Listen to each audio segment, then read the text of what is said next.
Is this what I see when I play? Good question in the chat. No, I see games like the Code of the Matrix now. That's how I see all games. No longer do I consider them any level of fun. They are now just scrolling green text. That is all I see. It's the weekend. There's no school. You've got no homework. You've ordered a pizza. Maybe it's raining outside. You got nothing but time. It's 2024. You are 32 years old. Let's play a computer videographic game. But it'd be a bit sad to, you know, play it by yourself, so let's play it kind of together in like a kind of vaguely kind of community-focused way. Good evening, everyone. How are we all doing today? Hopefully we're all fit. Josh, I'm 24. you young whippersnapper, you. How dare one day you'll be old. Hang out here. One day you will get old. Josh, stop. It's actually too real. Look, I'm sorry. I'm sorry, but this is real now. Has the logo hit the corner yet? I'm still kind of waiting for it to do that. Also, Path of Exile 2. They tried to stop the fart dart. They really tried. They did. They didn't succeed. God, I need a haircut. You know that scene in The Grinch where they're like, the gift of a Christmas shave. That's what I need, but for my head. I really do genuinely need a haircut now. There's too much. Did anyone watch... Did Path of Exile 2 eat my life? No. No. I'm only in Act... Now look, you can say I'm only in Act 2.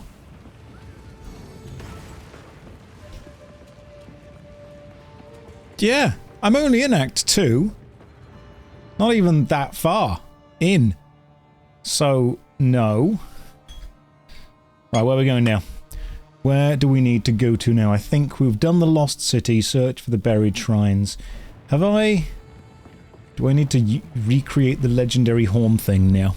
You're only in Act 3. I had my friend carry me through it. You could have multiple... No, only in Act 2. I am in Act 2 Cruel. Which is where you've completed Act 1, 2, and 3, and then Act 1 again in Cruel. So I am in the second playthrough of Act 2. But that's neither here nor there, really. That's not that important. I need to go there, search for the buried shrines, I think. Let's see where I actually need to go to now as far as quests go. Travel to the Lost City. Now, where's the Lost City? It's probably... It's there, isn't it? So we have to go through Keth. Do I not have a thing? Oh, you know, you can get rid of the DVD logo now. You don't get that anymore. The DVD logo is gone. Did it hit the corner? I missed it. I wasn't even paying attention. Ruined. Stream is ruined. Stream is down. I didn't see it. Bonzi Buddy is giving you PTSD. Hey, that little purple monkey has helped my PC run so much faster. It helped me download some RAM. It helped me find some hot MILFs in my area. It was great. It was really good. Have it done the trial of Sec yet? I've done both the trials. I am a... right now, I've done the Ascendancies twice. I haven't done them for the next time. I'm currently level 56 Pathfinder. And we're just going to go and kill some stuff. Dude, you just killed the logo when it hits the corner. That was dishonorable. I'm sorry. Game is still loading. Good point. I've got to get rid of the... Get rid of the text. Where's the little text that I've got? It's the special timer text. There we go. I'm good at this. Never let it be said that I am not a professional in what I do. So I've never played PoE 1. Is playing PoE... Is it possible to play PoT without the background? No. No, this actually comes with the game. Sorry to be the one to tell you that. But this very much comes with the game. Now, what do I need to do now? I think I need to... The City of Seven Waters. Travel to the Lost City. The Lost City is there. Okay, so I think I need to go and then find the buried shrines. I should be able to use the waypoint to get to where I need to get to. So, Lost City. That one, which gets me to the buried shrines. Let's just go there. It's aiming for the retro boomer market. Yeah, I've realized that my market is very much retro boomer. Is this game like an RPG too? Well, I'm playing the RPG build because all of my arrows are now effectively rockets. But yeah, there's different builds you can have for it. I have realized I put the graphics up slightly to play for me, so I'll have to turn those down again. They tried to kill the fart dart. They really did. They haven't succeeded. They have absolutely not succeeded in any way. Let's go with downscaling to, like, that much. Beautiful. Now we've got the full-on boomer experience. Wonder if Clippy has helped Josh. No. No, he tried. He tried, bless him. Hey, my frame rate needed to be low because those toolbars were all needed. Those toolbars were very important. Now, the damage on this is... It's decent. Okay, and by that I mean it's ridiculously high. They have not nerfed the fart dart at all. It's just as powerful as it was before. We can delete bosses, farm exalted orbs. I will talk about exactly how we're doing it all pretty soon. For anyone who actually wants to know what the build is. It's literally just like 2 moves. How am I walking through the fire with that damage? It's my fire. Straight up my fire. That's what it is. Am I listening to the same song for a week straight? Yeah, of course I am. You know, when you reach max level, you stop leveling. When you find the best song in the world, you don't need to listen to any more. If anything, you're just wasting time. Now, I can talk you through how this works in a second. But I need you to understand that I had to send a message to Talkative Try, who is another Path of Exile 2 creator. Now, a few days ago, grinding games, which is what I'm calling them until they bring the gear back into this, grinding games said, hey, we are nerfing the damage that Gas Arrow does. And I cried. I'm not ashamed to admit, I cried. I cried a little bit. I had a little bit of a cry. Because obviously I base my self-worth on how good I am at video games. But what I then did was I messaged them. I messaged Talkative Try and I said, I've got a strange question. Bear with me here. Bear with me. Is gas a projectile? And it took him a minute to realize that I was talking about Path of Exile 2. But we got there. And it turns out that yes, gas is indeed a projectile. Which means that all of the increased projectile damage nodes work with it. Is anyone unsure of how I'm doing so much damage despite being what I would call a relatively middle level? If not, I can talk. Am I winning, son? So much. So much. When we get to a boss, you'll see this delete things. Oh yeah, I'm doing more damage than I was last time. They've nerfed it, and yet I'm doing more damage than I was before. The frame rate is dropping now because of the speed we're going at, which I love a lot. It makes me very happy. What I can do, I mean, look, that thing... There you go. You don't need more than 1 or 2. More than 1 or 2 arrows, if anything's greedy. Can I show my skill tree and skill set? Yeah, I'll talk you through it. I will talk you through it. Give me a sec. So here's the plan. Here's what we do. First of all, Josh, did I get a haircut? I didn't. It is so long. I need to have a haircut. It is too... I mean, right now, this is... I could very much pull off the Jim Carrey from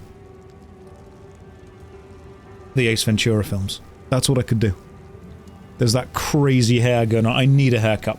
Way too much. It's very fluffy from Ace Ventura. Or Wolverine. I was about to say, I could pull off Wolverine. But I didn't say that because I realized that would be a very interesting sound clip to exist. And somebody would send it to Hugh Jackman. And then he would arrive at my house with expectations. And obviously I'm going to meet them, but I'm busy and I just don't have time for that. That's the issue I've got with that. Did anyone watch the Game Awards? I'll be real. I didn't. I don't particularly care. I am jaded with awards ceremonies. Sorry, I just am. I really am. I saw the discourse, I saw the drama, and then I just didn't bother watching any of it. Sorry, that's just kind of what happened there. Now let me talk you through what's happening with this build here. I am using a skill called Gas Arrow. If you're thinking, Josh, how has your Gas Arrow skill got 4 sockets? It's because I got it to 3 and then risked a Val corruption and it went to 4. Happy days. That's what we needed. Haven't yet got 5, which is, you know, going to be decent when that gets there. You may notice the DPS on it's quite high, 2,945. That's not what we're doing. We're actually doing more than that. So every single time I fire a gas arrow, because I have this scattershot gem put in for it, I actually fire 3 of them. And what then happens is the gas arrows explode into a poison cloud, which does 4,054 damage per second, but it's very important to realize that's per cloud. So we have 3 of them just kind of hanging out there and waiting for it. But that's not what we need. What we need is the explosion. Now, the explosion does an average damage per use of 2,299. Now, how do you make something explode? Well, you have to have a source of ignition. So we fire this, we have 3 gas clouds ready to blow up for effectively, we have a look at the triple explosion damage, we're looking at about 6,900 damage. Well, the cool thing with that is, all we then have to do is cast this firewall spell, because any enemy within this fire instantly ignites. Which is why what we've then got to do is just keep shooting and watch the explosions happen as fast as possible. But how much damage is the explosion doing? Well, that's why we build into what we've built into on the skill tree. We've got 15% increased damage for every elemental ailment on the enemy. They're always going to be ignited, so that's a guaranteed plus 15%. We've then got 50% increased fire damage while affected by Herald of Ash, and we are affected by Herald of Ash, which means more damage there. We've then got this thing down here.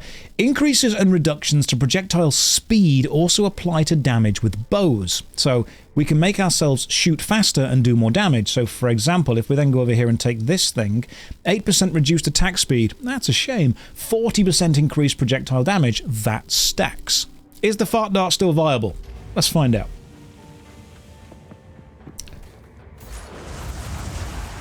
Let's have a little find out. I'll just run a bit. Choking cloud.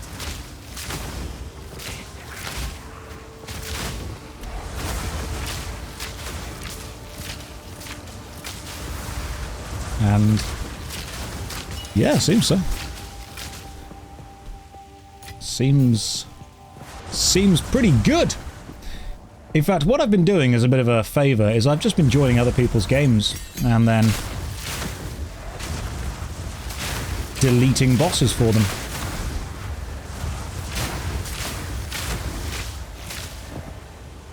It's fun to, yeah, it's fun to watch, it's fun to play. Hey, I've got a Spirit Gem. Sweet. What did we get there? Was that another... It was. Oh, another Orb of Alchemy. I've managed to farm about 10 Exalted Orbs so far as well. Will this be free to play after the early access period? Yes. Yes, it will. Hey Josh, I think of a Golden Sun, the Lost Age bit's on the list. Every time, just so you, if you're new to the stream, let me explain something to you. If anyone ever says to me, hey, are you going to play this game? The answer is, it's on the list. Now that means one of two things. Either I will get to it before I die, or I will not get to it before I die, and then I'll be dead and not have to listen to people complain about where the game is. So that's how I'm going. Is Daggerfall dead? Yes. Yes, I will never ever play it again. Whenever, I love this, whenever I stop playing any video game and I play another video game, people always go, have you stopped playing this previous game? And the answer is yes. Forever. I'm not allowed to play it anymore. The police have told me I'm not allowed to. Is George dead? Oh no, a bit of the old Stobart charm will bring him straight back. He'll be absolutely fine. But in all seriousness, no, I will play lots of games. I think what this speaks to is people tend to just play like one game. And then whenever they see people playing multiple games, they just find it kind of difficult to grasp. They're like, hang on, he's playing more than one video game in his life. What's going on? What's happening? It's like when I spend ages playing Final Fantasy XIV and people turn up and go, did you stop playing that? No, I'm just doing other things. Now, I managed to make someone's brain go a little bit break a few days ago when I was talking to someone about video games, and I said, hey, 100 hours is a long time to spend in a game. And they're like, no, it's not, bro. It's not. 100 hours is nothing. If you haven't spent 100 hours in the game, you've not even, you haven't even played it much. And I said, okay, what would you say to someone if they said they spent 3 hours a day, every day, in the gym for a month straight? And the person responded to me going, oh, I'd say that's a bit obsessive. I'd say that's a bit obsessive, you know, 3 hours a day, every day for a month, man. That's obsessive. That's less than 100 hours. You could go to the gym for 3 hours a day, every day, for a month, make pretty good progress, and you would have spent less than 100 hours in the gym. So when someone says that 100 hours is not a long time to spend on a video game, imagine doing anything for 3 hours a day for a month. Now this looks new. All these guys come alive. Oh, hell yeah, here we go.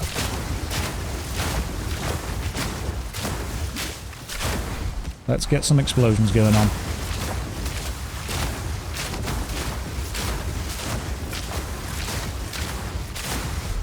That is what this build does. It just causes lots of explosions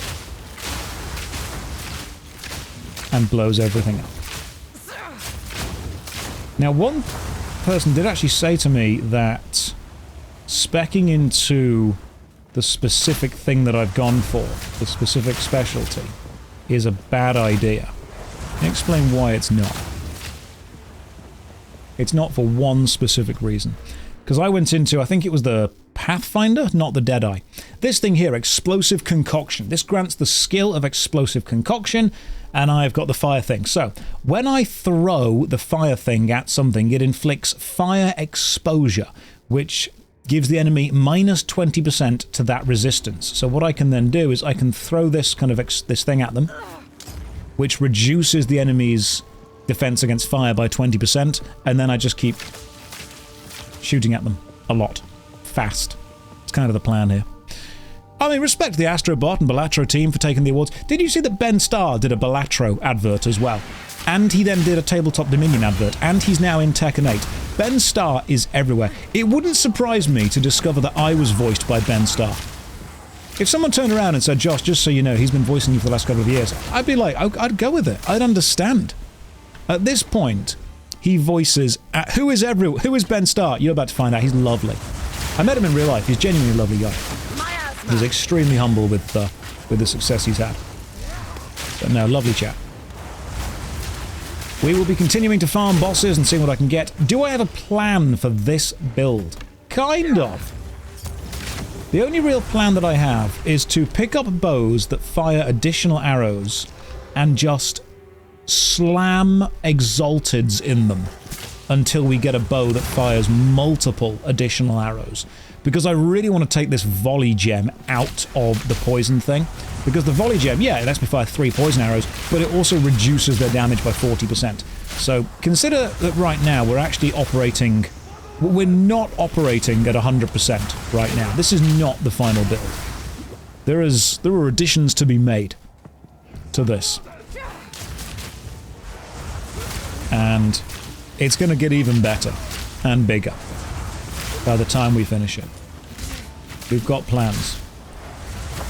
What I have discovered as well is my health is... So I've got 9% armor and 11% evasion and 0% block, which I think, by the fact that I'm currently in Cruel 2, that's quite low. Like 9% armor, that's stopping nothing. That's real. How is your Chaos Res the highest? Trust me when I tell you that this is not a good build. I'll explain why. Fire resistance, 7%. Cold resistance, 5%. Chaos, 17%. Lightning, 13% more.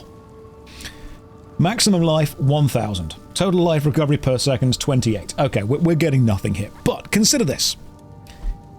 If something is going to kill me in one hit anyway, it doesn't really matter how much health or armor I've got.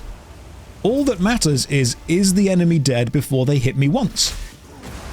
If I can kill them before they hit me once, I survive. There is functionally no difference between having 1 hit point and 2 hit points, if everything does more than 2 damage. Which means there's functionally no difference by kind of the same technique of having 1,000 health or 1 health when everything is hitting me for more than 1,000.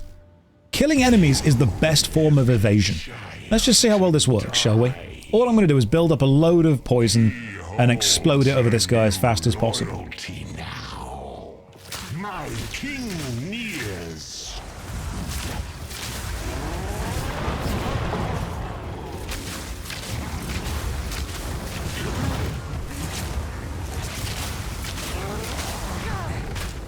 Might even drop a cheeky little bit of electric in there, just for good measure, you know. Toxic rain.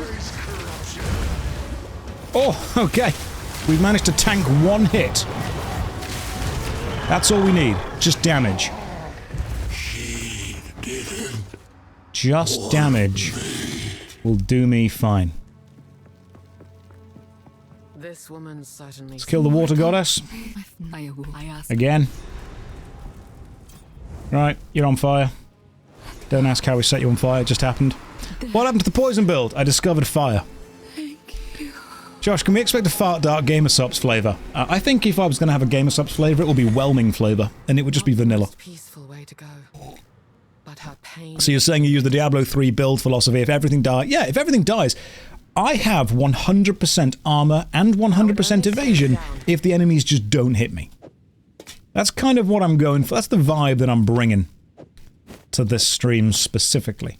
I probably don't need an advanced war pick. I'll take the essence of water. And instead, we're going to talk to Zarka. Let's just head back to town, shall we? I found out. Next, I'll find bronze into steel. Hey, I found the bouncing DVD logo. So you guys, you're going to get that soon. Make my webcam a bit bigger so you can enjoy me more. Unfortunately, this does mean that you get to see how floopy my hair currently is. My hair is collapsing under its own weight. That's the only problem here. Am I planning to play Soul Reaver 2 on stream? That's the plan tomorrow. Now, I've never played Soul Reaver 2, but the plan tomorrow is to play it. I say never played it. I played it for like 10 minutes, checked that it worked. Ooh, a level 3 support gem. Hello there. Interesting. Probably... Let's have a look at a level 3 support gem. What can you create? Elemental Focus. Supported skills deal 25% more elemental damage. Supported skills deal 75% more poison. Supported attacks gain 25% of damage as extra chaos damage. Ooh, okay. Okay, let's have a look. I think we probably go for Elemental Focus. 25% more elemental damage. Well, that's fine because we're not actually trying to inflict ailments with Gas Arrow. We inflict the ailment of burning with the other thing. But now what do we do? What do we go with? Let's have a quick check. 40% more area damage, that's good. 25% of damage as extra fire damage. Elemental Focus, 25% more elemental damage in general. How does that change it? Ooh, I actually don't think... I think I need a 5th one for the Gas Arrow. What do I take away? We take away Scatter Shot. We go to 4,600. We add that on, we go to 5,429. An explosion then is 7,000 damage. What I then need is a bow that fires more than 1 arrow. So an explosion being 7,000 damage, or do we do 3 explosions at... Ooh, hang on. Let me double check this. We might have found something that works, because it's per explosion. So 3,440. It's still not good enough. Are there gas grenades? That's pretty much what I've got. Immolate would have been better. Okay, we could put the... We could put that on something else. So right now, 1 explosion does 3,440. 3 explosions, however, could do... Yeah, more. They would do way more. I'll work this out. Elemental Focus. 25% more elemental damage. Yeah, we'll work it out in the future. That's a future problem. That's not a now problem. What is a now problem is just chucking a few of these away. I've got some Exalted Orbs somewhere. I think they're somewhere. Yeah, they're in there somewhere. Don't worry about it. We're just going to start chucking all these things away. Ooh, a ruby. 6% chance to inflict bleeding on hit. Well, I mean, it'd be rude not to, wouldn't it? We've probably got a spare jewel socket somewhere that's just knocking around not... There we go. We got a little cheeky jewel socket knocking around not doing anything. Wait, you don't have a currency tab? I think you'll find I have a special uniques tab and a big tab and a special support tab, but, you know, not using them. Instead, we'll just chuck these all in here, and then we'll get these things all sold off and away. Currency tab probably is the most useful one, but I'm not going to use them. I don't need to. What? Who says I need to use them? Right, what do we got? Ooh. So what do we got here? No, because my current helmet gives me 25% increased rarity of items found, which is amazing, so I'm keeping that. Ooh, evasion rating on there is nice. 11.9 life regen. That's very good. 8% yeah, 341 evasion.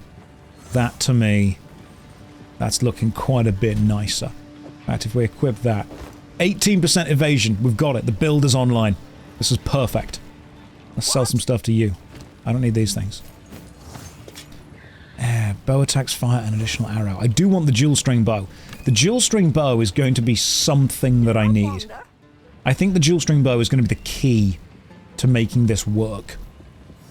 But I need to find like a unique dual string bow. Seen a vid from you for the first time waiting for PoE 2 release. It was hilarious. I'm here to stay. Don't expect that all the time. The good stuff gets put on YouTube. What you're wading through now is the crap. This is the bad stuff. Lower your expectations and you will have a good time. Guarantee it. Come over here with high expectations thinking, oh, I bet he's always that funny. No, I'm not. What you've seen is like the Netflix special of comedy. What you get here is all of the kind of stand-up, clubbing, jobbing around, moving over the country. This is working out the material before it goes onto YouTube. That's what this is. Get ready to be whelmed. That's the way this goes. Only whelming content here. I thought this was supposed to be whelming. It is, apart from the build, which is actually quite gosh darn good right now. Right, where do I need to go? Return to Zarka to obtain the Horn of the Vastiri. So... Zarka? Where's Zarka? Is she someone that's like... Oh, she's here. Hang on. I thought it was a place name. It's an NPC. What? I have been following the story, just so you'll know. It's mostly about the Varl being bad. And now we have to blow the horn somewhere, don't we? Use the desert map to return to the gates. Travel to the Helini gates. Yeah, see, I do occasionally say funny things. Not all the time. Don't expect too much. Just occasionally. Josh, we're missing the old CRT screen effects. So you'll notice that I've actually made some space around the top and bottom of the screen, because I want to put some more things there. You need to know that I am willing to listen to you and add in more things. I will put more stuff on the screen when we find it. Use the desert map to travel to Dashar. Where's Dashar? Where was Dashar? Ah, yeah, it's over there. There we go. Is he on cruel mode? Yes. Yes. Now, the next level, just so you know, this is what the build's going to go into now. You see this thing here? 1% increased attack speed per 15 dexterity. We currently have 195 dexterity, so that'll be like 12% increased attack speed. That'd be great. That will be absolutely great. Because then I can attack the enemy faster, which means I'll die slower. Oh yeah, the Abandoned Rower quest. Search for a corpse. Or just go and make one. That works too. Miasma.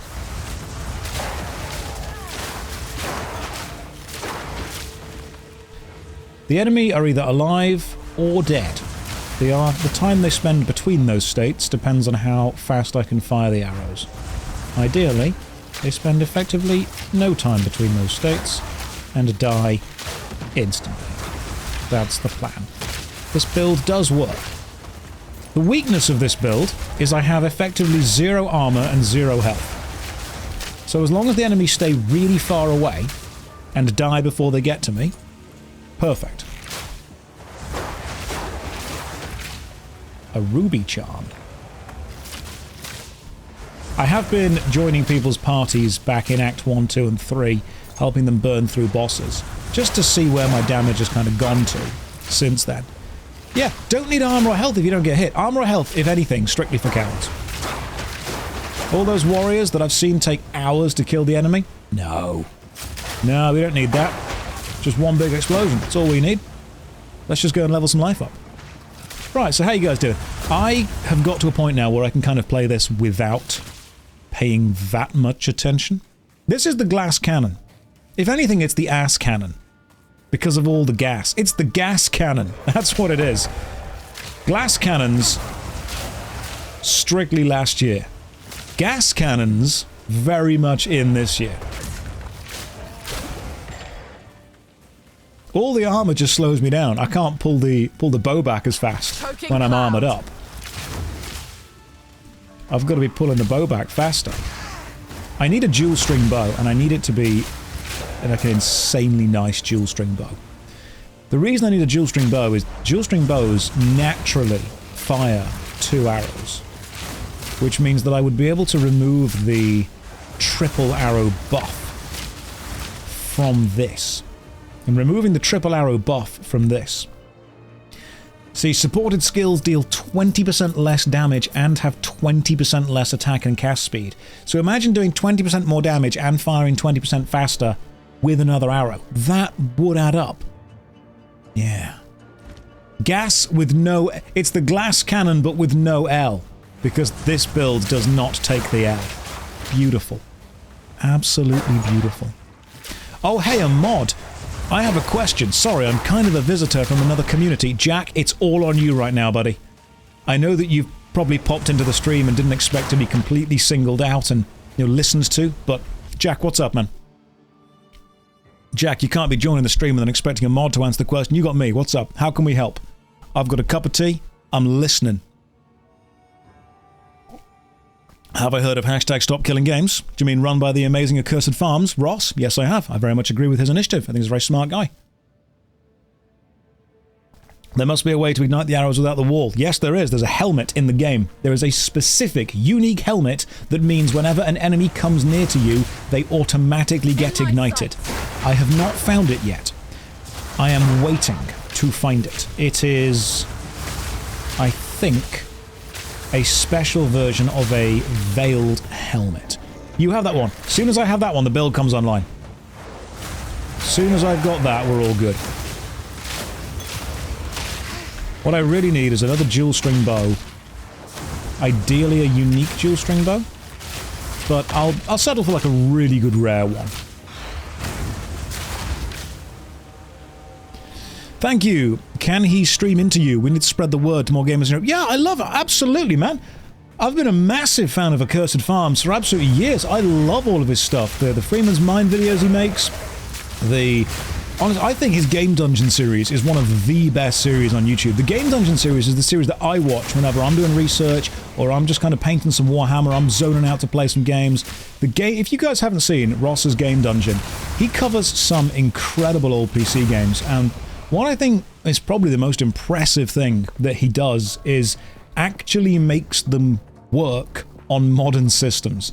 Because if you've ever tried to make an old PC game work on a modern system, you will understand the struggle. You will understand just how bloody difficult. Oh god, we're doing this bit again, I see. Well, we'll see if it works. Let's see what this bit is. I might die. Don't expect too much.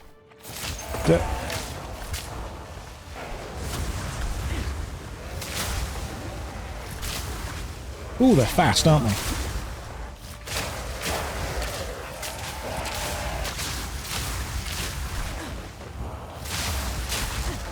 Let's get some fire weakness onto them. There's one. There's two. Sweet. Let's see what else we've got.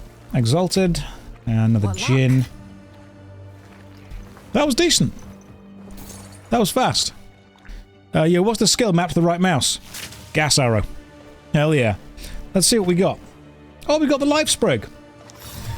Life Sprig attuned wand grants skill level 13 mana drain, plus 2 to the level of all spell skills, increased cast speed, leeches 1% of life when you cast a spell. Okay. And what else have we got over here? Ooh. Arrows have a 12% chance to cause bleeding. Now, currently, my quiver does plus 10% attack speed and 16% increased projectile speed, which is massive because projectile speed also relates to damage now as well. So, unless this does more stuff, 11% increased damage with bow skills, adds lightning damage, attacks can cause bleeding. Let's just see what it would look like if we change it over. Nope. Other one's still better. Other one is still way better. Oh, Regal Orb, sweet. I'm playing without a loot filter, by the way, because I don't want to use one. Gonna be a while till I can get the gas arrow then. Lightning rod until then. Dean, it actually doesn't take that long, to be fair. It really genuinely doesn't take that long. Did I watch the Warhammer 40k episode of Secret Level? I have not watched it. Unfortunately, there are so many things that I need to do to keep my finger on the pulse of modern society that I end up doing none of them. Just so you all know. Has anyone else, and again, this is going to sound boomer of me, does anyone else think there's just too much stuff to keep up with? Now, this is where I'm going to come up with this from. Many years ago, when I was but a wee lass, I went to school, and in the UK, The Simpsons was on Channel 4 at 6 o'clock in the evening.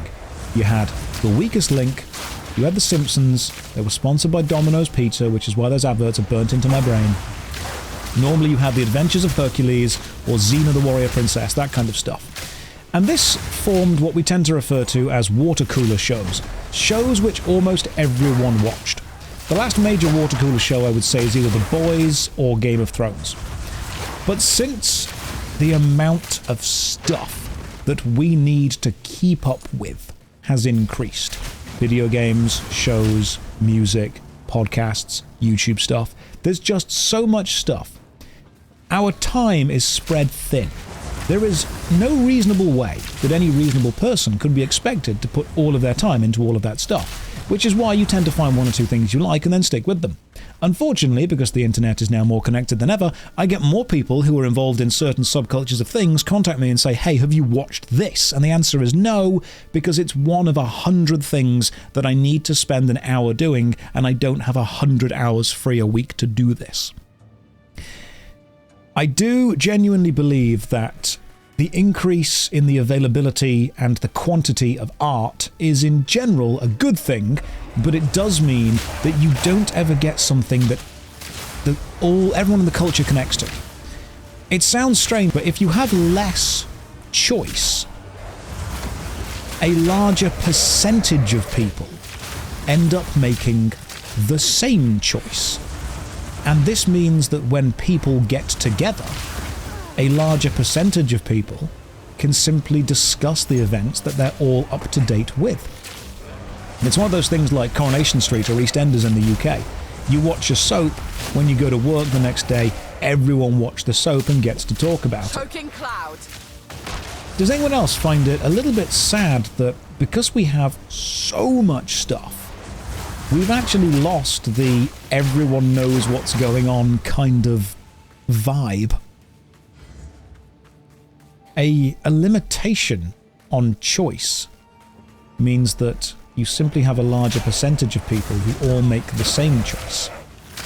Culturally fragmented. That's a really interesting phrase. I love that.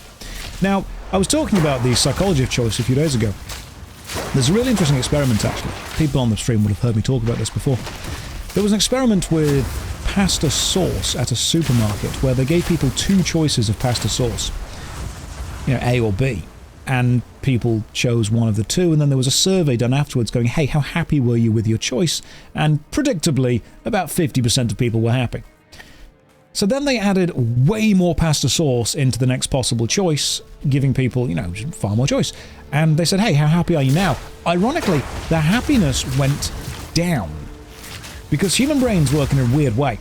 When presented with a choice, we tend not to focus on the choice we made. We focus and almost linger on the choices that we didn't.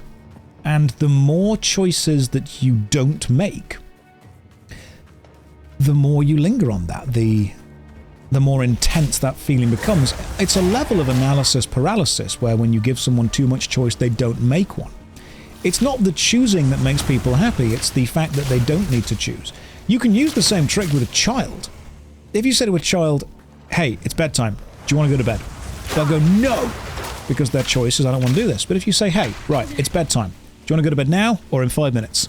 They'll always go, in 5 minutes, because you've given them a level of choice, even though ultimately it's the same thing that you've got. Manipulation of choice and how you make people see these choices is huge. And when you give people an unlimited number of choices, what you're effectively giving them is an unlimited number of options to worry about not choosing. Which is why people say, oh yeah, there's 1,000 TV channels and nothing good on. Actually, there's loads of good things on. The problem is that you don't want to commit to one thing, because as soon as you commit to one thing, you've not done everything else. Have you ever spent longer browsing through Netflix, watching suggestions for things autoplay, instead of actually choosing one thing and watching it? Have you ever spent longer browsing through the 30-second preview of YouTube videos before committing to actually watching one full video? It's horrible to think about, but I mean, I've done it. We've all done it. Sometimes we spend longer worrying about the choices we haven't made than enjoying the choices we do make. An inscribed ultimatum. What's that? Completing the trial will allow you to choose your ascendancy class. I think I need a slightly higher level to be able to do that. And at the minute, I don't think I'm set up to do trials. Never on Netflix or YouTube, but always on Pornhub. I'm sorry. Check out Mr. Stamina over here being able to watch the trailers. Toxic rain. A 9% increased attack speed with a primed quiver. Let's see if that's any good for what we get. Hang on. So right now I've got a primed quiver, which is the dire barb. 10% increased attack speed. That's 9%. Is it worth throwing... might be worth throwing a modifier onto that. But I think I'm going to wait for a bit because... yeah, the 10% is the highest it could possibly go. I'm not going to get a quiver better than I've currently got for a while. The quiver I've got right now I think is one of the best I'm going to be able to get. You have actively sabotaged yourself through the massive library of unplayed games. Yep, sometimes we look at the amount of games we haven't played and we consider those more than the ones we're going to. It's why, whenever I'm making a video for a game, I sometimes sit down and say, I'm going to play this game and I'm going to finish it and I'm going to enjoy it. It's why people sometimes prefer to watch YouTube videos of people play games instead of actually play video games themselves. If the trial says it will give you a point, it will. If the level of trial is too low, it will say this, so it won't give you the ascendancy point. So that says completing this trial will allow you to choose your ascendancy class. I already have my ascendancy class and points into it. I don't even know what I would go for. Probably 4% increased skill speed and less movement penalty while moving and using skills. That's probably what I would go for. I think in order to get the next point, I need a level 60.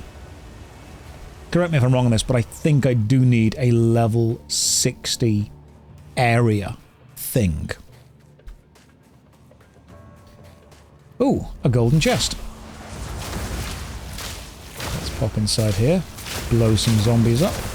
Golden chest should always give golden items. Just one golden item. That's what they should do. They need to readjust the loot in this. Like, I love the game, don't get me wrong. The game's fantastic, but the loot system needs work. It really do be needing work. Where are we going now? Top left. I see where we're going. So why does this game work if large amounts of choice is bad? Because some people like that, and you can't ever make one size fits all. Also, the great thing about this is just not making the choice. I just don't make a lot of choice with this. I understand and agree. If anything, it's almost training to ignore stuff. You need to train yourself to ignore things. This is an excellent way to do it. Big explosion. Everything dies. Hello, Josh. I didn't have time to watch your last stream. Can you give me a plot summary so I can follow along? Yeah, sure. Do you want a plot summary of the Path of Exile 2, a plot summary of Soul Reaver, or a plot summary of what kind of happened in the stream? I would treat these streams like an episode of Scooby-Doo. They're all very similar. You kind of don't need to be here for one. If you miss one, you're not losing much context for the next. It's the best way of looking at it. It's how I run Dungeons & Dragons games as well. Scooby-Doo doesn't really have... These streams, I take a lot of inspiration from Star Trek. It doesn't matter if you miss 1 or 2 episodes of Star Trek. Yes, there is an overarching plot, but ultimately, it's very Monster of the Week, Adventure of the Week kind of vibe. Can you get a summary of all the summaries? Alright, now we're getting meta. Now I'm appreciating it. Okay. Just joined. I'm at the same place in PoE 2. Do you think this is better than PoE 1? I think it's different. I think it's neither better nor worse. I think it's a different vibe, different energy, different weapons, different levels of enjoyment. Oh, this is the sisters, isn't it? This is the... Ooh, I wonder if we can kill these guys really fast. Prevents recovery, periodically unleashes lightning. Okay, let me just... Give me a sec. Let's just get some gas over here. There we go. Hello, you should be exploding. Why are you not exploding? There we go. Much better. It's almost like he's not igniting. Ignite. Thank you. That's what we needed. What do you drop? Essence of the body. And you dropped something else that was probably good. A shield that's got some decent stuff on it. Do I have a podcast? No, I'm not bro enough for that. I don't think... I mean, don't get me wrong. As a middle-aged white guy, I have many, many times woken up and thought, you know what the world needs? It needs a podcast from my point of view. Because, my God, we lack that. I think that's what society needs most right now. And I understand. I understand that if anything, it's selfish of me. But isn't this a podcast? Kind of, but you also get to experience extremely whelming video game gameplay. The Tangent Tavern I very much enjoyed, but unfortunately it was just about finding time where both Callum and I were free at the same time. It's one of those difficult things. It's very easy to do a podcast when you don't do anything else. And it's very easy to do a podcast if the podcast itself is paying you a lot of money to do it. I'm not doing the Talk Tour podcast. I'm not doing any of that. Point blank refuse to go on that. Don't worry, guys, though. When I need money desperately, I'll start shilling you a meme crypto coin. But I've not sold you NFTs yet, so we're doing okay. Josh coin when? When it's all gone wrong. When I decide to retire. When I decide, you know what? My reputation now means nothing to me. I'm in tatters. I've bought a ukulele. Decided to switch to the alt-right grift pipeline. You're going to get NFTs, you're going to get crypto, you're going to get everything you need. I'll make sure of that, don't you worry about that. You've still got WoW and Final Fantasy XIV videos to me. Oh, don't worry, there's a plan. There's a business plan here. There's full-on businessman with business plan vibes. Don't you worry about that. Until then, I'm just going to kind of make middling videos. I've got so many comments on YouTube recently, and unfortunately, both the comments kind of cancel each other out. One of them go, Josh, where's the content? So then I put out videos, and they're like, Josh, you did not research this well enough. Next time, research a video before you put it out. Spend more time doing the research to make sure you don't get it wrong. So I'm like, okay, that's a good point. I'll do that. I'll spend more time researching a video. And then I do that, and then a few days later it's, Josh, where's the content? I'm gonna need the first guy and the second guy to have a chat with each other. And they're going to need to explain the parody. Research faster. Going to explain the irony of what they're asking for. People want extremely quick, extremely well-researched videos all the time. The Spires of Dashar. Just clone yourself and work faster. These guys are having a bit of a sunbathe going on. Ah, now there's a boss over here called the Sisters, I'm sure of it. And it's actually a relatively difficult boss because they've got very powerful ranged attacks. Now I don't do well against ranged damage because it's the kind of that I can't just roll away from.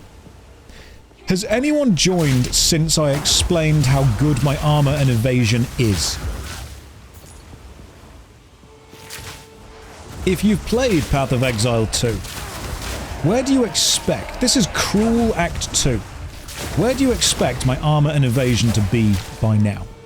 A rough percentage kind of reduction in general. Where do you expect my elemental resistances to be? Bearing in mind this is Cruel Act 2. So it means I've finished all of Act 1, 2 and 3 and I'm going back into the harder ones now. Okay, 0% armor, 80% evasion. Right, let me explain. This are the stats. I have 9% armor, because I'm wearing boots that make me go faster. I have 17% evasion. My elemental resistances are 7, 19, minus 13%, and 0. Now some of you might be thinking, Josh, this seems dangerous.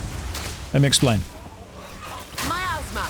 Don't need health if every attack kills me in one go. How am I still alive? Don't know. Right now, I think pretty much just stubbornness and gas. If the enemy are alive, I'm not doing my job correctly.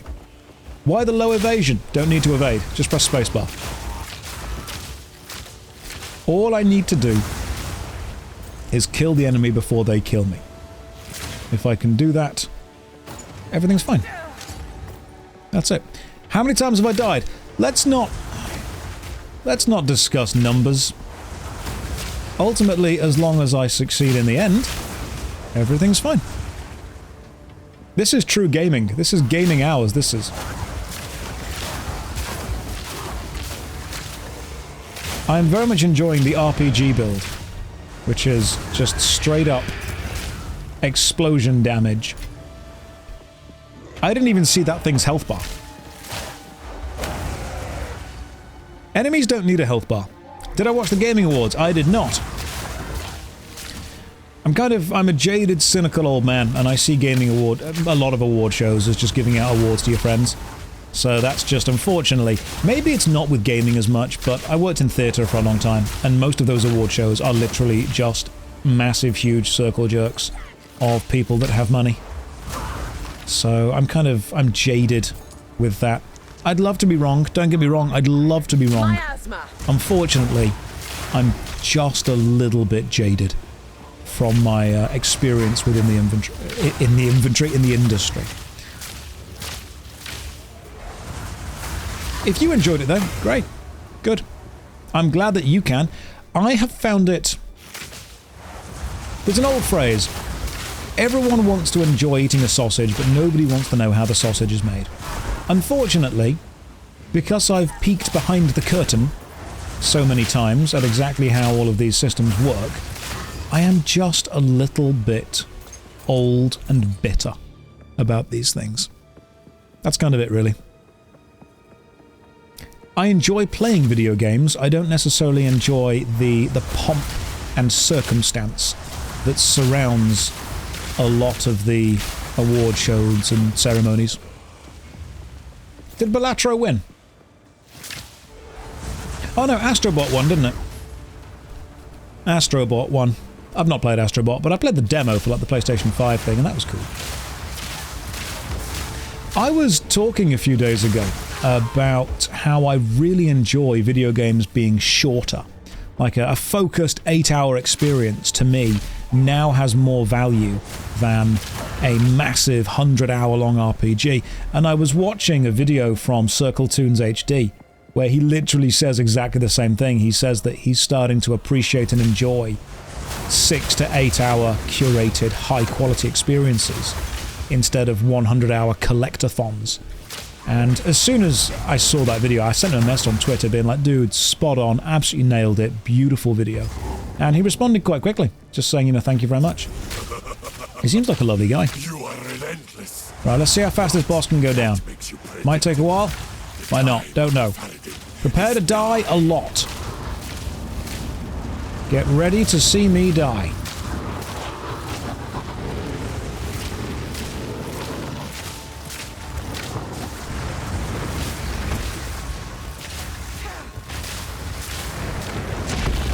Okay, one hit.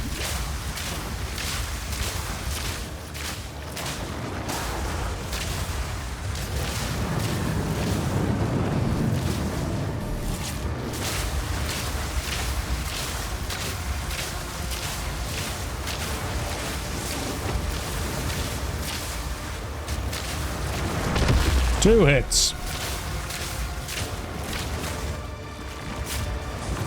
Choking cloud.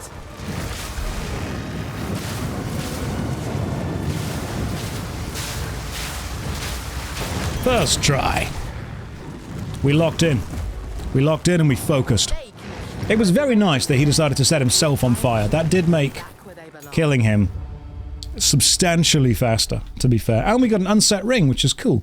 Grants an additional skill slot and leeches physical attack as mana. I don't think we need a skill slot, to be fair. I'm good on skills. I'll take these things just in case. Maybe it's an energy shield. I can't even wear it. There's no point. That did take too long, unfortunately. I think I need another level because that was just... that took far too long. I need to speak to someone, find a use for the relics, return the letter in the Adora caravan. I need my next level so I can get the 15% faster. What level are you at? Currently 57. I am close to 58. I'm glad to see the Soul Reaver remaster of 93% positive. We will be playing Soul Reaver 2 all the way through on stream tomorrow. We will. Oh yeah, relics, we go to the Valley of Titans, don't we? I'll sort that out in a second. We go to the Valley of Titans, we slot it in, we sort it out. And the game crashed. Good job. Good job, Path of Exile 2. Excellent. Fantastic. Good stuff. Good stuff all round. That's fine. What I'll do is we'll...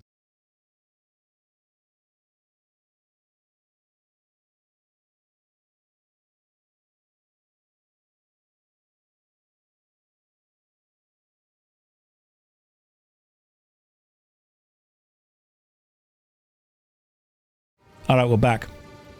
We're back. That's the wrong screen that I put up. That's a proper Windows 98 screen that I put up. What we instead need is... hang on. We're getting back in. We're getting back in. We're going to... see, this was a different screen that I made. I don't know how you like the vibe of this screen, but this was my full-on classic Windows 98 style. Instead of going for what I think was more of a Windows Me, Windows XP vibe, this we just stick with Windows 98. Are we sticking with this one? I just travel back in time, I love it, professional streamer, this... okay, cool, we're going with this one then. This is the new thing. What I could probably do is pixelate the camera. Let me find a filter to pixelate the camera, see what I can do. Effect filters. I actually don't know what effect filters we've got. I suppose we could, like...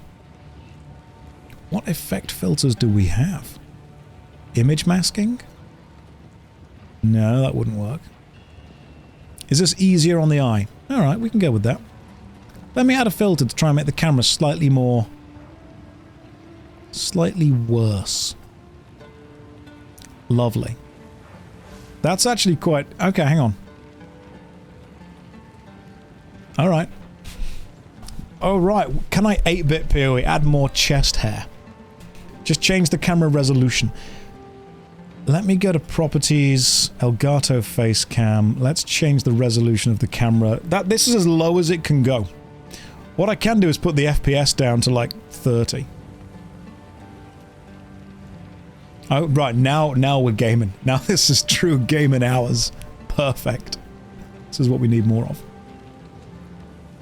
Right. The game's not on the lowest graphics it can go, though. I think we can change that down. Let's reduce it down to the lowest possible graphics we can get the game on. This is great. Now, what I think I should do is make the Twitch chat slightly bigger. Like that kind of level. I feel that we can move the Twitch chat, and I can even move the Twitch chat box. Let me sort this out for you. I want to make this professional. That goes to there. There we go. That's better. That I think works. And we put the twitchchat.exe title out there. That's good. That works for me. That works well. Setting it to 160 is impressive. I feel the low settings is making the game lag. Ironically, it probably is. Right, what are we doing now? Read the letter to someone in the Adura caravan. Hello. Do you want the letter? Here you go. There's a letter. I see. Dispose of it by giving it to someone who cannot read it. Interesting. Hey, want to see this letter? Nope. Oh, identify these things for me. Remember, you can control-click on the hooded one to have him identify stuff for you. Oh, Shambrin. Yo, you're blind. You found a letter. Hey, And I have the read this letter. Oh, thanks, a book. Love books. And you're blind, so you don't need it. It's all working. It's all coming together. Let's see what we've got. Oh, they've got basic dual string bows. I shall put this to use. Let's just sell all this stuff. I don't need any of these things. It's a serrated quiver, so it's nice, but ultimately it can be sold. That is a unique one, so it goes in the stash. Now, I do have a uniques tab, but I've used this one instead. Everything else can kind of go here. That's where stuff goes. Why does the game still look awesome in this? Because it's not about the graphics. It's never been about the graphics. It's always... Oh, the Dreadnought boss! Fantastic, we're off to the Dreadnought boss now. This is going to be fun. Will I be able to do the Dreadnought boss on this character? Please sort the stash. No. What's going on with my shoulder? Do you mean this one here?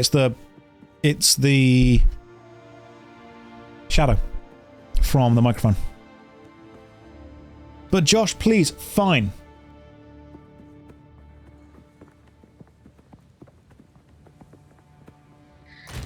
You're right, this is messy. That's far better. You are right. If I hadn't have done that, I feel it would have hurt me. I would have... It would have been on my mind. Thankfully, it's not on my mind anymore. Josh, have I played Baldur's Gate 3? No. I'm terrified of it. It will eat my life up. Now, this is a difficult level. So here we go. It's also a very small level, as in like it's, well, it's massive, but the corridors are tight, which means I'm hoping my explosions are going to be really good. Now I've actually got 2 skill points available to use. Check this out. Ah, this gets me to here, finally. 1% increased attack speed per 15 dexterity. Now remember, you can hold shift to see the changes to stuff. Gas arrow will go from 2,998 to 3,268. That is good. Now what I need is more dexterity, because more dexterity means more arrows, and more arrows means more gooder damage. We go with this one. We go with dex. Let's see if it... Is it noticeable? I mean, kind of. Kind of. It's a little bit noticeable. How did I see the information? Press and hold shift while you hover over it.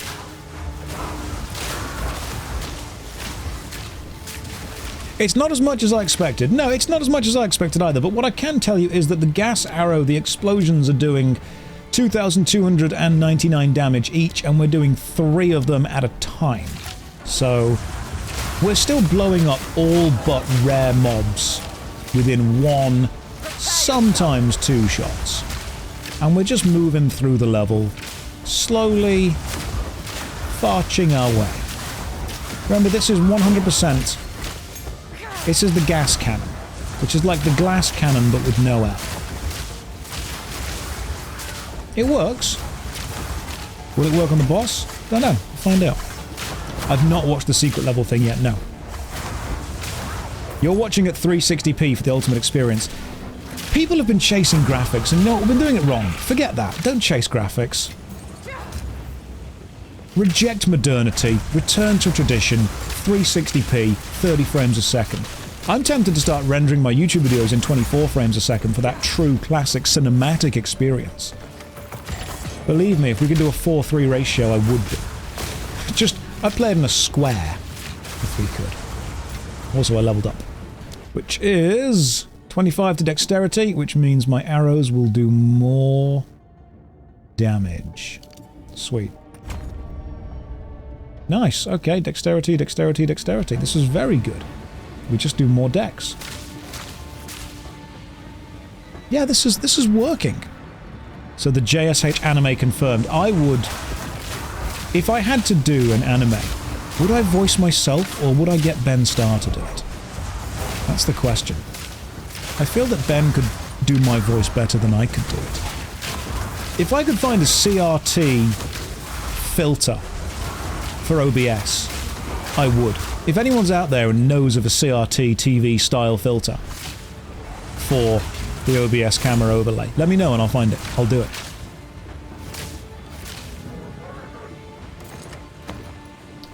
So what's more important? Do you prefer this stream look? Or do you prefer this stream look?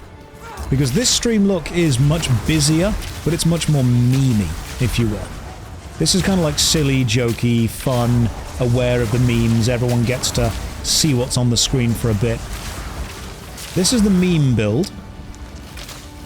And the other one is the boomer build, if you will.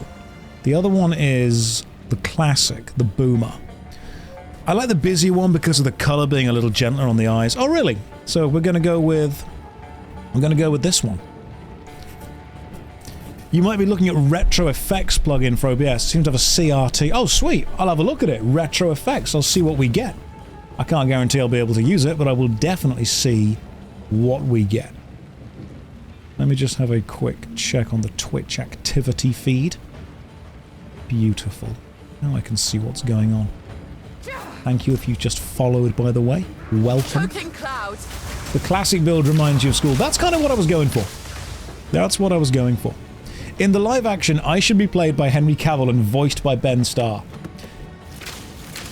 As honoured as I would be, it would be remarkably ironically annoying if someone said to me, "Josh, you're about to make your big film debut. Oh my goodness, but you're not going to be in it." Okay, or voicing it. Oh, who's playing me? Henry Cavill's playing you and Ben Starr's voicing you. Oh, cool. Cool, I'll just go back to Twitch then, shall I? That's fun. That's great. You need a Napster screen in the background. I'm downloading Napster on LimeWire right now. In all seriousness, I would love to do. In fact, next year I might try and spend some more time doing general voice acting work if I can. I'll see what I can find. I want to do more voice acting work. I want to do more acting, theatre stuff. YouTube and Twitch is fun, don't get me wrong. I love this stuff, but I want to challenge myself. There's that vibe of being on stage. If anyone's ever done live theatre work before, you know the vibe. You know. Why did they need to dub out Henry Cavill's voice? Don't question why Hollywood does things. Just accept that's how and why they do it. I have also noticed as well that the more players involved in a group, the harder the bosses get. So when I join someone's group to help them kill a boss, I probably can. But when 3 or 4 more people join, the boss suddenly gets so much more health and so much more defense that even my DPS is just not noticeable at all. Find a retro effects pack for OBS. Do I want the link? I won't be able to put it on this stream, but eventually just drop it me on Discord. Stuff's always open on Discord. Drop it me there. I'll see what I can do.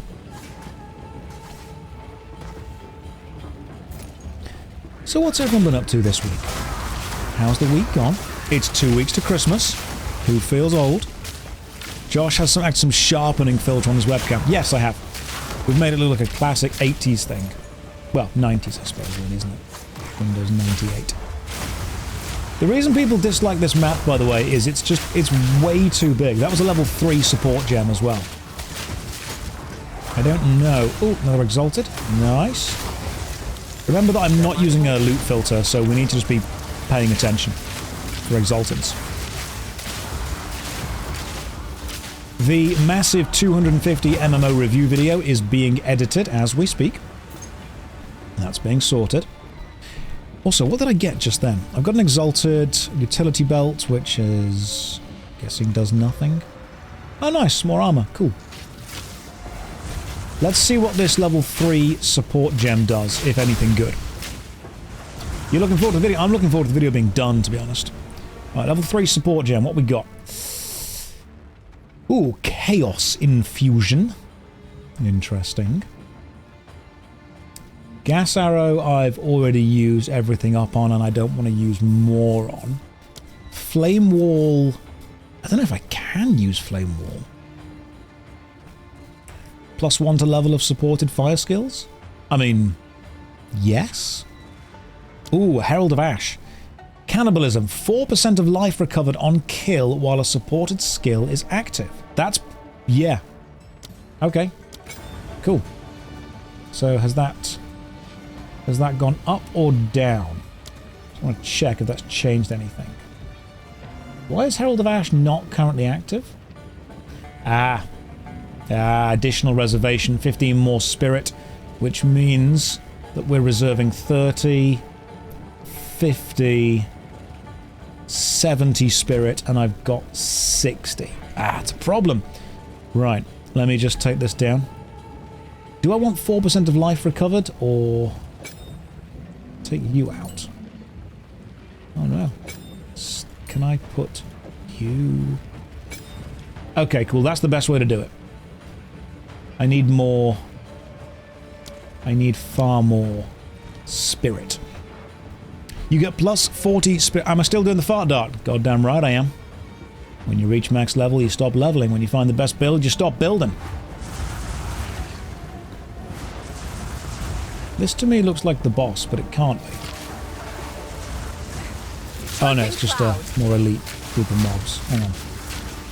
We just fight my way through here. Thought that was the boss, it wasn't. Oh, the Vanguard, perfect. Reach the next bit. I have been playing far too much of this over the last couple of days. The Dreadnought Vanguard. This is basically the boss bit. We just slowly walk backwards, leaving a wall of fire in our wake. Hey, an Artificer's Orb. Nice. Remember, the enemies can drop pretty much anything. We just need to pay attention to what they are dropping. Because we can miss everything. I'm not using a loot filter.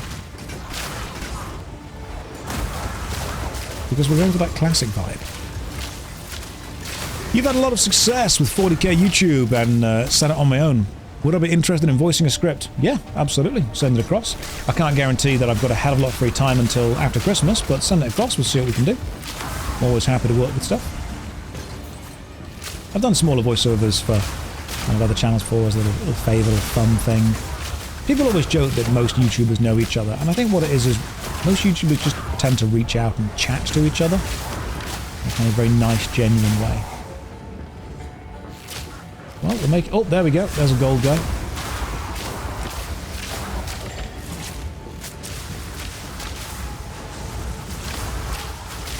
So, the fart dart still... hey, Chaos Orb. Sweet. That could be good. Now, Chaos Orb is very interesting. Removes a random modifier and augments a rare item with a new random modifier. Okay. Okay. What we need is a Chance Orb. A Chance Orb is, without a doubt, one of possibly the most powerful potentials. Because a Chance Orb... ooh. Ooh, that was a lot of damage all in one go. My goodness. An easy trophy. There's an Exalted. Now, I've got quite a... I've actually managed to pick up quite a few Exalted since this whole thing started. In fact, we're on 2 since this run started.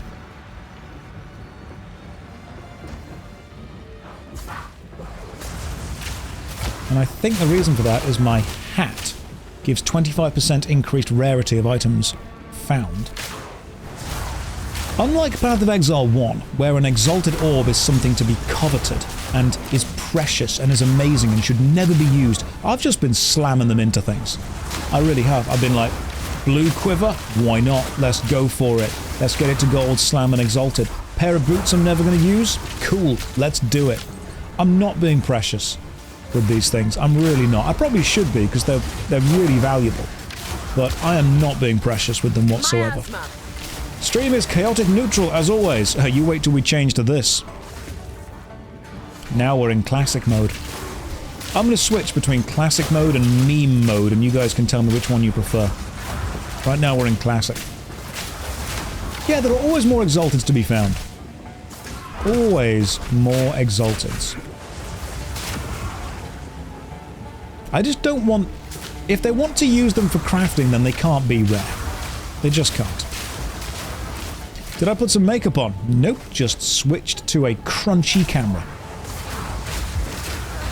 You should be happy that I've not gone and bought an Xbox 360 headset for the microphone yet. I'm close to doing it. First time catching the stream, happy Saturday. Your videos are amazing. Believe it or not, got me back into EverQuest. I'm very sorry. But do enjoy EverQuest. Excellent game. Without a doubt. Phenomenally good MMORPG. Just... You know, you could have had time. You could have done other things. We could have all experienced so much more, but nope. No, we're gonna max out EverQuest again, are we? Okay. Will the Fart Dart build be able to take on Act 2 Cruel Boss? We will know soon.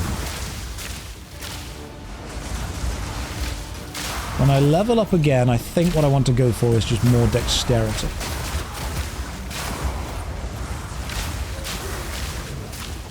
I really want that helmet that ignites enemies by just being near them. I feel that would be a useful thing for here. Are we going for a Santa stream next week? Ooh, we could do a special Christmas-themed stream. What do you think we should play for a Christmas theme? Well, let's stream on the 22nd of December. It's my birthday on the 29th, I was going to do in the evening. Ooh. I'll see. I can't guarantee. Don't know where I'm going to be. But I'll see. What's my preferred Commander deck to play with? I don't like Commander. I understand that's sacrilege to say, but I just don't like it.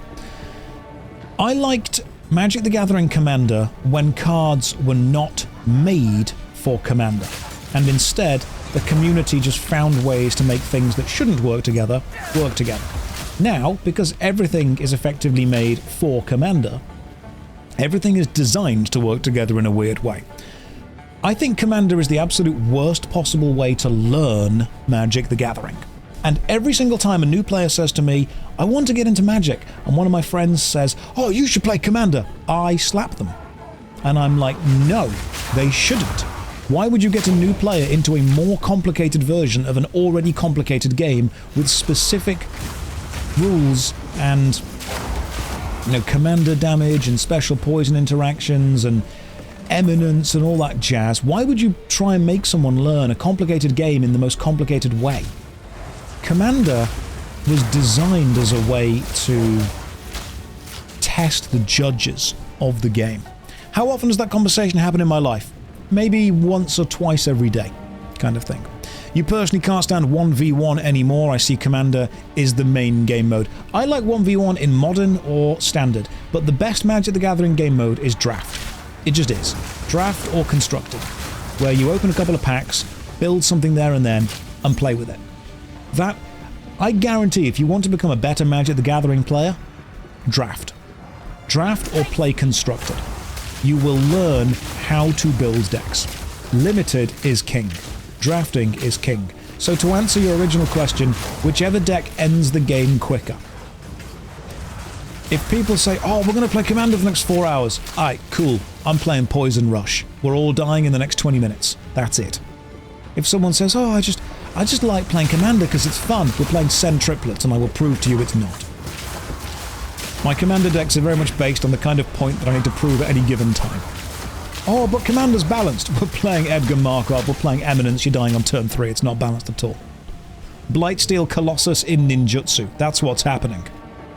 And when you go, oh, that's not fair, it's Commander, deal with it. If you want fair, we go and play Limited. Anti-ethical MMORPG. I just don't like Commander. I'm sorry, I just don't. I think it's one of the most boring ways to play the game, and it's time for a boss! But before we do that, we'll have a quick look at what this one is here. Bow attacks fire an additional arrow. Nah, there's nothing good about that. Let's pop back to town, sell some stuff, and take on the final boss. Yeah, I'm all about get this fun done and over with. Efficient fun. It's about efficient fun. That's what it is. I don't mind playing Commander with people who also... Because I'm quite a competitive player. Someone comes over to me and says, hey, we're playing Commander to win. Excellent. We're playing it to win. Increase chaos damage. Sell you. Is that worth keeping? 133 intelligence? No. And then let's just sell the belt. I will tell your Let's slam everything else in the stash. Now let's go and deal with the boss. Are we going to be able to? Don't know. Let's find out.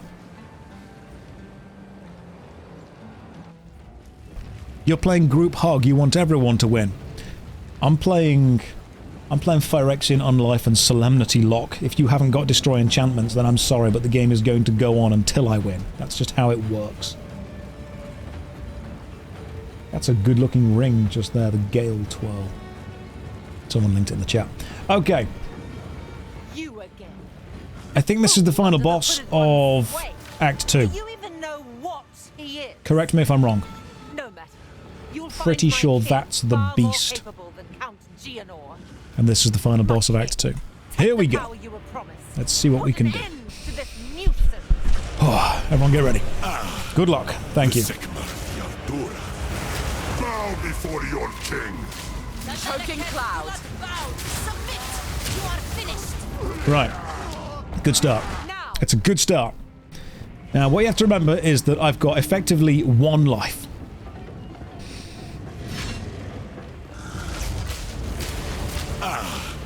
The Sycamore of Yardura. Bow before your king.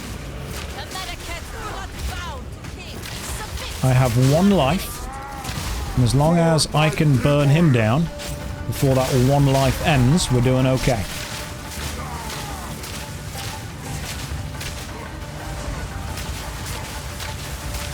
Now, thankfully, my DPS is quite high. It's just mostly about keeping the fire exposure on him. Oh, cool. We've lost the first half already. Cool. So we actually...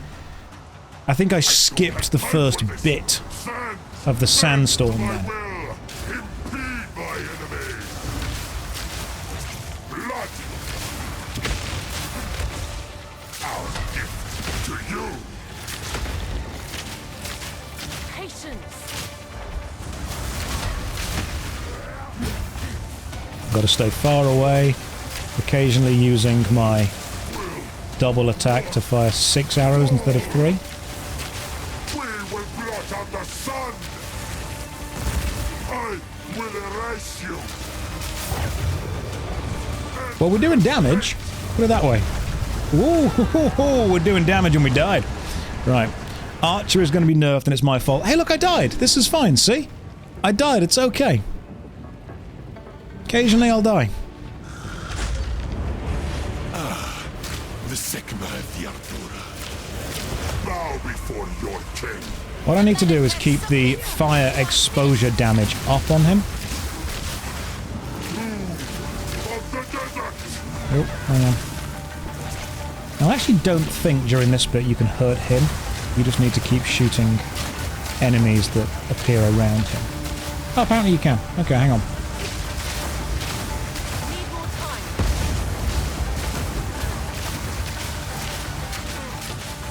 Let me just keep shooting him until he chops the thing off halfway. We're running out of time. End this. What are you There we go. So we can get to the second half pretty quickly.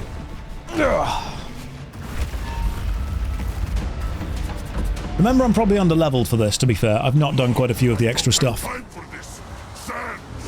So let's get you up, and you up.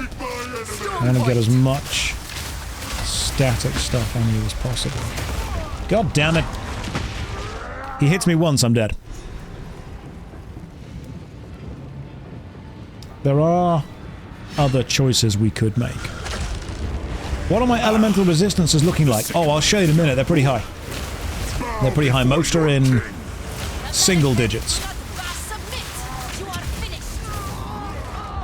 Right, so just in case you want to know what the elemental resistances during this fight are. My fire is 7%, my cold is 19, chaos is 0, and lightning I'm actually taking 13% more damage than I should do. My armor is 8%, and my evasion is 15%. So, functionally, I have 1 health. Technically, I've got 1,000 health, but the technical specs here really don't matter as much as the fact that I can take 2 hits.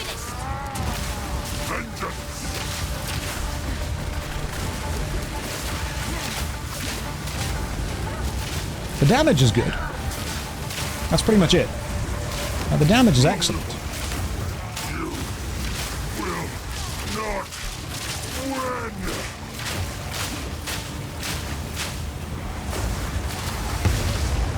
Unfortunately, as soon as he hits me once... Your math is off. You don't take 13% more damage, you take 4.5% more damage. Well, the great thing is, if I've only got 1 health anyway, this is kind of fine. How is my evasion this low? Everything's in damage. The Sycamore of Yardura. Bow before your king. Submit! You are finished! We repay hate in kind. Everything's in damage. Classic glass cannon. It's not a glass cannon, it's a gas cannon. How does the build translate to PoE 1? Don't know. It's probably fine. We just need some extreme strats. Now there is a node where you do more damage if you're further away, and I think if I can spec into that... For my people.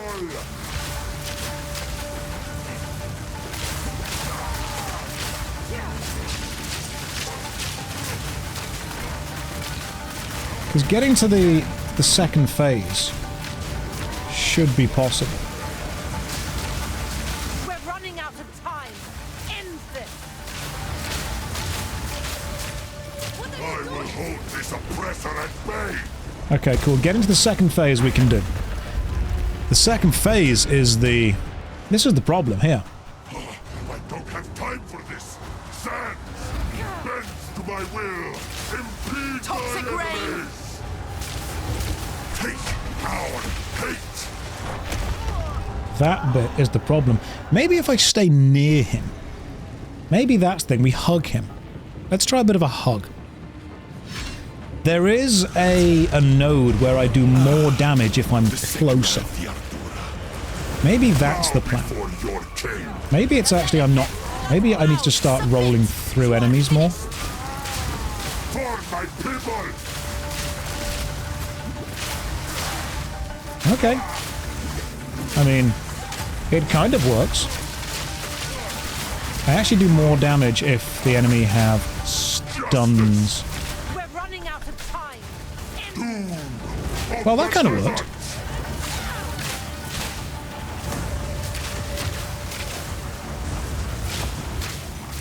I mean, it's doing fine. We're continuing to shoot him.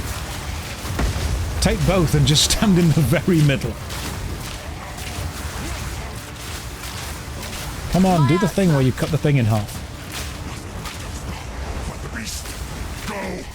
So getting to the second phase is possible. We can do this. I don't have time for this. Yeah, new plan. I'm just going to stand in the middle. To my will. Hug him. Feed my enemies. Our gift to you. Doesn't work. The Marrakech will Should have rolled. Should have rolled. I am playing this like I played Elden Ring. When I beat this boss, I would like all of you to say first try. So then we can stick it on YouTube and people will think I'm really good at this game. Before your king. America's blood-bound king. Submit! You are finished! The era of the Manhood is now! We are vengeance! Strike the sand!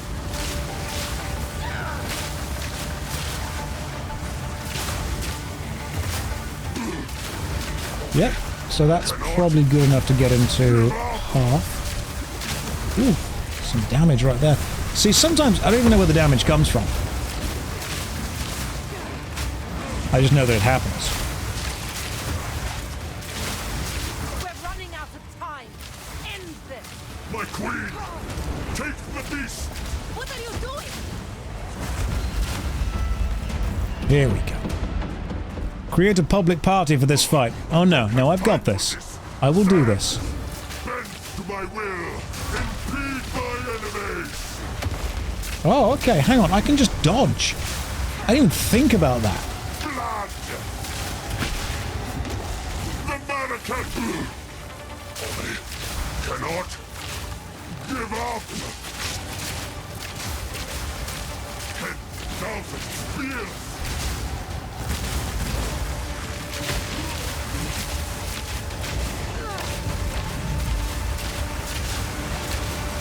Into dust! Die! Foolish First try.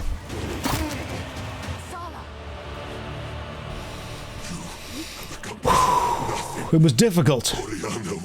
First try. You know why we got it on the first try? Because all those previous deaths helped me learn what to do.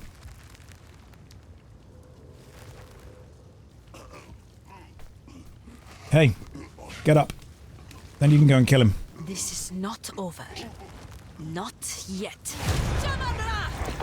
I return you to the embrace of death! It is done. That's pretty badass, you gotta admit. Advanced stacked sabatons, a shard, a bow that I can't use. The war. Alright, sweet. I'd say we've done pretty well. Let's see if those boots are any good. 17 armor, 30 to evasion. Ah, you don't go faster. 12% to chaos resistance. My chaos resistance is already pretty high. I don't need more than 0. Well, speak to the Hooded One in the shrine of the northwest of the caravan. Cool. Nothing here that I think is good. No, I mean the bow might be. It's not. Josh, did I stream this boss battle earlier? Nope.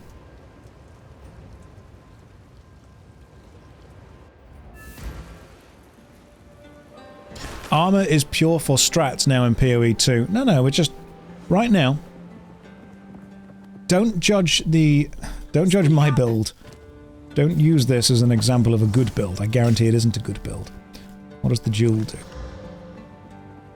15% increased duration of damaging ailments on enemies. That's actually quite good, seeing as I'm using a couple of ailment things. Stick it in there. Why not? And now I think we can actually go and have a chat with the Hooded One. Oh, by the way, we're about to learn who the Hooded One is. Spoiler alert for anyone who is playing for the story. Selling rares instead of disenchanting them is a crime. Doesn't matter. My worst fears have been realized. The beast is beyond our means now. Who or what are you? You're right. So the Hooded One is Sin from Path of Exile 1. I am a god. I am the thief of virtue. I am sin. It was I, all I can. So those of you who have played Path of Exile 1, you can be like, oh my god, oh, it's him, oh, wow. Spoilers.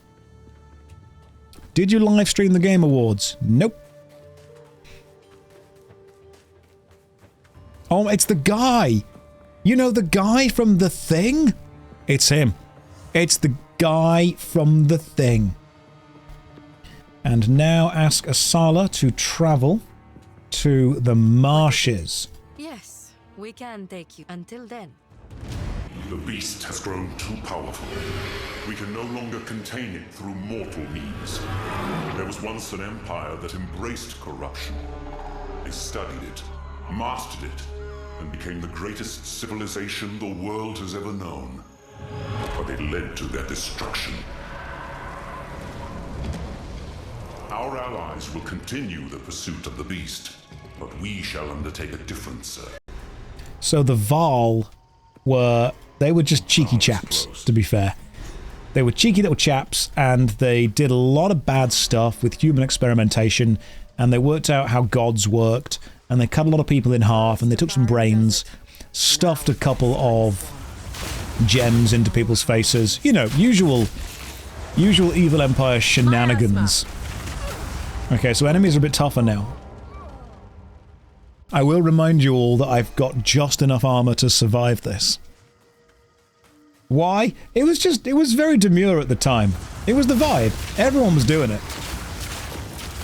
Now, what I do like about the marshes is you can get a lot of experience very quickly here, because enemies will just power through at you.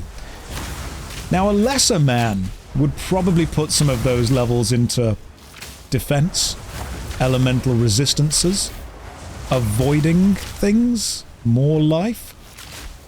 But we didn't get where we are by blocking, did we? If the enemy is still alive, I'm doing something wrong. Therefore, everything must be about making the enemy less alive. Armor. Coward skin, you mean? We're just going to go with full-on damage build. If it's not doing damage, what's it doing? What are we here for? First time watcher on Twitch, watch any of our YouTubers, are your graphics intensely downgraded? Don't know what you mean. This is perfect. This is 500 by 600, as God intended. But yes, they are. It's because I realise most of my audience are boomers, including me, and we've gone with a kind of old school charm.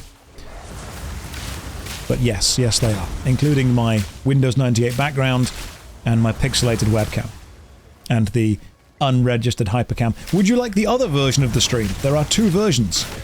I can put the other version on. If you're thinking this is not fun enough, I'm hip, I'm fun.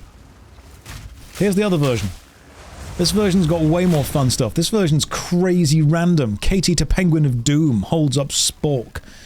You're getting a Dell. I think you'll find that I bought an E-machine because it has a sticker on the side that says never obsolete, and I very much appreciate my PC being never obsolete. Wait, this is a skin. I feel lied to. I'm sorry, I'm running Windows 10. I apologise. This is all just a graphic. Right, how fast can we delete this boss? Let's find out.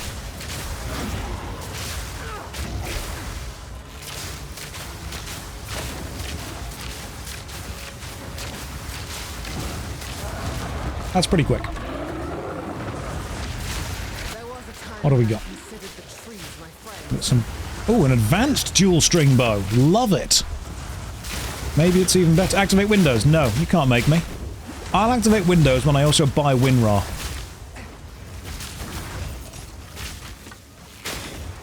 I'm going to see what that bow was we picked up just then. Advanced dual string bow. Bow attacks fire an additional arrow. I really want that to be good. Level 55. It's... Ooh, okay. So my current bow is... It does fire damage, it does chaos damage, it does physical damage. It does so much stuff. I'm going to slam a... I'm going to slam an orb into that bow and see what happens. If I can get a bow that fires multiple arrows and we're doing fire damage... Ooh, that's when the build comes online. Right now, if anything, the build's offline. Remarkably offline.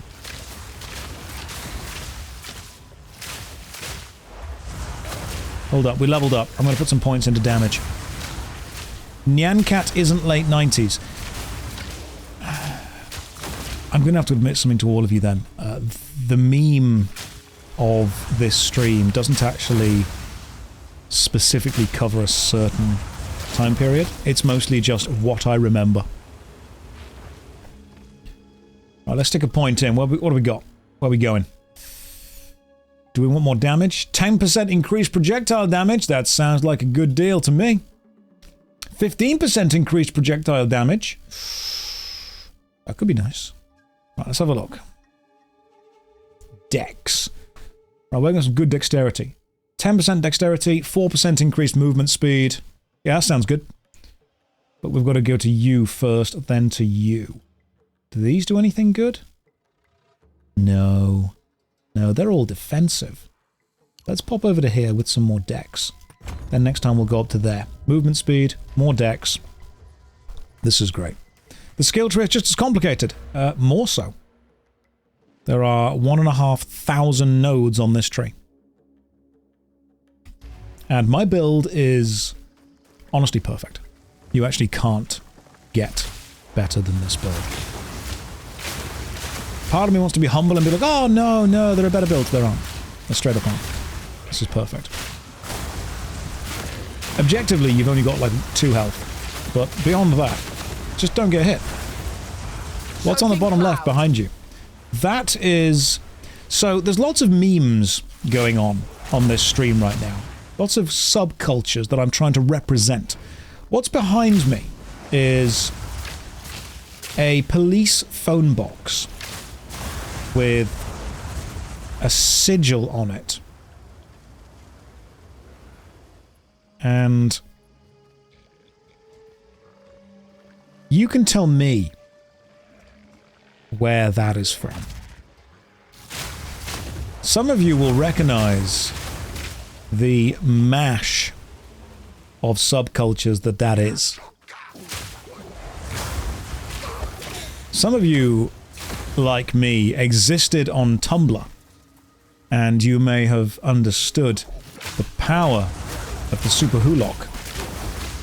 Some of you won't, but there was a time when the Super Hulock franchise really did have us all in its grip. Yes, it is. Lived through it. Oh, did I live? I got hit once and didn't die.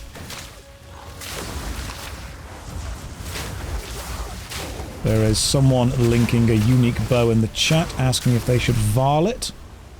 Widow Hail. Hell yeah. Varlet, man. Do it. Varl or no balls. Ah, I wasn't paying attention. I was reading their chat and I died. This is the problem. Super Hulock, for anyone not cool, is the combination of Supernatural, Doctor Who, and Sherlock, which for some reason had such a cultural grip on Tumblr. I say for some reason, it was very obvious. Benedict Cumberbatch, people found him attractive, and they also found Jared Padalecki and Jensen Ackles attractive, and they found Matt Smith and David Tennant attractive. So you had the kind of trifecta, I suppose quad if you will, because Supernatural 2 of them, of the sexy nerd boys. Oh, you are a interesting advanced vagabond armor. Return to the earth. Well, I would say that I'm an advanced vagabond.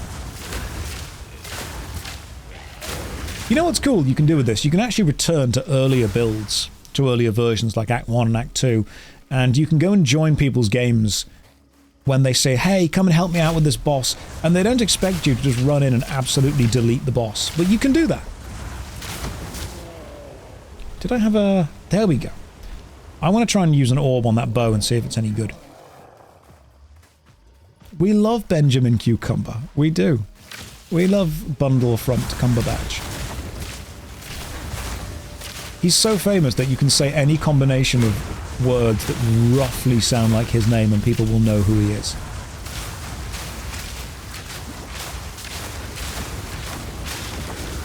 I don't... Ooh, that's an advanced lace hood, which I think is actually good for my build.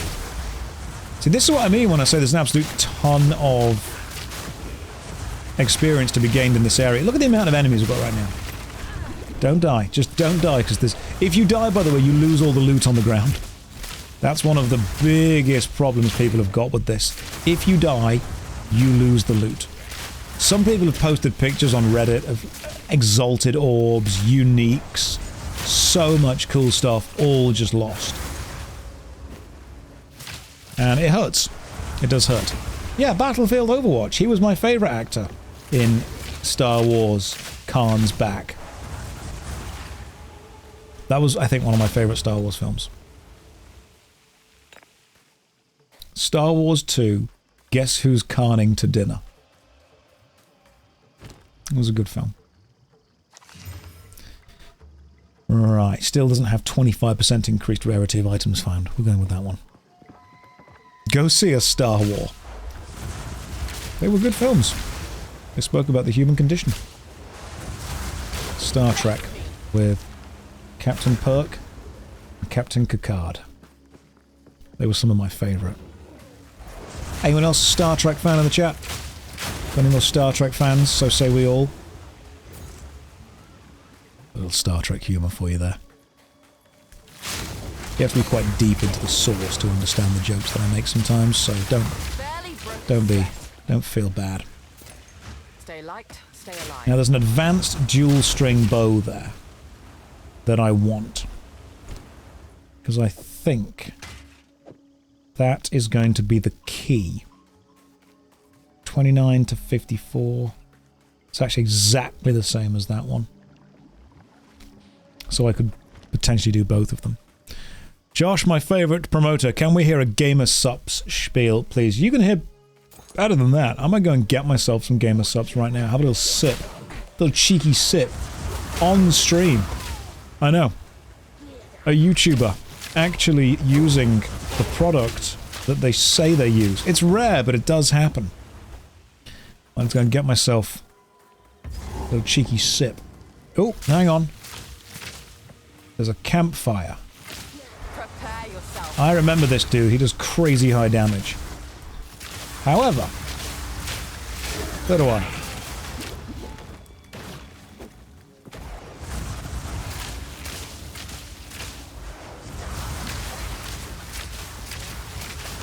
Sit down, you. Ooh, Jeweler's Orb. Excellent. Love me. An advanced cultist bow. They're always good. The cultist bows are the ones that do chaos damage. But they don't fire 2 arrows.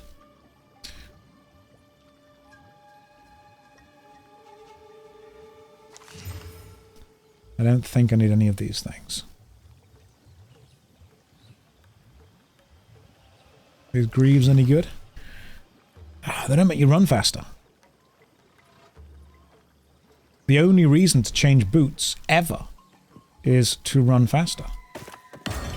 A lesser Jeweler's Orb, that's actually quite good. That adds a support gem socket to someone with only 2. Am I at cruel difficulty? Yes, I am. Yep, we've made it to cruel. Which is why my armor is so high. I will show you my defensive stats in a minute and you'll understand quite why I'm able to run in and do such daring do. The boots you just sold had 15% move speed. Pretty sure they didn't. If they had, I mean, lizard scale boots. Look at these ones. I'll take them in a second because they require dexterity and they're rare. Let's get rid of these. Let's grab these. Let's see if they're any good. 20% increased movement speed. There we go. That, my friends, is an upgrade. There's a plan. Never think that I don't know what I'm doing. The zoomies have been acquired. Now, what are we losing? We are losing 8% increased rarity of items found, and we're losing 10 life regeneration per second. It doesn't even matter. Let's be fair, life regen was not what was keeping me alive. Was the fart dart nerfed? They tried. But much like its real-life counterpart, you can just force it. And it's still almost as good. So they tried to nerf us. What happened was, we did get knocked down. There's no denying that. But, in a way, we got up again. And because of the process of learning what works and what doesn't, they're never going to really keep us down. So we did get knocked down. But we did get up again. I can buy what They ain't never gonna keep us down. How unbecoming. Hello. Talk to Alva. We love Alva. We take simp shots? for Alva. I will hear Oh, that's quite pretty. nothing negative about being a good old Alva simp. Now let's try and upgrade these bows, shall we? I have got bow attacks, fire, and additional arrow, which is a bloody good thing. Do I have any of those orbs that upgrade something to unique? I don't, do I? No, that's a shame. Right, what about rare? What about an orb that throws something to a rare item? Where is it? Upgrades a normal item to a rare item with 4 modifiers. Orb of Alchemy. Let's risk it. Let's throw it on. And then let's varl it as well, just in case. Adds lightning damage. Dexterity. Leeches as life. Gain 48 life per enemy killed. It's not bad. It's not bad. I'm lying, it's bad. That's very bad. We don't want lightning damage. We don't want dex. I mean, let's have a quick look. Lightning damage? That is... yeah, that's low. That could have been way higher. I mean, to be fair, actually, it's 7 to 10. Dex is there. Could have been worse, but I don't think it's worth doing it. Use transmute, alteration, and regal. If you say that. Right, let's try this. So transmute. Where's a transmute orb?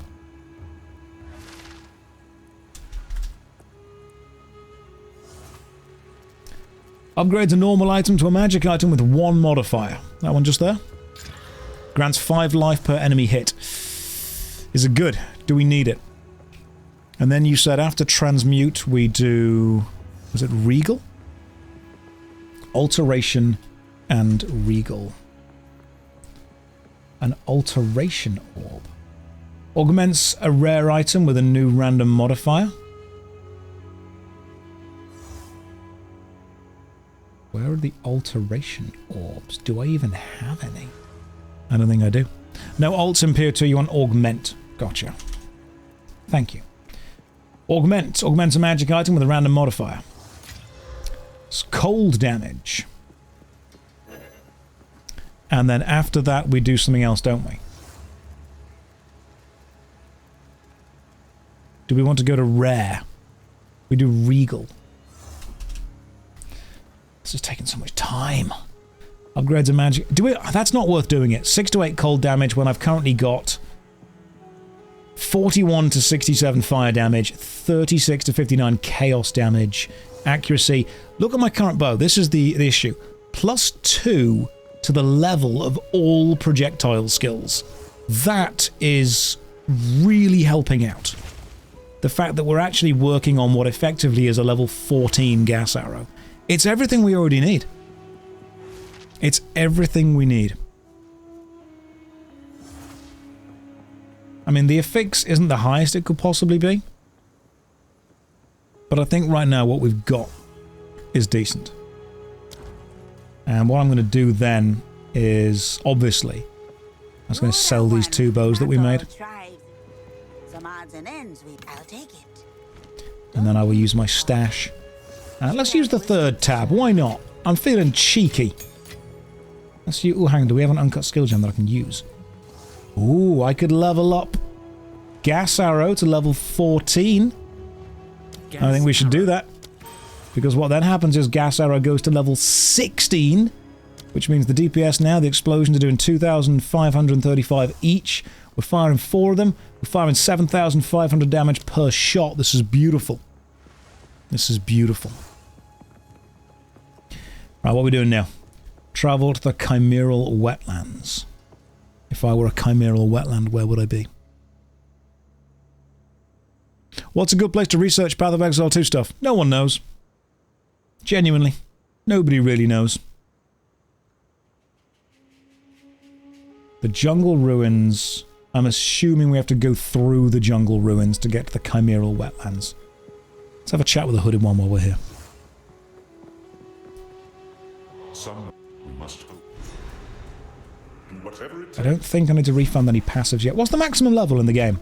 Because I'm 59, so I've probably got another, what, 20 levels to go? 21 levels? 100! Ooh, okay. We've got loads more choice then. Oh, this is going to be easy. We can make this work. The great thing is, I can take 50 more levels effectively and never, ever take anything defensive. We're not going with anything defensive whatsoever. Defense strictly for cowards. If we're not doing more damage, then what are we doing?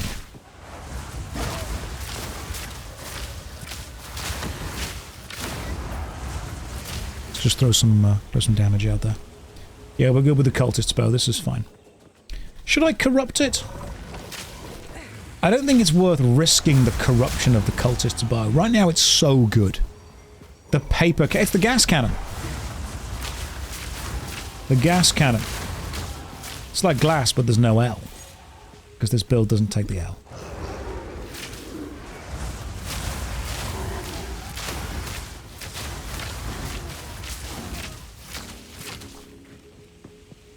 When you get to maps, you'll need defense. That's a matter of opinion. Might do, might not do. We'll see how that goes.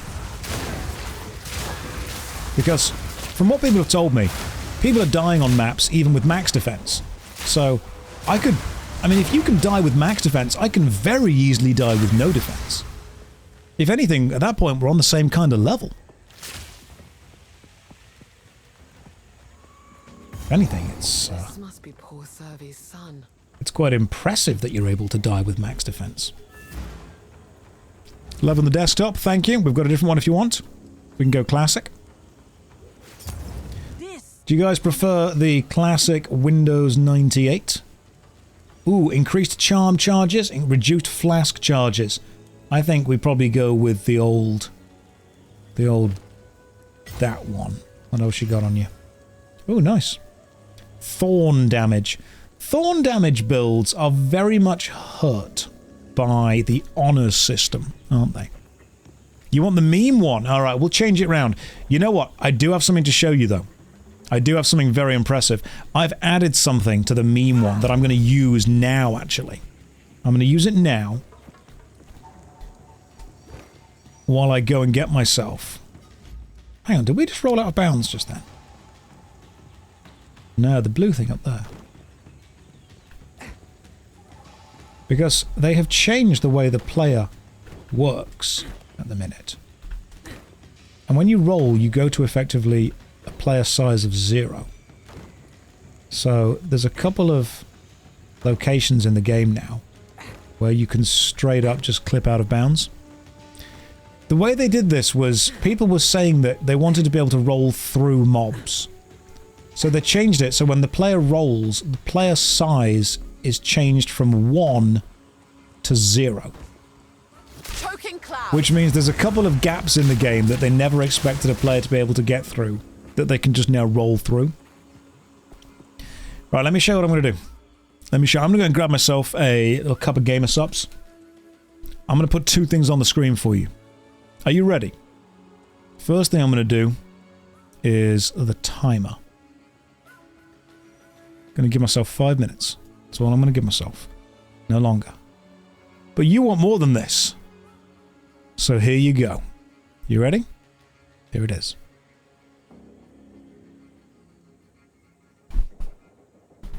Never say I don't do anything for you. Now, I don't know if you actually deserve more of this. It might never go in the corner. We have to accept that.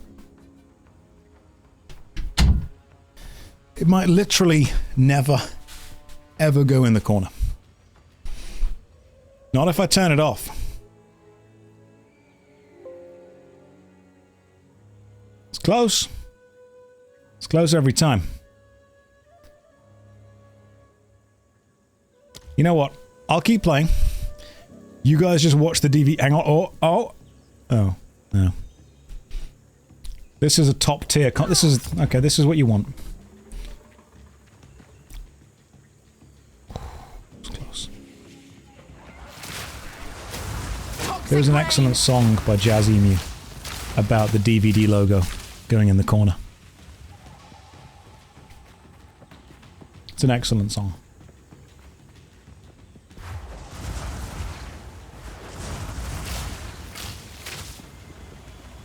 Oh, I was so close! What level am I? 59. I need to work out what the hell's giving me armor and get rid of it, because it's probably my shoes, isn't it? Yeah, they've got evasion. What's got armor on? Belt, charm slot. Oh, it's gloves. Alright, yeah, we can get rid of the gloves. They do fire damage there, they are good. The gloves can stay there.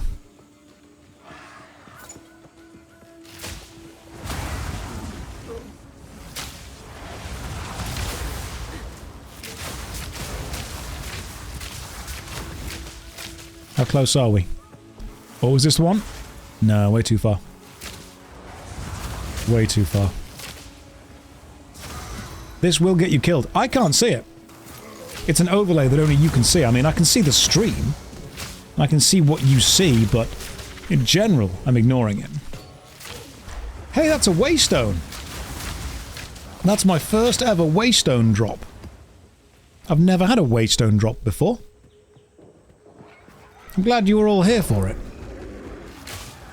I'm assuming a waystone is like an endgame map thing.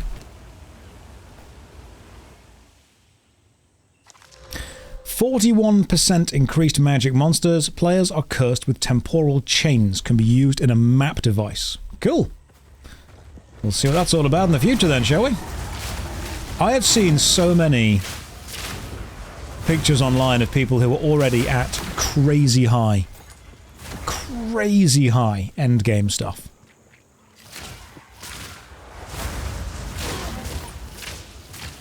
You know, maybe there's too much stuff going on with the screen. Maybe... I've got an idea. Hang on, I've got an idea. Trust me on this. What if I put the bouncy DVD logo here? Don't worry. There we go. It's there. You want the 3D pipes screensaver. Is this just how we stream now? Do you want the DVD logo under the game? Or do you want it on top of the game?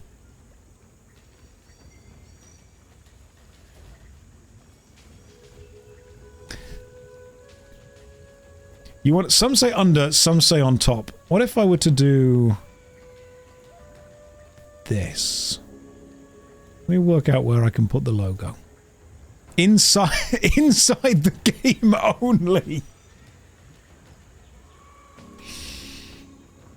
I could put it just in the game.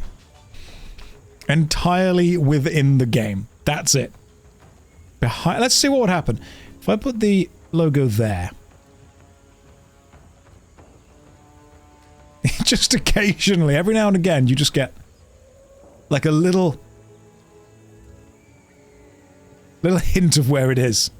That's it. What if instead we go like this? What if?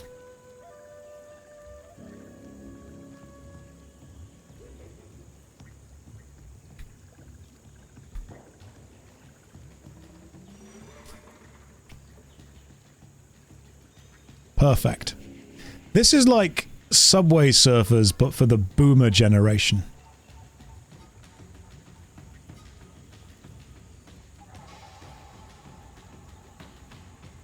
Just want to transform it so it's the exact right size. I mean, it's getting close every time. Okay, so I'm actually... That is perfectly fit to the game. I'm not putting on Subway Surfers and Family Guy. We are an old-fashioned stream. I will keep your entertainment in the old-fashioned way. With the DVD logo.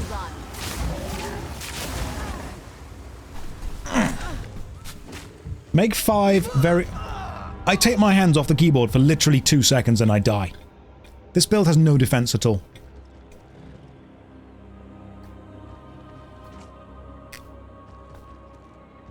Can I add the Windows Pipes screensaver? In the background, yes. Yes, I can. You know what? You don't deserve it anymore. You've had it too much. You'll get that back later. If I think that you deserve it.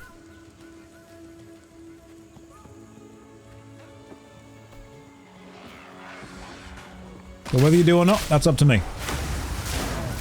You don't deserve it right now. You've had too much. Glass cannon builds are one of your pet peeves. Tell me why.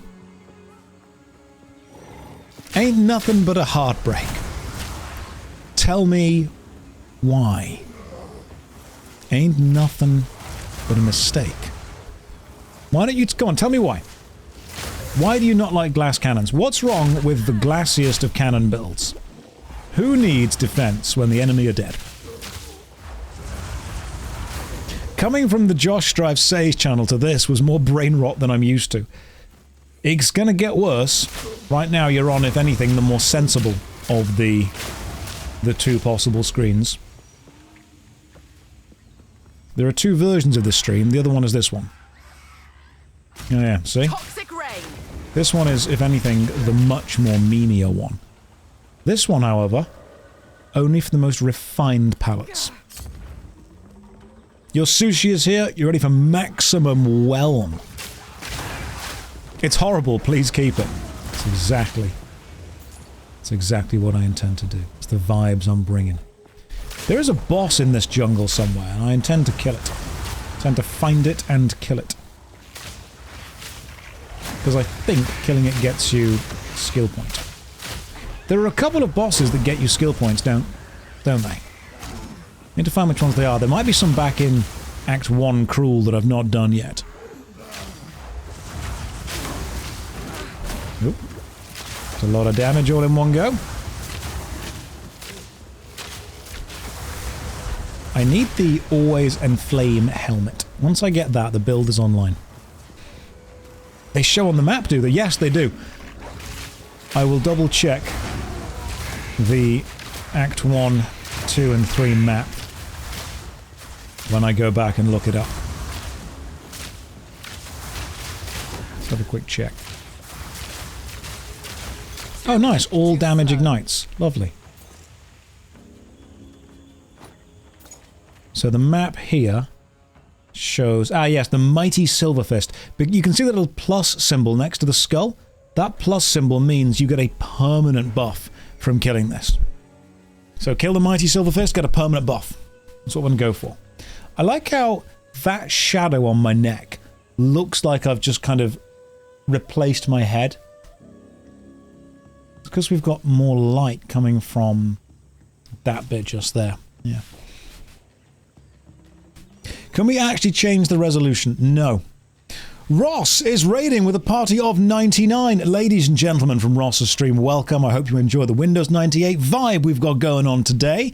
Is Ross ready? Am I correct in thinking it's Accursed Farms? Ross, I am a massive fan of your channel. I'm going to try and not fangirl right now. I'm going to try and remain very professional, but I must say that the Game Dungeon is without a doubt one of the greatest video game series on YouTube. It's phenomenal. It's absolutely brilliant. I was actually talking to a couple of the viewers earlier about this. One of the most impressive things I think that you do is actually get old games working on modern systems. How the hell do you do it? Genuinely. How do you do it? Massive fan. The Stop Killing Games initiative I've spoken about at length with people. Very much agree with it. It's unfortunate that so many of the lawmakers nowadays are not video game players, so they don't understand. They don't understand the difference between emulation and theft. They don't understand the idea to survive things, and if anything, to document it. I was playing the Soul Reaver remaster a few days ago. I'm finishing Soul Reaver 2 off tomorrow. And in the remaster, they've actually included the lost levels that you can play through. They have included interviews with the cast and crew. They've included some of the first voice acting things. Incredible stuff. And it's mostly about preservation. Game preservation is hugely important. Now, I'll let you in on a little secret. I actually use, and again, don't tell anyone because I don't want to go to jail. I have partaken in the emulation before. I know. I'm sorry. It's bad of me. It's wrong of me. I'm sure somewhere out there there's a billionaire CEO that could have afforded a second yacht had I have not have downloaded Kingsfield. But my general way of looking at it is If you are going to legally sell something, then I'll happily legally pay for it. If you're not selling it anymore, and you don't intend to make money off it, and you're just going to let art die instead of opening it up to the public simply because you want to keep ownership of it, don't. Once you've decided, hey, you know what, this game I'm not making money off anymore, let's put the source code out there. Let's make it free. Let's allow people to play it. And the reason this links back round is recently Sony, Nintendo, and Sega went on a massive takedown of almost every emulation and ROM site.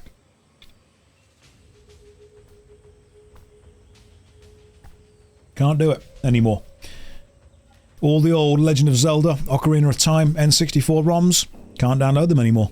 Original Pokemon Red and Blue, Gold and Silver, can't download the ROMs anymore. All the old Sonic the Hedgehog games, can't download the ROMs anymore. Don't say the name of the ROM site. We all know the amazing ROM site, but don't say the name, because as soon as you say the name, they'll go and look for it. And unfortunately, I'm on Ross's side with this. Ross is right. He's objectively and morally correct with what he wants. Unfortunately, the law doesn't really care about morals. The law cares about who has the most money. And it ain't us. That's the problem. It ain't us. As soon as the corporations turn around and go, hey, take these games offline, the law, they can't bend over fast enough for them. Without a doubt. They can't bend over. You thought you saw them in the archive still. Go and try and download them. I mean, they're not on the... They will still exist somewhere. If someone were smart, they would have downloaded an absolute crap ton of ROMs to a hard drive, and then they would just have the hard drive, and then they would be able to access them whenever they needed to. If someone was smart, they would have done that. I've done bits of that, don't you worry. There are places. There are places. We know a guy. We know a guy. If you're anything like me and you were born in the UK, then when you say you know a guy, you mean you'll go to a car boot in Bradford on a rainy Sunday morning and buy a floppy disk from a guy in a Vauxhall Corsa selling them out of the back of a plastic IKEA box. That's what you'll do. And my God, if he won't have the best games. He really will. That's the lad. That's the man you need to know. Old Barry the Pirate. Who's your ROM dealer? Do you want to know the moment I realised that video game security was bullshit? And that was the moment that child me picked up a floppy disk. And on the very back of the floppy disk, there's a physical black switch that says, flick this switch this way, and the disk becomes read-only. And I flicked it, and I thought, oh my God, now I can sell it to someone without them being able to, you know, copy the data. But if you just, bear with me, it's going to sound crazy, you just push it back. You just physically move the switch, and then you can use it. CDs and CDRs, they were a serious scam. Do you want a CD you can write to once? Or do you want a CD you can, you know, write to multiple times? I'll take the multiple, thanks. Foolproof, absolutely foolproof security without a doubt. But no, in all seriousness, massive fan of Ross, love what you do, loved your channel for a long, long time, would love to be able to sit down and chat with you at some point. I think he's doing good works, both morally and artistically, on YouTube. And video game preservation in general. Because, let's be real, we're not going to play those weird old PC games that he plays. We're not going to do that. No one's going to try. But my God, we're going to watch him do it. That's what we're going to do. If you aren't subscribed to Accursed Farms, go and subscribe to Accursed Farms. If any of the mods in the chat could find Ross's channel, Accursed Farms, and stick a quick link in, that would be lovely. Thank you very much. No, without a doubt you should. There's a couple of video game creators on YouTube that I think are doing more than just entertainment videos. They are doing historical videos.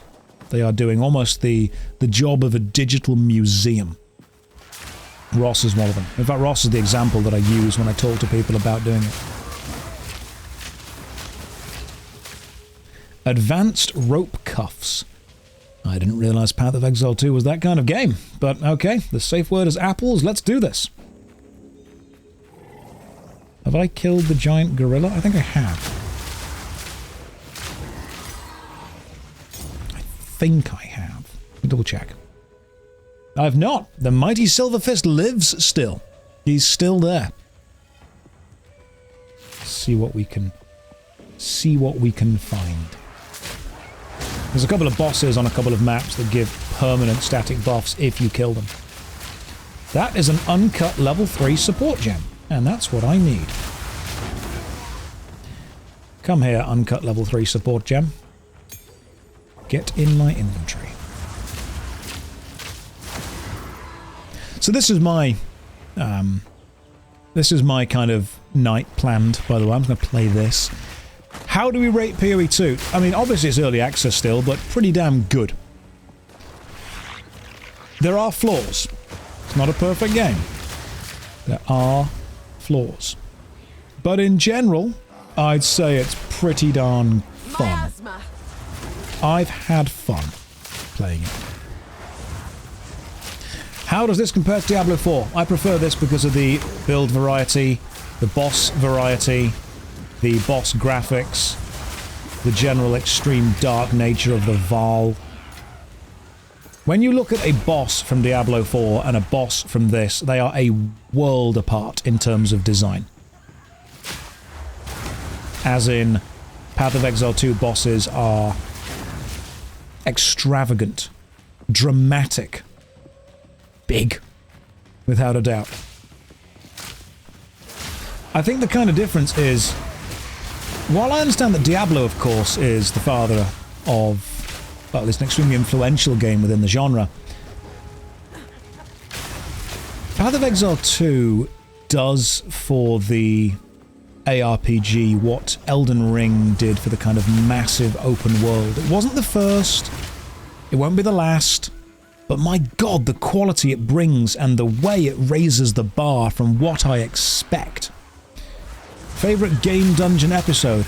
He's done so many. So many. What was that last one?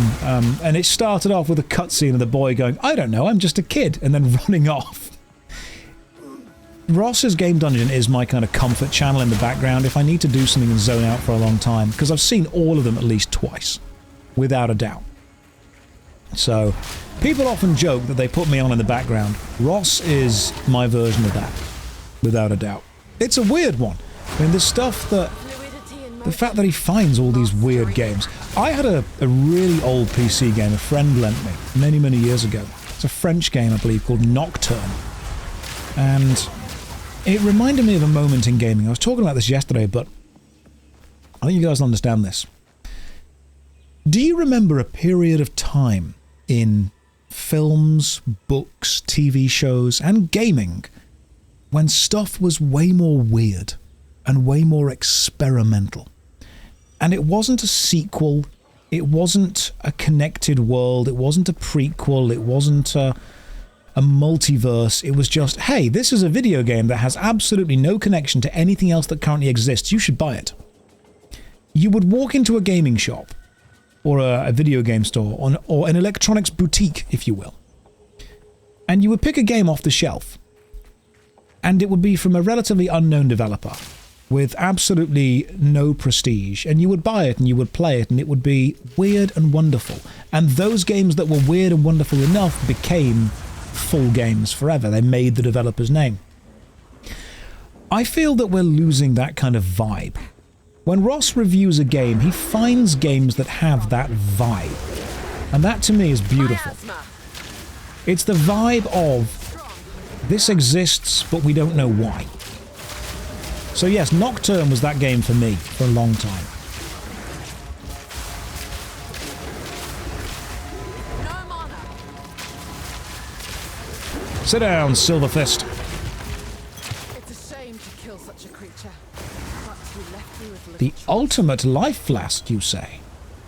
Well, I'll take the ultimate MDK. I loved MDK. I've got an actual video of me reviewing that. Now, people say that it was known as Mission Deliver Kindness.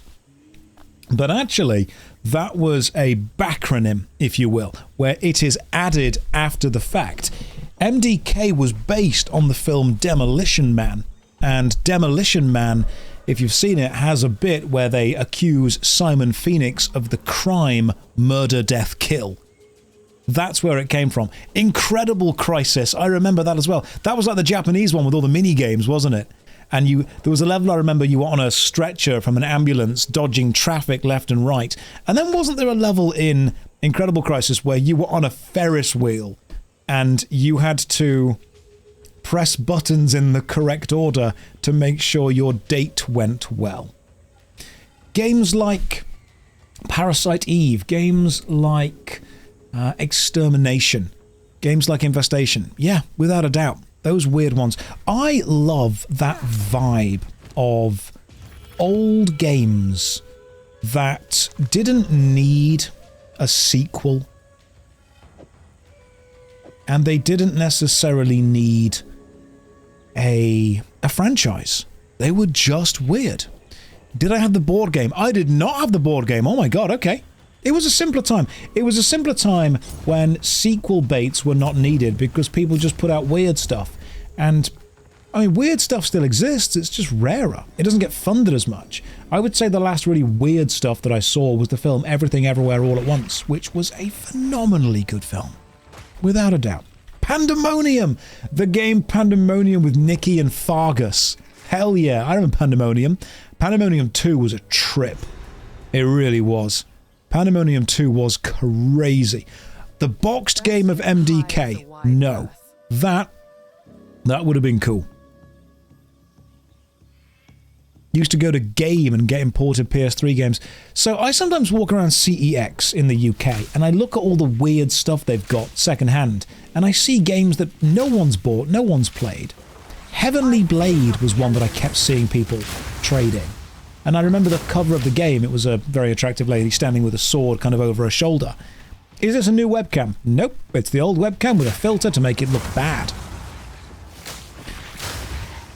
To loop this all around to Ross, what Ross is doing is he's finding games like that and playing them, which I very much appreciate him doing because he's keeping them alive. If I could do that for old PlayStation 2 games, PlayStation 1 games, I would love to.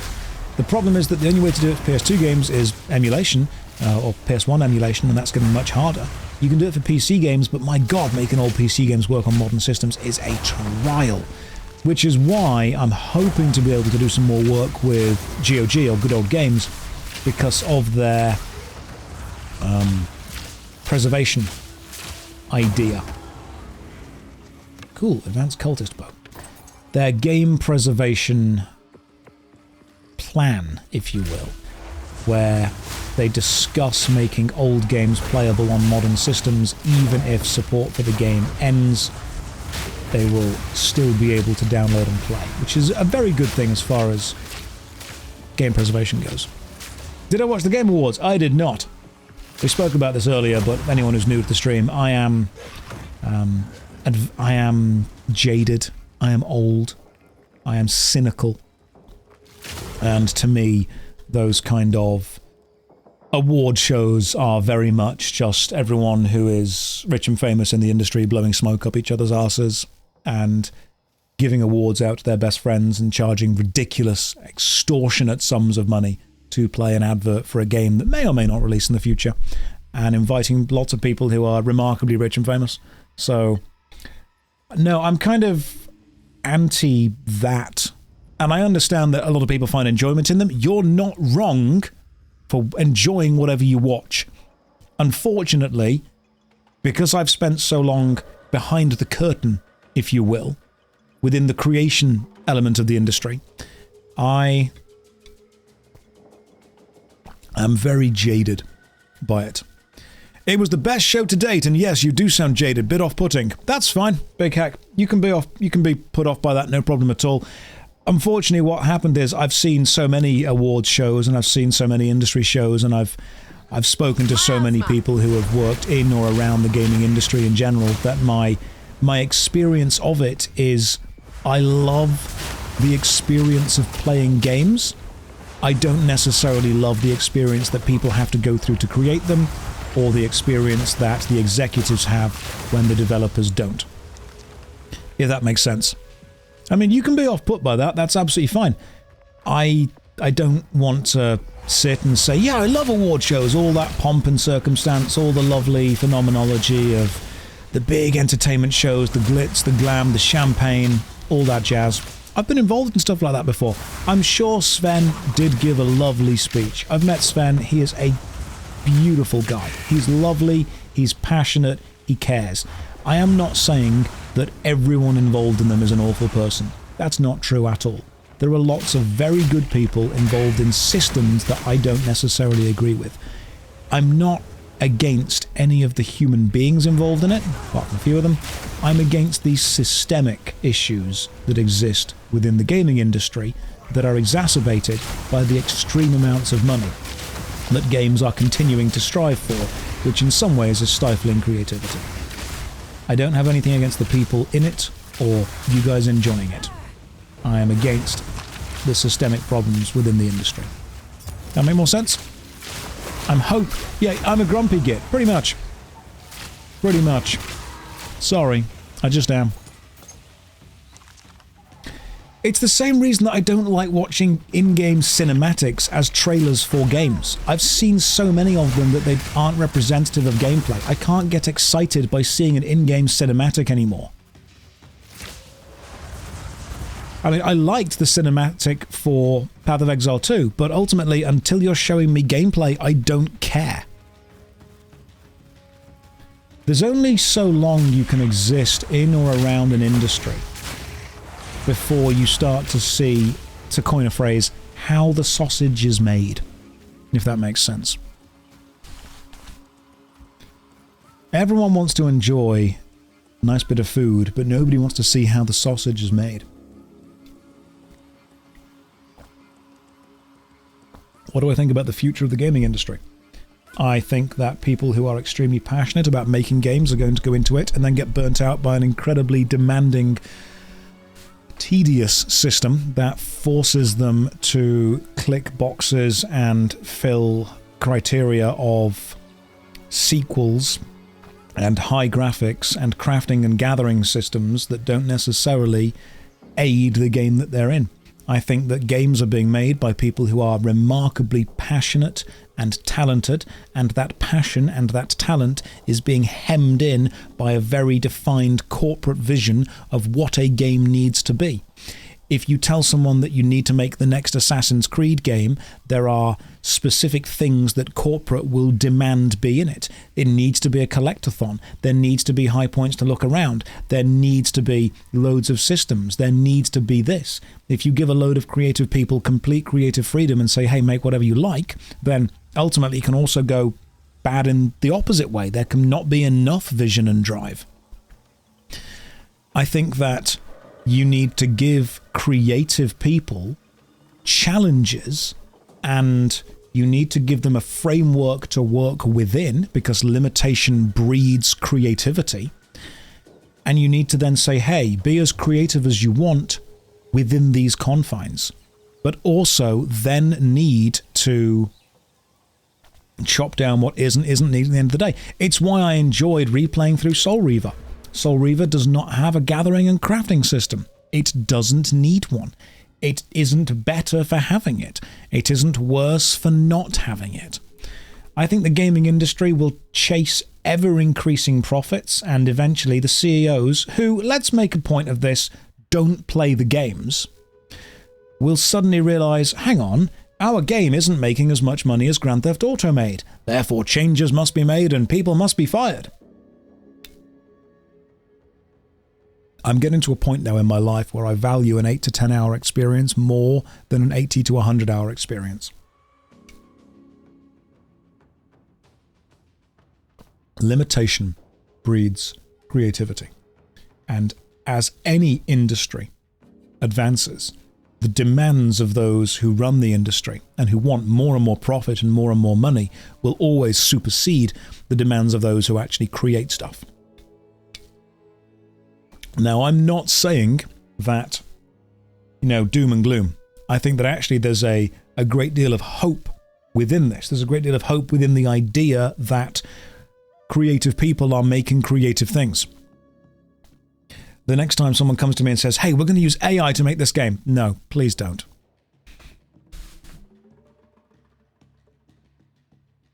I would say, yeah, a good majority of the mainstream stuff is made to please an algorithm instead of an audience. And I think, unfortunately, games companies will make decisions where they say, hey, we need to do this because this is going to be profitable within the research that we've done. Just make something weird, man. Just make something weird. We were talking about weird games. Pandemonium. It's a weird game. It's a strange-ass game. Make it. Make me something weird, man.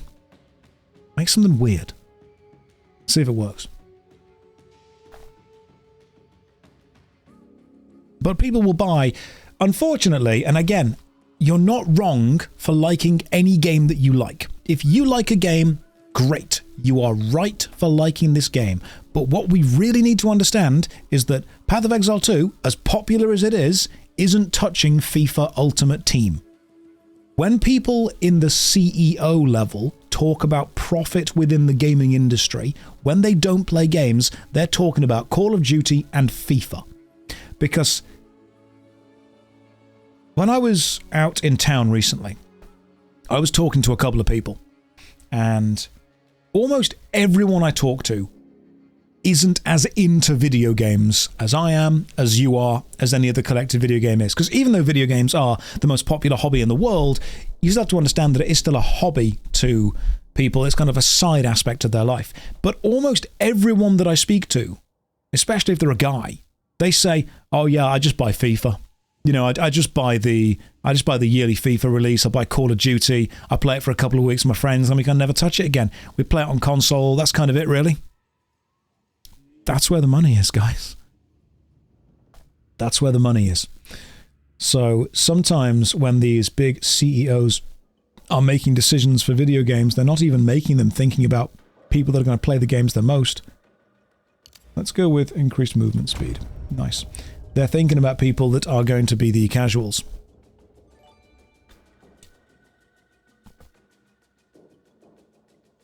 And there is nothing wrong with being a casual video game enjoyer.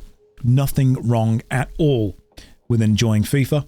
Nothing wrong at all with enjoying Call of Duty. If they're the only games you play, more power to you. Enjoy playing whatever the hell you want to play. If someone ever says to you that you're not a real gamer because you don't play the exact games they play, they're wrong. I'll supersede them right now. You absolutely are. But unfortunately, CEOs and the financial incentive to make video games will focus on the majority of people that spend the majority of money. And weird stuff doesn't do that.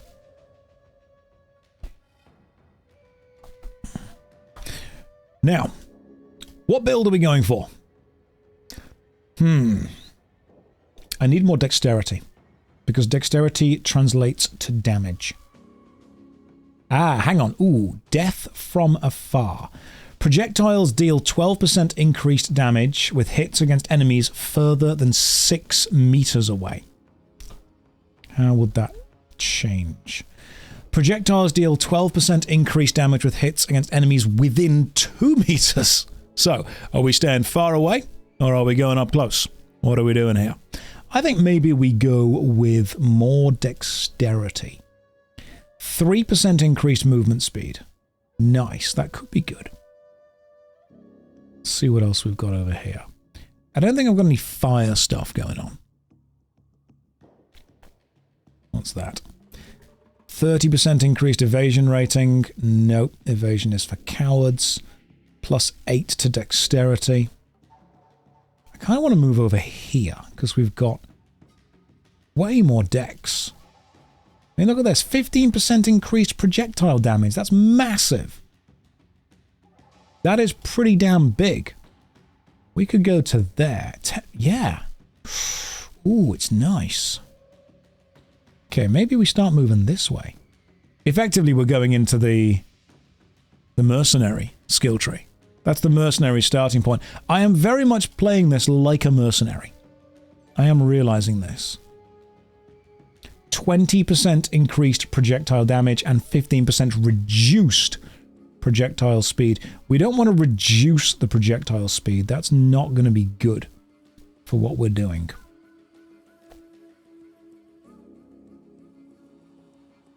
But I think that might be one of the best things to go for right now. Yeah, let's start moving toward the mercenary tree. We're going to go this way. Got 2 points to put into it. So we go to U with Dex, and we go to U with Dex as well. Next one gives us 15% increased projectile damage, more strength and Dex. That's good. Then we just start to move down there. Alright, we're going to the mercenary tree right now.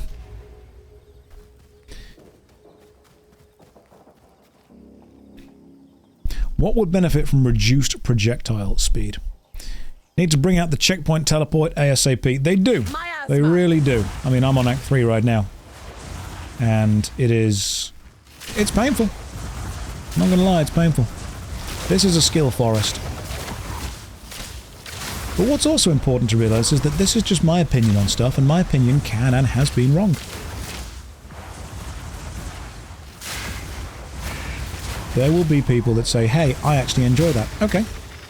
That's another waystone. I've not accessed the map yet, but I've got several waystones, which is kind of cool.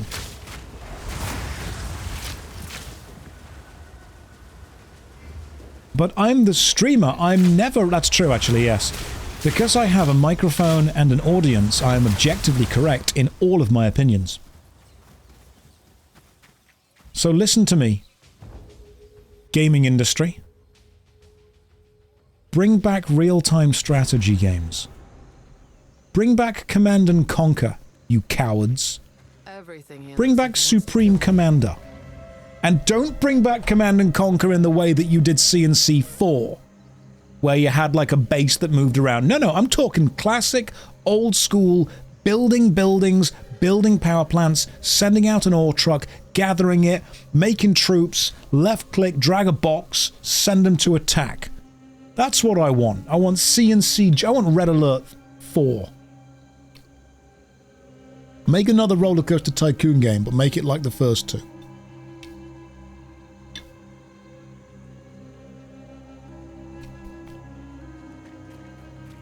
Bring back real-time strategy games. I miss real-time strategy games. I love Age of Empires 2.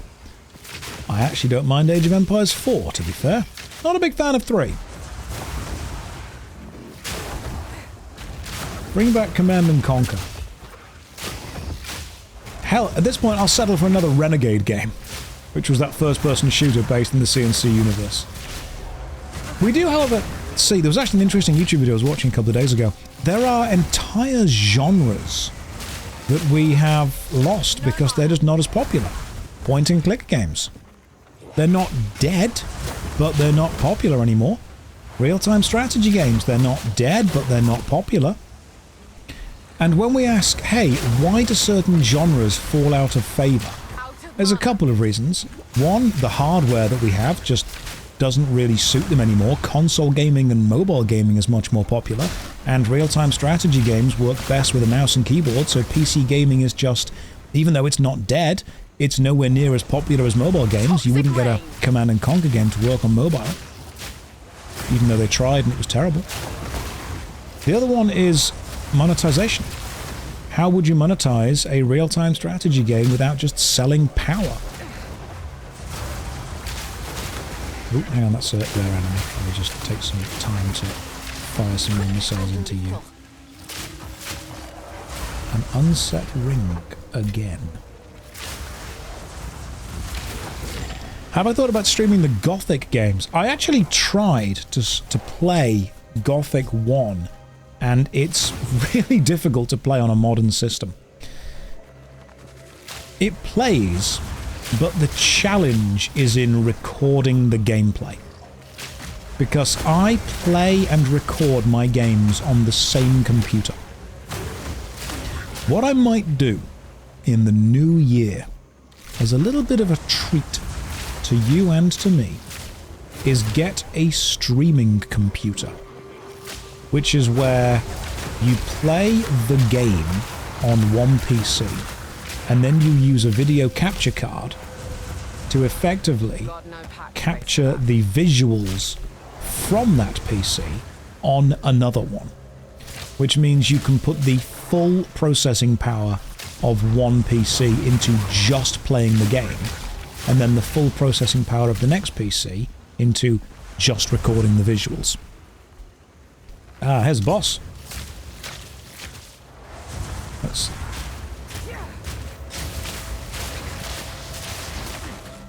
Let's just burn you down. Sweet. The ultimate mana flask. I like it. Wait, you don't have a streaming PC? Nope. Playing on the same PC right now. I mean, when I say, do you have a streaming PC? I've got a decent graphics card and a decent CPU, but I'm running OBS on one screen and the game on another. I don't have a PC setup any more complicated than the average PC gamer. Other streamers, what they do is they have a PC that runs the game and a PC that captures it. So a GTX 1060, it's actually onboard graphics on my Intel Celeron processor. What ability is on your mouse click? Right click is gas arrow. I fire 3 of them because I've got the triple shot on it. And right click, interestingly, is actually the Pathfinder ability Explosive Concoction, which throws out and gives whichever enemy it hits a 20% debuff to elemental resistance against fire. So as soon as I find a boss, I debuff them against fire and then burn them down with explosions. That's the plan. The debuff that I throw very rarely ignites the enemy, but it sometimes does. It's just not reliable as an ignite. The reliable ignite is my wall of fire. That's the reliable ignite. And then everything explodes and everything blows up, which is great. Have I played Lancer? No, I haven't. What's that about? Yeah, Concoction's not bad. It's mostly debuff for bosses. That's pretty much it. This main build is pretty much just Flame Wall and Gas Arrow. That's like 99% of everything I'm doing. How did I make PoE look like an 8-bit game? Pure skill. Just insane levels of skill. Also, if you truly think this looks like an 8-bit game, I'm going to assume that you weren't there for the actual 8-bit era. This is definitely 16-bit, without a doubt. This is not Alex Kidd levels. Alright, this is Castlevania levels.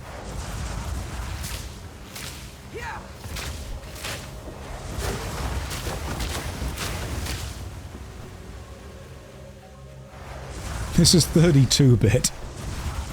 This is the PlayStation 1, PlayStation 2 era. The Temple of Chaos. Interestingly, we could do a trial. Let's see what happens. Why not? Let's do a couple of shenanigans. Ooh, Ultimate Mana Flask. Is it any good? Oh, I hate these. Removes 15% of mana recovered from life. That sucks. Oh, that's the worst. Yeah, we're not doing that.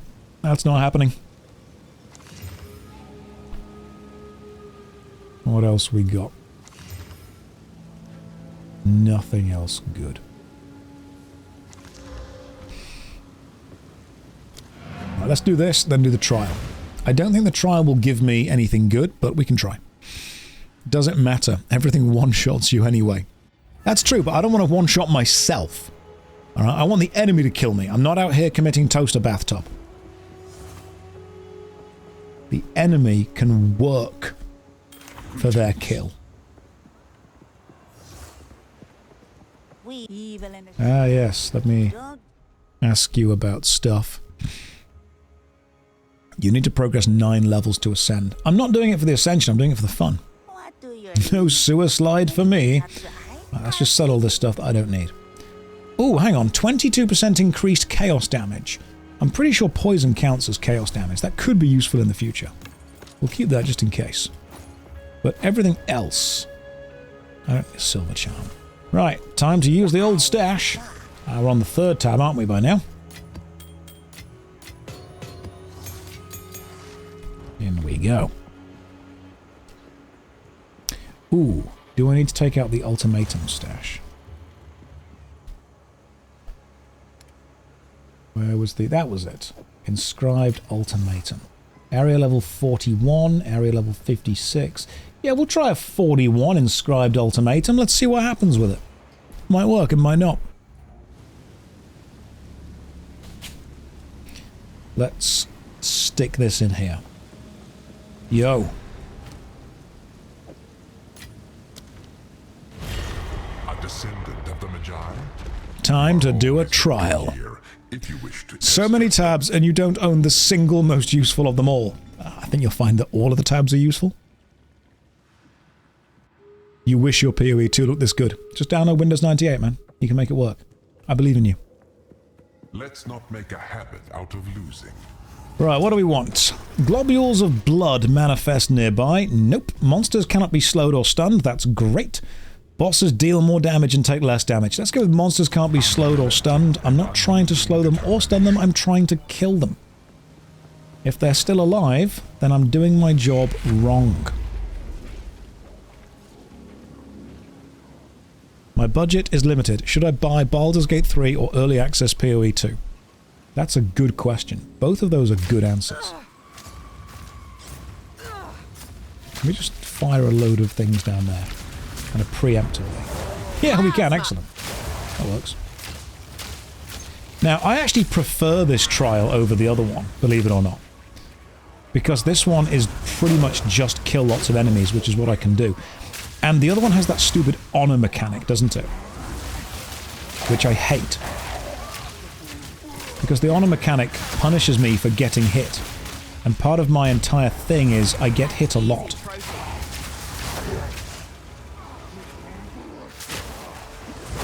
And then I just dodge.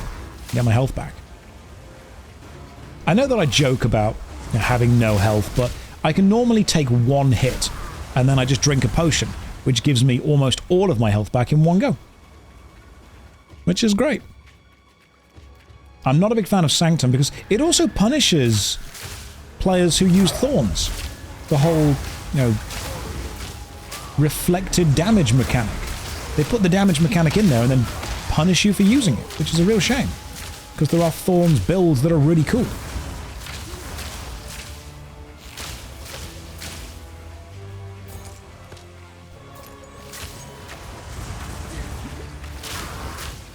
That should be everything. It's bad for melee. Yeah. I do not want to play a melee class. The reason I'm playing an archer is because spears are objectively the best weapon ever made, and a bow is a tiny little spear thrower. And if I can throw spears at enemies from far away, great. Add on to that an explosive tip. Baby, you got a stew going. Alright, number one, easy. Go on, give me a nice good modifier for this next trial. Give me something lovely. This is just a war. Right, a shield. I don't need that. Ruins will appear that can call deadly lightning storms if you remain in them, or an invulnerable shade stalks you, inflicting ruin with its melee hits. Fail the trial on 7 ruin. This is not good. I think we're going to go with the Swan, Stormcaller runes, and then just, move. Just don't be in the way. When you see a rune, just don't be there. Why not the boss damage one? I suppose that makes sense, because the bosses are going to kill me in one hit anyway. Oh, it's a corruption trial. Fantastic. Let's just get some gas going on. Outlive my expectation. Miasma. Nope. Lightning rune. Don't be there. Survive until the timer expires.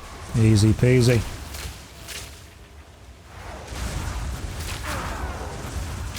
Let's just keep the gas up. I need more mana.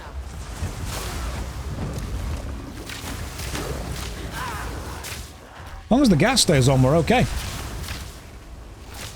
Problem's going to be when the lightning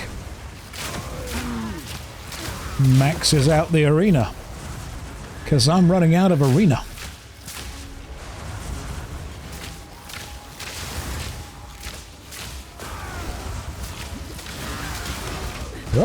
Oh, that was a nice big lightning hit just there.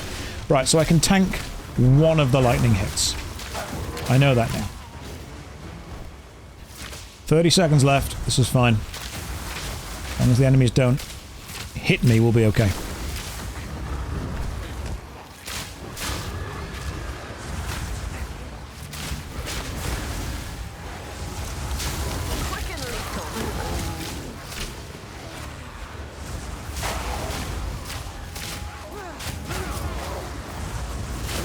The problem is keeping the fire up while also keeping the gas around and inside.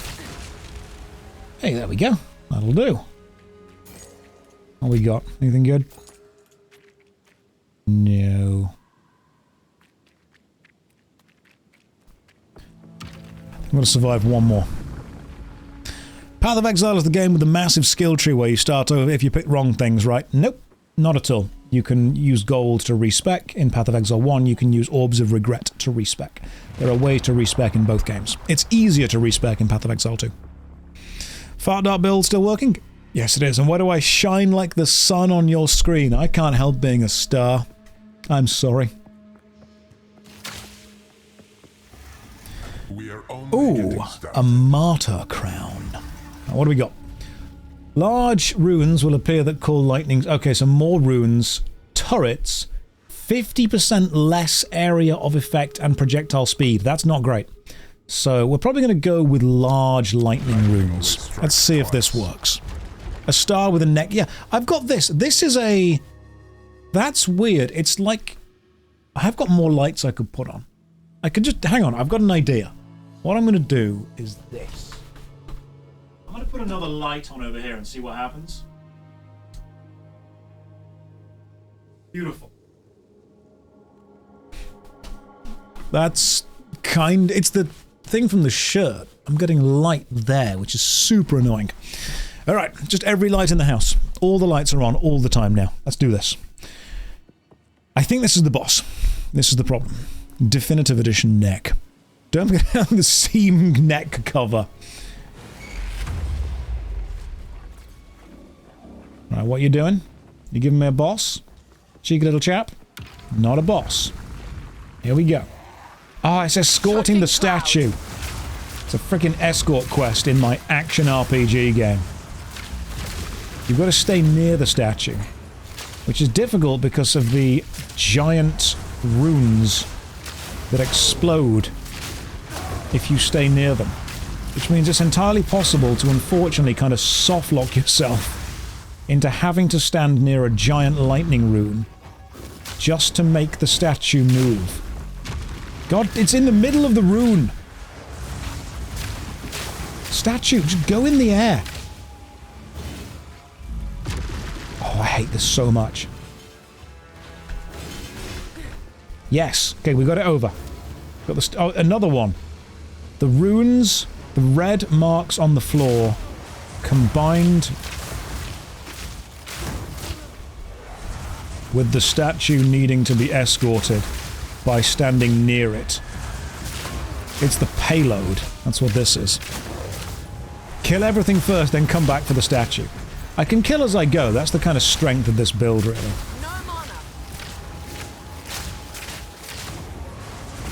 Strength of the build is we just keep walking. There was an inscription rune over there that I want to go and get in a minute.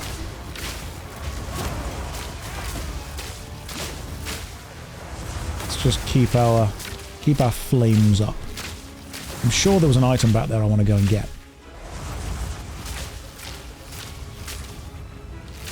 In my sight. Gotcha. Okay, let's just go and double check what this item back here was. I'm sure it looked good. Inspiration rune. It's probably not very good, but I've got it. Is this an I know. An escort quest in the year of our Lord 2024. Can't believe it. Straight up can't believe it.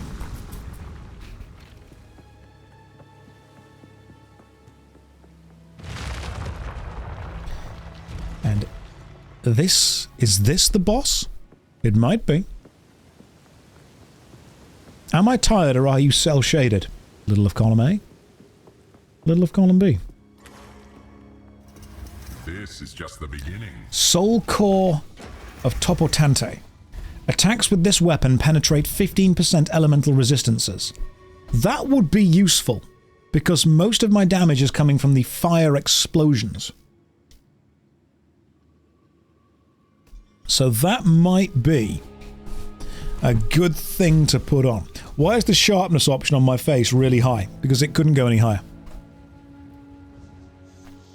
Monsters release deadly volatiles on death. 40% reduced life. Mana... Hang on. 40% reduced life, mana, and energy shield recovery rate. I'm going to get one hit anyway, so... It's fine. I'm either alive or dead.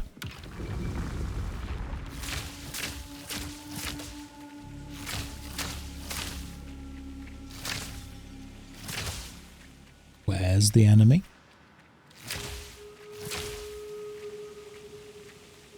Are they over here?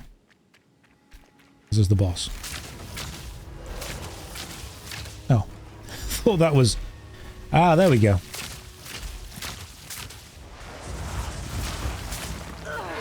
It's the stupid bird.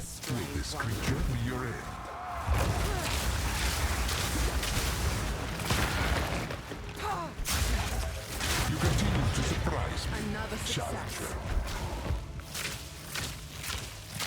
I'm out of mana. Oh. That was easier than I thought it would be. Cool. Is that the final boss? That was easy. Good thing there's no more. Did it birth a zombie? It did. It did. Was that legit the boss? Okay, cool. Thank you. Yeah, nice damage. Thank you, Ninja. This build does one thing. This build does exactly one thing, and it's damage. That's it. That's all it does. It does nothing of anything else. And we get some rewards. Lovely stuff. All corrupted. 21% increased projectile speed. Ah, now, interesting, because...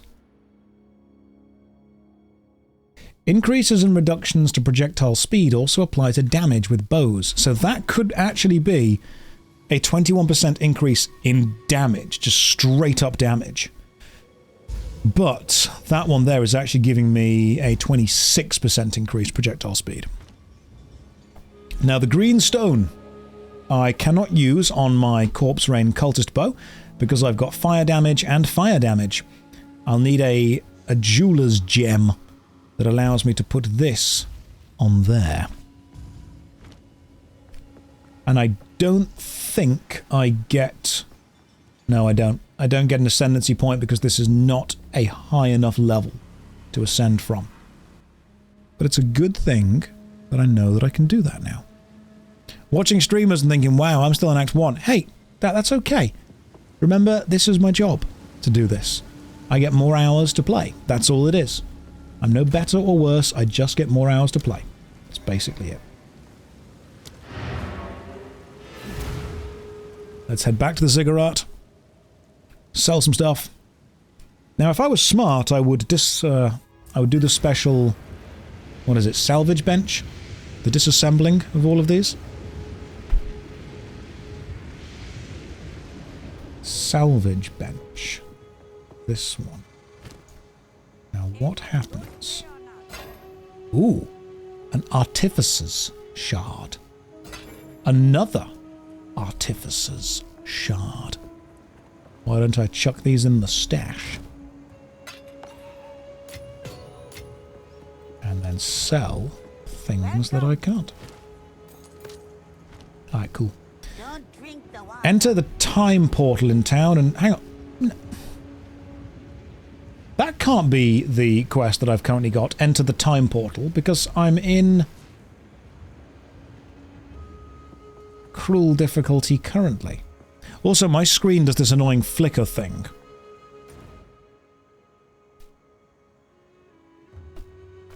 Unless that teleports me back to the old act. Yeah, there we go, Act 3. We should be over there, the Chimeral Wetlands. I enjoy playing hardcore solo self-found, but the internet tells me I shouldn't. Well, the internet are always objectively correct, and not a hive mind of thousands, in many cases millions of different opinions, all of which have contrasting views, all of which are remarkably hypocritical and can never actually agree on anything. You should definitely listen to the hive mind of the internet. Play what makes you happy. That's it. That's literally it. That's the start and the end of any discussion on video games. If you get enjoyment from playing it, play it. It's no more complicated than that. If you enjoy it, play it. I don't need to enjoy it. The internet doesn't need to enjoy it. It's your gaming time, not theirs.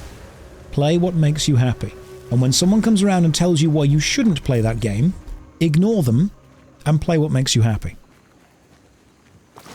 Robert Downey Jr. once famously said, when someone tells you what to do, nod, smile, agree with them, and then do whatever you were going to do anyway. Which is what I find one of the best ways to deal with people is. When someone comes along and is like, hey, I've got an idea. Alright, cool, what's your idea? I'm not going to do it, but I know that if I don't listen to you tell me, then you'll keep asking me for it. Other people's opinions affect you too much. Other people are idiots.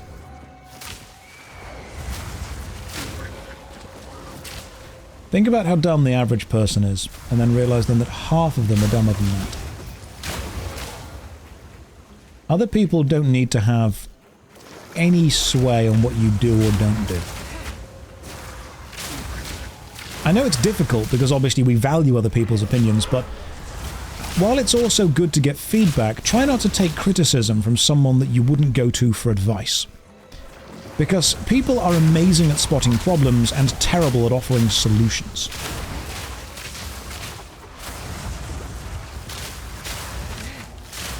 People critique my work all the time. And while I will listen to the critique from everyone, I will mostly take the critique from people who I understand are critiquing it from a point of view of relevant experience. Right, what did you drop, if anything good? The ultimate life flask. I've already got one of those. Isn't it arrogant to think oneself is above average side? Yeah, it absolutely is. I don't think I'm above average at all. I just don't care what other people think about what I do. In many ways, I think that I'm absolutely average with what I do. The difference is that I don't care if people disagree with that. And when it comes to having fun, you shouldn't either. Other people's opinions definitely have a valid place in many parts of life. What you enjoy doing when it doesn't involve them is not one of those places. Also, isn't it arrogant to think of oneself as above? Yes, it is. But arrogance has a place in practice. Unfortunately, sometimes to succeed at something, a level of arrogance helps. Surgeons routinely poll as the most arrogant people. And you know what? Fine. If someone's going to cut me open and mess around inside my organs, I kind of want them to be a little bit arrogant, knowing that they're goddamn good at what they do. People think that arrogance is the worst thing in the world. Oh my god, you're so arrogant. There is a level where it helps. If I'm going to someone for advice and I say, hey, do you know what you're doing? And they say, not really, no, I mean, I'm kind of okay with that, I'm kind of good at it.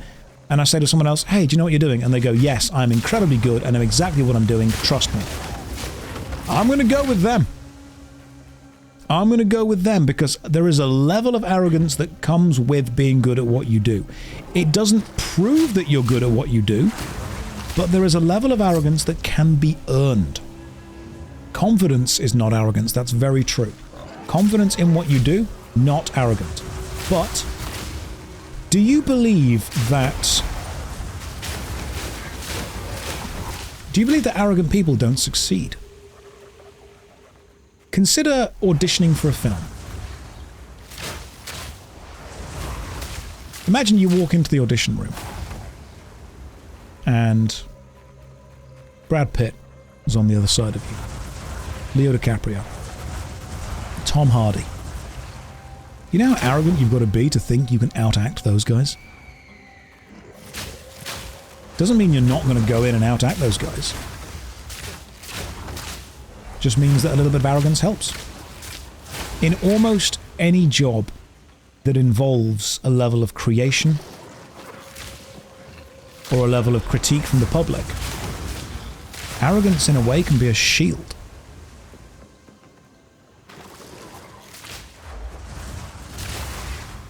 If you make something and you put it out online, people will critique you for it. And if you don't have the skin thick enough to deal with that critique, it will break you down. I've had lots of YouTubers and streamers who have found success, who have messaged me afterwards because I've either been a fan of theirs or we've been talking before they blew up, and they've been like, hey, how do I deal with this? How do I deal with the amount of negative comments? How do I deal with the amount of people offering critique? How do I deal with understanding who is and isn't looking for genuine friendship or who is just climbing that career ladder? And the answer is, on some level, you need to just stop caring what people think or understand that your skills are good enough without their input. Arrogance helps. It can be a defense mechanism. I have met many people in life who are extremely arrogant and good at what they do. In that case, their skill at what they do supersedes their arrogance. This is what happens when I'm not around to save the day. Ooh, an advanced lace HUD. Is it any good? Let's find out. No.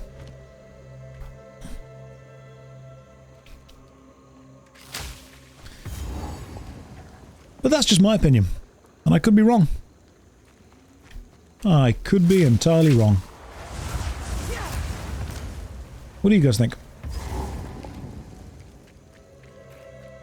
Ah, this is the Toxic Bloom boss, isn't it? Toxic rain. Sit down, Toxic Bloom boss.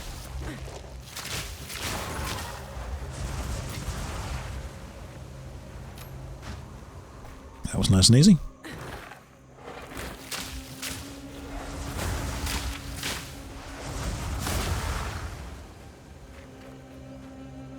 I could be wrong. Very unarrogant of you. I mean, I'm not, but I could be. I thought I was wrong once, but I was mistaken, which means I've never been wrong.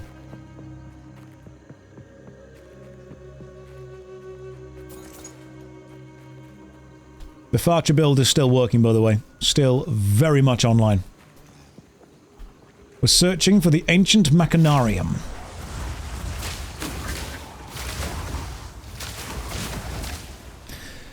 Another problem that people seem to forget is the amount of time that you have to do something. Consider this. If 100 people want 5 minutes of your time, and you give them all that time, you've given them 500 minutes of your time. Now, 600 minutes would be what, 10 hours? So, let's say that it takes a minute to swap between people. You're pretty much giving a massive amount of your day to people. Sometimes I have to say to people, I don't have time for this. And that's not me being horrible, it's not me being mean, it's not me being cruel. Sometimes you just genuinely don't have time for this, and even though it's only 5 minutes to them, it adds up to you. You spend a lot of time doubting yourself and it takes its toll on you, emotionally, mentally, physically, professionally. It absolutely does. Sometimes it's easier just to believe in yourself. You've been on the negative side of arrogance on the occasion, though. Had to work with an arrogant contractor. He was skilled but didn't know our system super well. Promising management, it would only take several days. I mean, that's just ignorance. That's just ignorance, without a doubt. But what you also you do come to realize is that most people cannot tell the difference between genius and confidence. Most people can't. So if you are not a genius and you act confident, people will believe that you are. Have you ever met someone? There are two types of people in this world that I find fascinating. Have you ever met someone who is objectively unskilled in something, but just talks as if they know exactly what they're on about, and so everyone believes them? And there's a level of, look, I can see that you're bullshitting, but my God, you're doing it so well that everyone's believing you. Another type of person that I admire is, when I was a kid, when I was young, I often found it weird that people that I knew of, as I, graduated university, people that were objectively, in my mind, not as smart, had done stuff and succeeded. And I thought, how on earth have they done that? Consider this, and tell me if you fall on this spectrum, because I bet you do. There is a level of intelligence and wisdom that allows you to foresee issues that you will come up against in a project. Let's say that you are a very smart individual and you decide to start something. You say, right, I'm going to start this project, this process, this business. But you're smart and you're capable and you can see exactly how difficult this is going to be. You realize all the problems, all the paperwork, all the issues. You can see 5 years in the future and think, oh my God, this is going to be so bloody difficult. And so because of your intelligence, you decide, for whatever reason, to not start this project. There's too many problems, you're not qualified for it, you don't understand, you're not going to be able to get the permits for it, and so your intelligence leads you to the decision of, I won't do this. And so you don't. There exists a level of intelligence and understanding that is just smart enough to start the project, but also just dumb enough to not understand how difficult it's going to be. However, when those people reach a problem with the project, they're smart enough to overcome that problem because they're only looking at that one problem at any one time. And they work out how to fix it, they bodge it, doesn't matter how, they overcome it, they move on. They're not intelligent enough to work out there's going to be another problem down the road, but when they reach that problem, my God, they are going to fix it. And so sometimes I sit back and I look at people who have businesses. I look at people who have success, and I think, how the hell did you do that? And the answer was, they were too dumb to fail. Because the majority of people fail at something before they start it. These people were just dumb enough to start the project because they didn't know how difficult it was going to be, and then just clever enough to overcome every problem one step at a time when they reached it. There is a level of dumb that is remarkably helpful for getting through life. So whenever you see someone think, oh my God, they're acting incredibly confident, maybe they genuinely don't know how difficult this is going to be to do. But annoyingly, when they do it, they'll reach one problem at a time and they'll overcome one problem at a time, and you'll sit back and you'll watch what you think is the dumbest person you know succeed at something that's incredibly difficult. Because while you, the intelligent, enlightened person you are, knew how difficult it would be from the start and so never started, they, the dumb idiot they were, started because they didn't realize how difficult it was going to be, and then finished by fixing every problem at the same time. So the next time someone says to you, hey, that's difficult to do, or, you shouldn't try that, do it anyway. Everything is impossible until somebody does it. Sometimes when I start a new project, I start planning 5 years ahead, and people start telling me how difficult it's going to be, and I start thinking, you know what? I'm just going to do it. I'm just going to do this, and we'll face every problem as we get to it, and we'll fix it. That's it. That's what we're going to do. It's annoyingly true. It is irritatingly true that sometimes you look at people who just objectively should not have succeeded and realize that they succeeded because nobody told them they shouldn't. And it irritates everyone to sit back and see people they think Quick and lethal. of as dumb as succeeding, and then actually realize, no, they're not dumb at all. They're just smart enough, just smart enough to fix all the problems they're going to have. Go and start on that project. And the next time someone online tells you they have an opinion on it, don't listen to it. Because everyone's got opinions on things. What's the old saying? Opinions like arseholes? Everyone's got one, but I don't want to see yours unless I ask for it. These enemies, I think, are dead now. Alright, cool.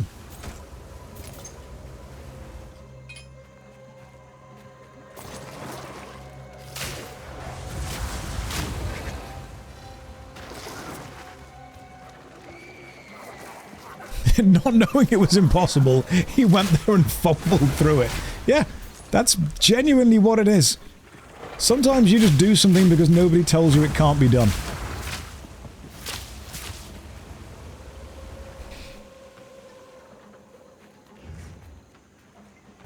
It's horrible to think. This also leads me in a weird, connected way. I was watching some Andy King videos recently. Love Andy King. And one of his videos was talking about... There's a YouTube channel called GentZ. Don't know if you guys have heard of this. It's a guy in a suit teaching young men how to be gentlemen in the most pompous, I think, fake British accent.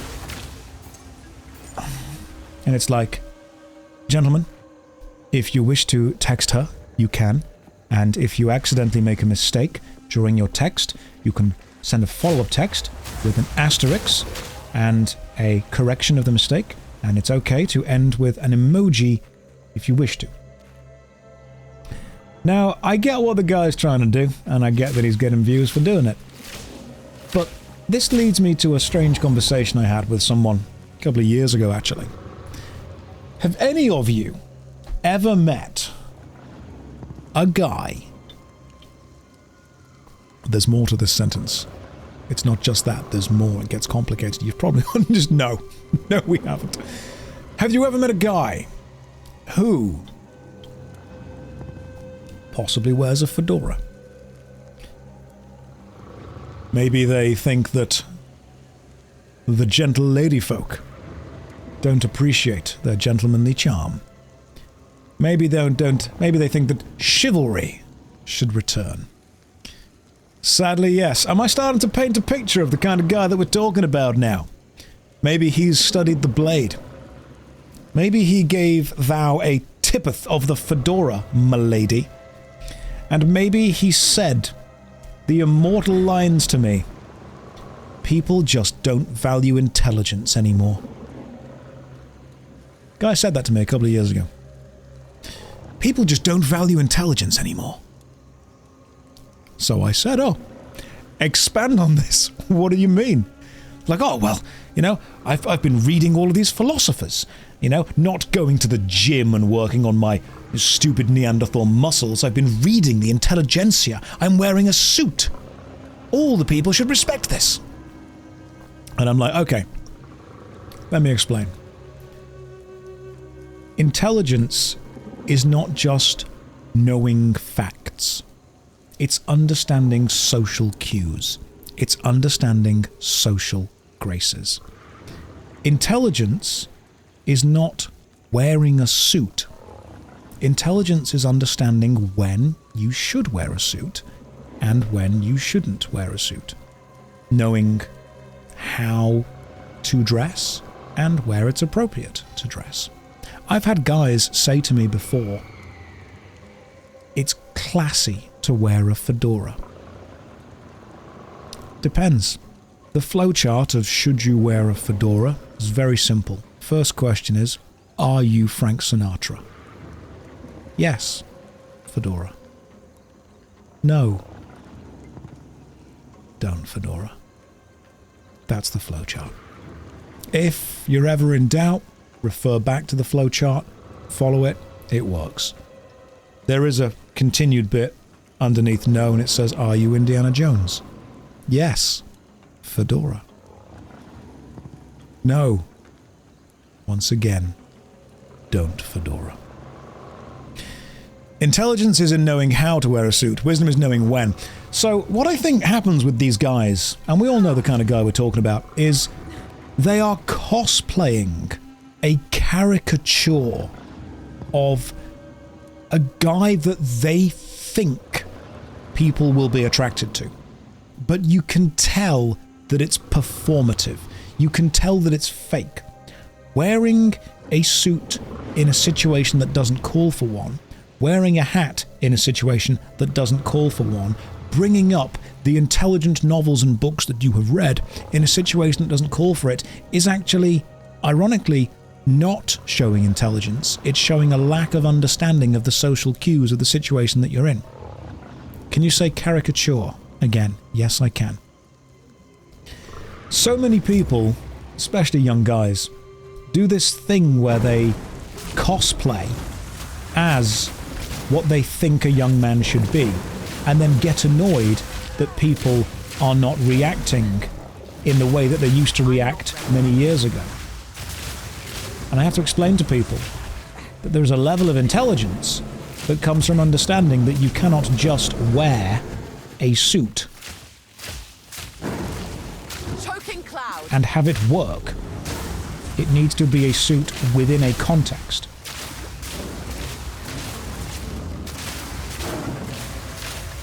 This build does one thing and it's damage.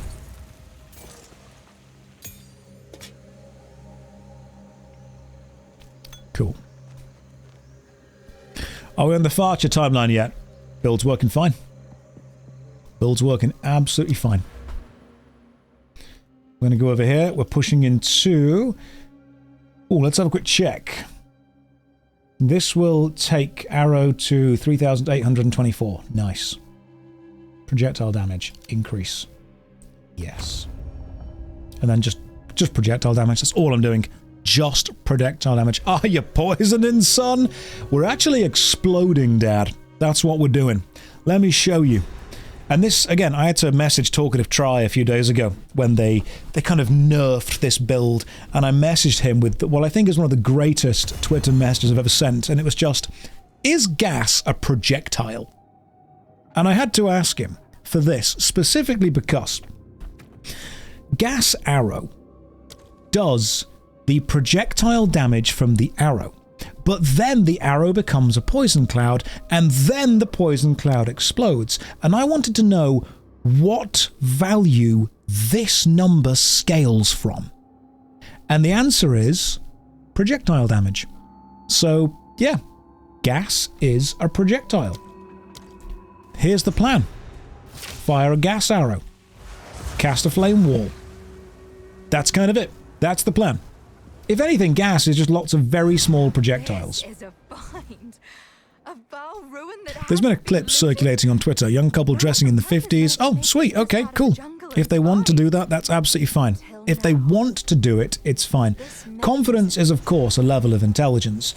I think what we tend to see most of, and this is where it all kind of circles back to, people, normally when young, often when insecure, try on personalities in the same way that we try on clothes. And sometimes they try to use those clothes as a replacement for their own personality because they just don't know who they are. Have you ever met someone that you can tell is very obviously playing a caricature of who they think they need to be? I have. I've met many people who I can tell are not comfortable in their own skin, and so they are wearing the clothes that certain cultures tell them to wear. They're wearing the clothes and the styles that YouTubers tell them to wear, that celebrities tell them to wear, and they are replacing their own personality with a prefabricated one.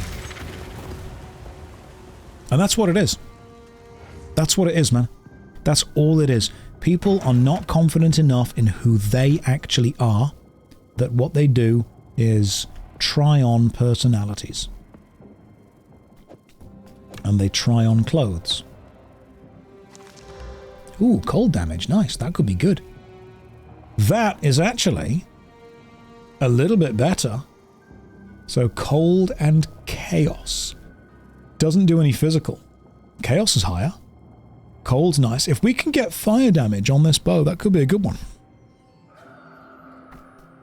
And we get a rare Waystone. 38% increased amount of magic chests. Waystone drop chance plus 275%. Increased magic monsters. Players are cursed. Monsters have ailment thresholds. Monsters have poison. Monsters have stun thresholds. That's bad. That's a powerful Waystone. I don't want that. That scares me. But whenever you see these traditional accounts or, you know, trad accounts, whenever you see anyone telling anyone how to be, what it is it's insecure people searching for effectively a way to mitigate the insecurity by being told what to do. That's all it is.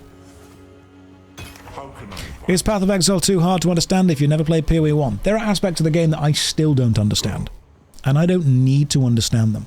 Juniors at your work, they keep copying things you do. It's annoying me a bit, but I'm trying to be reasonable since they're a nice person. What they're trying to do is they don't know where they belong. They don't know where they fit, and so copying you is a way of them just kind of trying to... Oh, wow. +4 to the level of all minion skills. Allies in your presence deal additional attack, lightning, critical, +4 to a minion level. That's good. I'm going to keep that. That could be useful. That, however, I don't need. That I don't need. And that I don't need. You... Are you good or bad? Yeah, you're bad. Let's get rid of all that stuff. That, however, is going in the stash. It's a good little minion thing there. Thank you for my realistic VTuber model comment. It's taken me a long time to get to it. Right, let's just use tab number 3 and stick all this into it. Cool, that belt can be sold.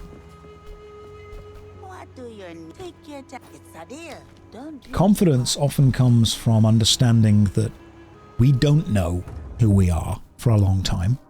Everyone is in the position of being an unsolved Rubik's Cube. Consider it like this. Someone explained this to me years ago, and I think it's a very apt way of doing it. Consider yourself an unsolved Rubik's Cube, with all the squares and the colours and the faces incorrect. There's two ways that you need to be solved, if you will. One of them is external. The colours on the outside, the squares matching up, the world gets to see this. But what's very important, what's far more important than that, is the internal configuration of the solve. The correct twists and turns to put the mechanism back in the correct way. That's your own internal emotions, the validation coming from you, the understanding, the comfort within yourself. What all of these influencers are trying to do, what all of these alpha bros are trying to do, is give you the instructions needed to peel the stickers off the outside of the Rubik's Cube and stick them back on so the world sees you as what you think you need to be in a complete way. And while that may indeed happen, you will not have completed the internal machinations needed to find the solution for who you actually are.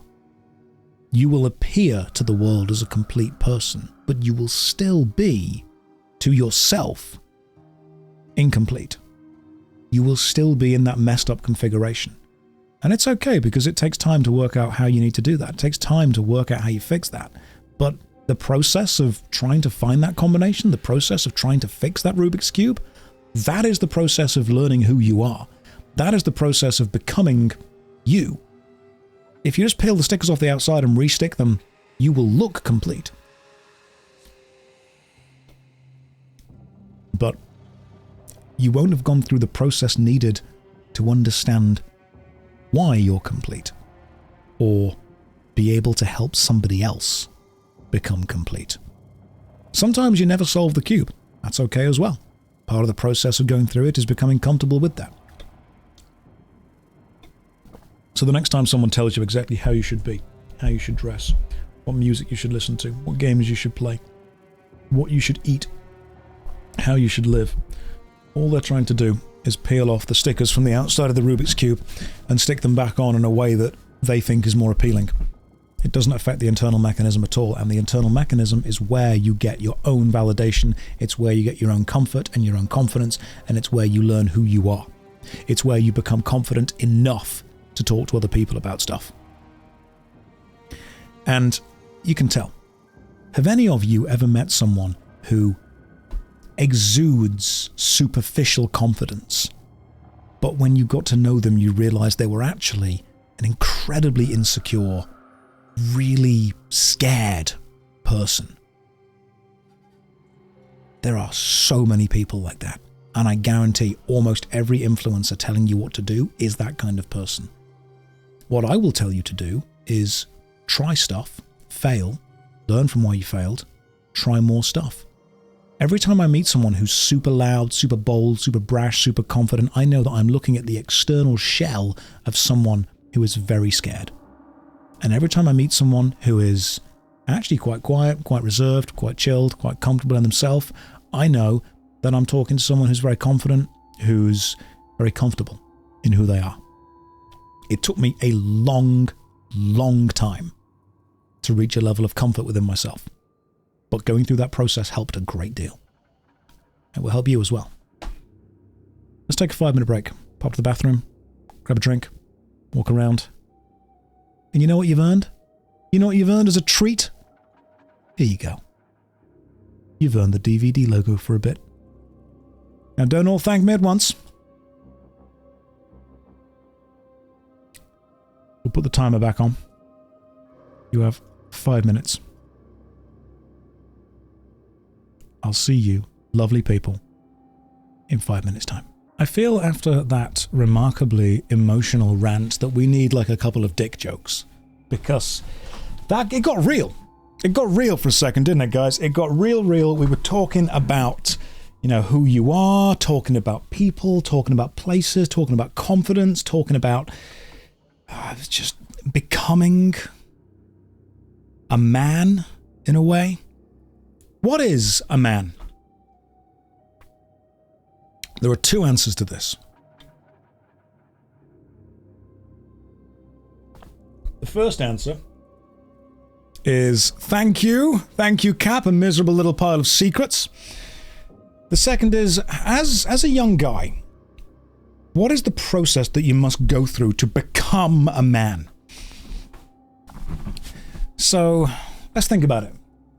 First of all, you must be swift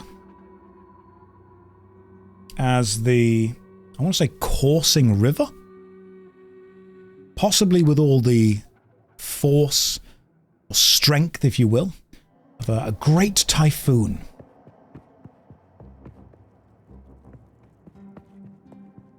We're gonna carry on? Are you quoting Mulan? No. Not at all.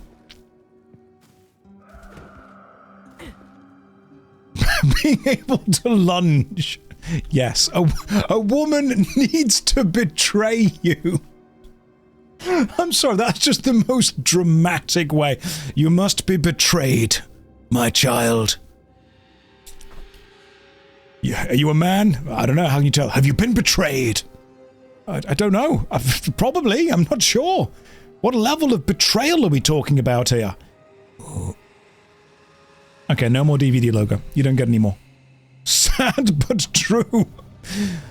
Oh.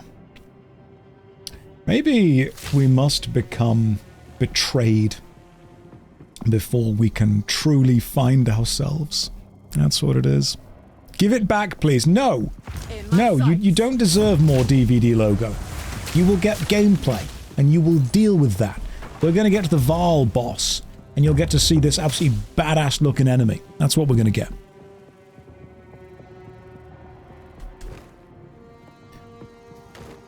I do think, though, that there is a great deal of fear. And I truly do think that a lot of these accounts... And the reason I talk about helping, young guys so much is because it's something that I feel personally passionate about, because I get annoyed when I see influencers taking advantage of it. of, you know, you must hate this, you must love this, you must be this. If you aren't this, you are not worthy kind of bullshit. I guess it affected me when I was teaching in schools and I saw so many guys from, you know, years 4 and 5 up to years 10 and 11 becoming, for want of a better term, douchebags. But not because that's who they genuinely were. Because that's who they had been told they had to be, and they didn't yet have the confidence or the bravery to go against that because they didn't know how to go against that. They were scared. It was working off fear. Now, some people often say to me, you know, why do I only talk about young men's problems, not young women's problems? The answer for that is because I don't know what they are and don't feel that I have anywhere near the level of knowledge or authority to talk on that. It's not that I don't believe they're important, it's that I don't believe I'm the person responsible or capable of feeling with that. Someone far more qualified than me can do that. But young guys, that's something I think I have something to say on. It just personally gets to me. I see so many people being who they aren't because they've been told by people who are incredibly arrogant and cocky that this is who they need to be. And it personally irritates me a lot. I need to find, I think, a soul core. Yes? But I've just explored everywhere and I didn't see one. Did I miss one? Let me go and see if I can find a soul core somewhere. I think I might have just missed one. When you're 16, you want to be everything but yourself. That's because you don't know who you are yet. I have met many wise and mature 18, 19 and 20-year-olds because they have lived lives surrounded by people who have supported them and genuinely cared for them and helped them learn who they are, allowed them to fail, given them the environment to, experiment with their own personality within. And that's beautiful. That's amazing. That's fantastic. I've also met many 30, 31, 32-year-olds who I can tell are performing who they think they should be. There's a level of fear that they exist within. They live within a scared, am I being me? Am I being who other people want me to be? Kind of mentality. And that's a shame. So what I think it's very important to be is to attempt to counteract the much more, unfortunately, modern wave, if you will, of influencers trying to convince people to be people they shouldn't be.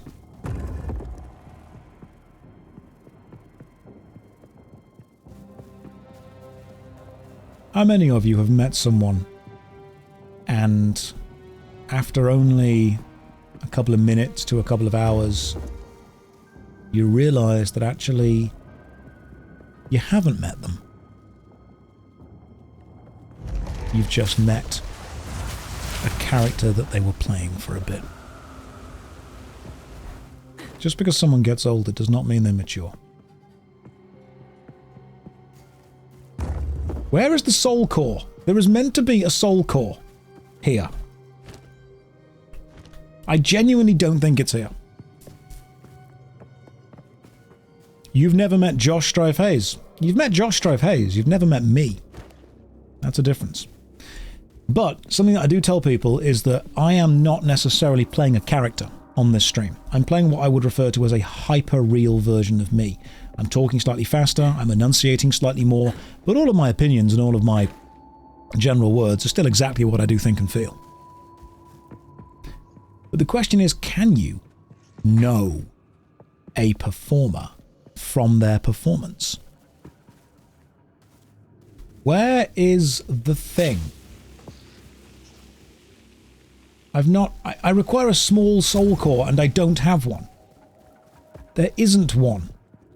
Have I broken this? Oh my god. Okay, cool. I've got to just travel somewhere else and then try and... How addictive is PoE 2? I've been playing for the last... since it released. I'm on Act 3 Cruel, which means I've already gone through Act 1, 2 and 3, finished what they've done and then started it again.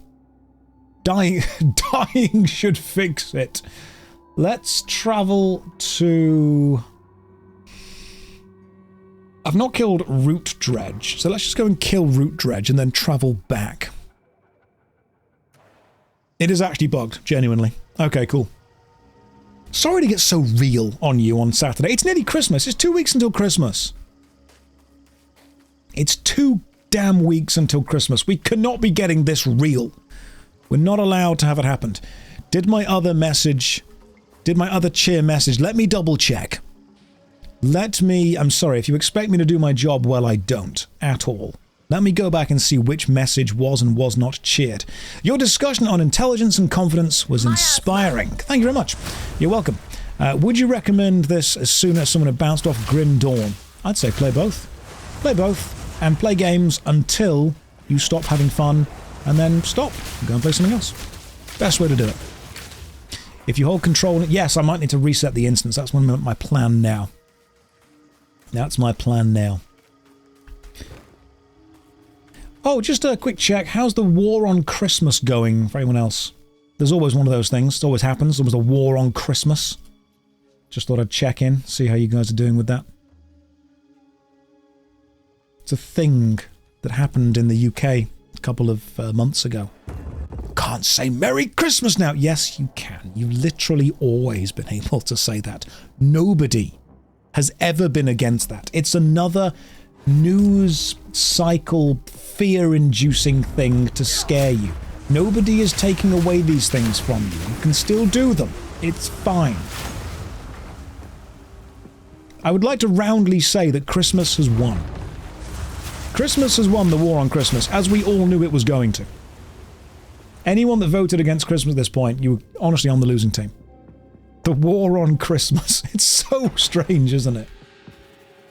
It's so strange.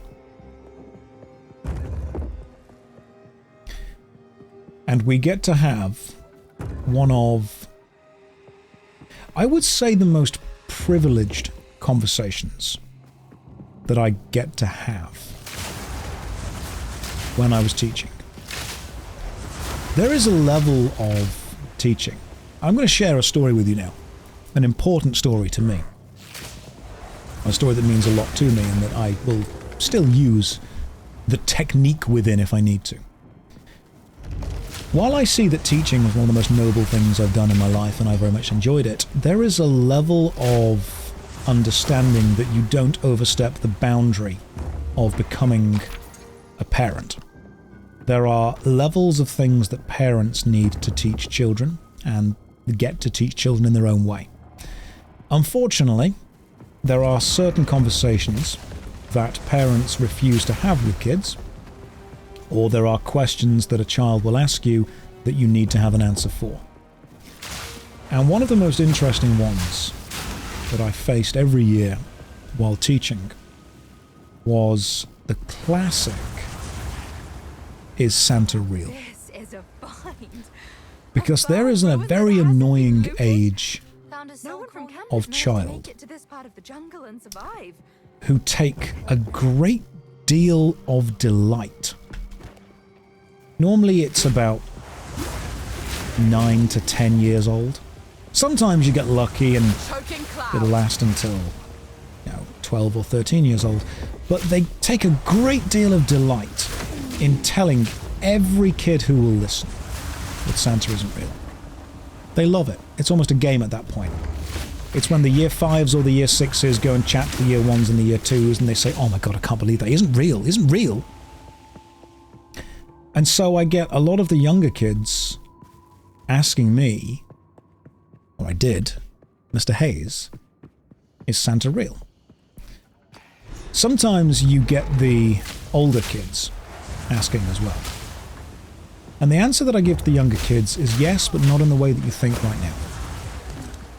And I say to them, look, if I'm still your teacher in a couple of years' time, before you leave, You know, when you're 15, 16 years old, I will explain it to you.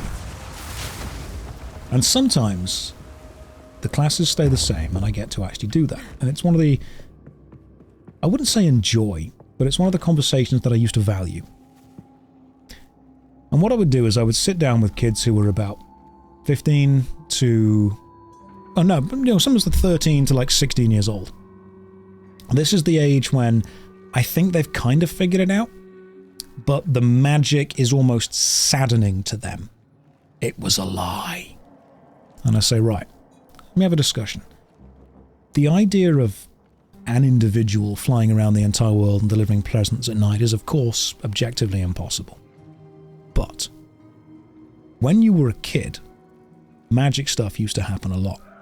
You would fall asleep in the car and you would somehow teleport to your bedroom because you'd been carried. My dad used to do this trick where he would reach behind my ear and then pretend to grab a cream egg. Now, obviously, I know as an adult he'd just bought a cream egg and was palming it like a magician would do, but that doesn't stop me from looking behind my ear when I was a child and I'm like, why is there no cream eggs there? But once I realised what he was doing, did the magic die? Well, no, it changed. And what I explained to the kids is Santa is a concept that we can still have a world with magic in it. And it's a concept that we can still produce a beautiful ritual that is full of smiles and happiness and presents and effectively a magical day. And then I say to them, look, you now have to make a choice. You can absolutely build a world without that. That's fine. It's your world now, not mine. You can go and have whatever rituals you want. You can have whatever traditions that you want.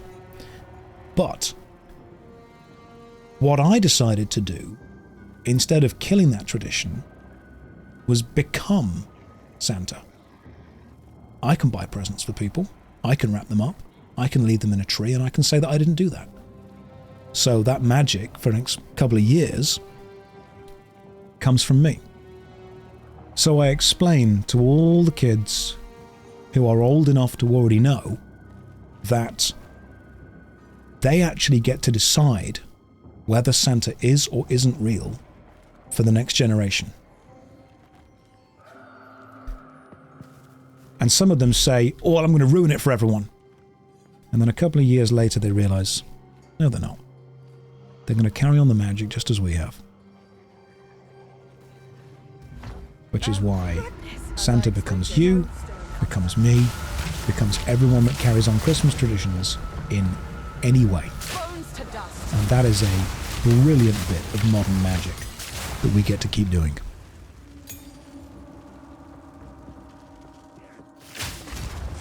So that's what I mean when I say that he is real, but not in the way that people think. It's the idea that you can have a bit of magic within a world that can suck in many ways, but also be beautiful in others. Reiklander, wait, Santa isn't real. He is, but not in the way that you think. And when you're older, I'll explain what I mean. And there we come full circle.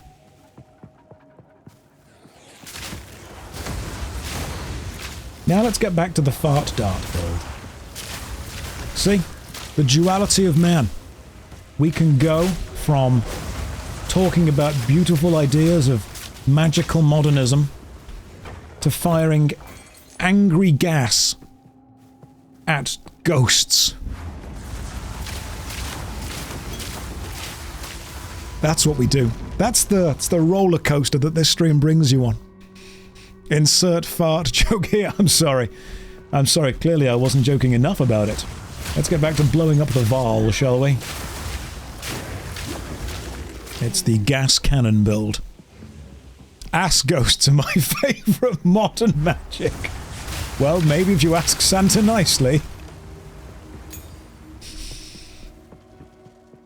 Dear Santa, I want a fart gun. Well, pretty sure there was one of those in one of the Despicable Me films.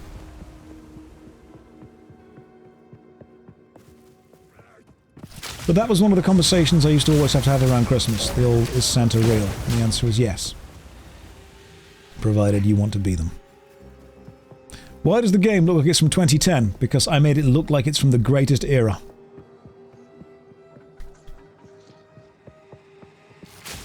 Did I teach a specific subject? Drama.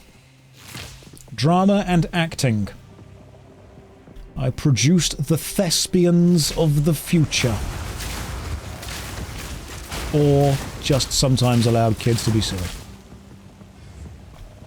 One of the great things about teaching drama was that depending on the school that I was teaching at any given time, depended on how much they actually cared about drama. Because it was one of those subjects where the government told them they had to have it, but also didn't fund it in any way. So some schools were great.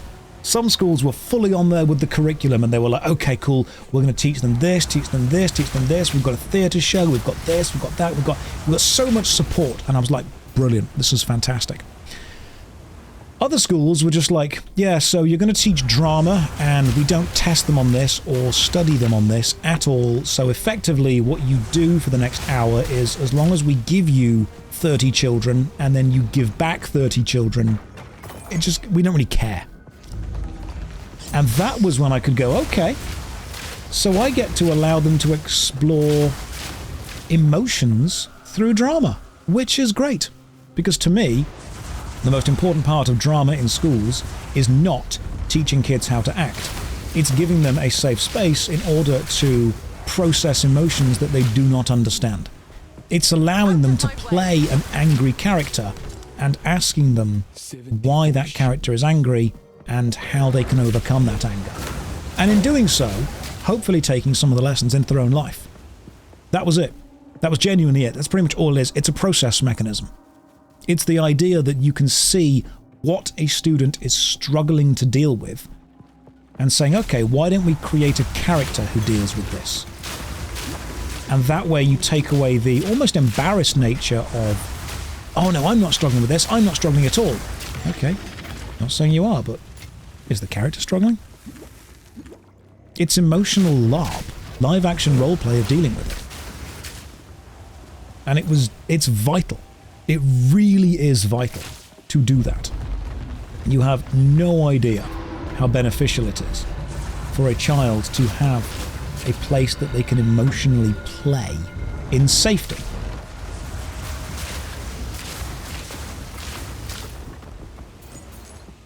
Because you could always tell when someone has or hadn't done it.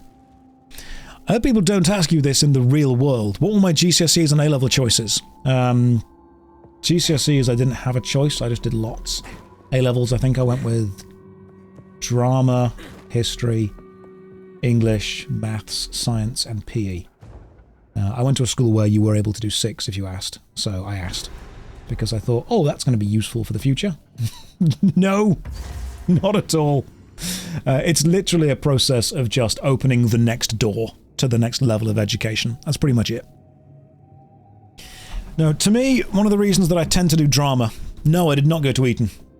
I did not go to an Ivy League university at all. Do you ever consider going back to teaching? I would love to. Unfortunately, the government in the UK don't particularly value it, which is weird because the government don't fund the arts, and yet they're all incredibly proud of the level of artistic integrity and history that England has.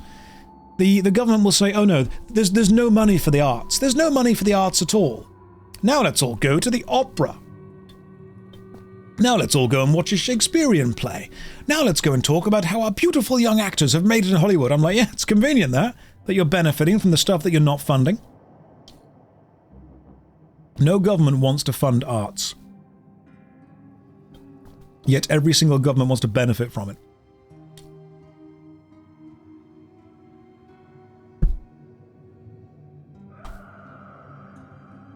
Can I make Bonsai Buddy dance? I cannot because I did not download the actual Bonsai Buddy. That is just a JPEG. I am not giving my computer all the viruses. Love the cup, Costco. Costco! Hell yeah! Not sponsored, but I would be. It's currently filled with gamer subs, which I am sponsored by because I like them.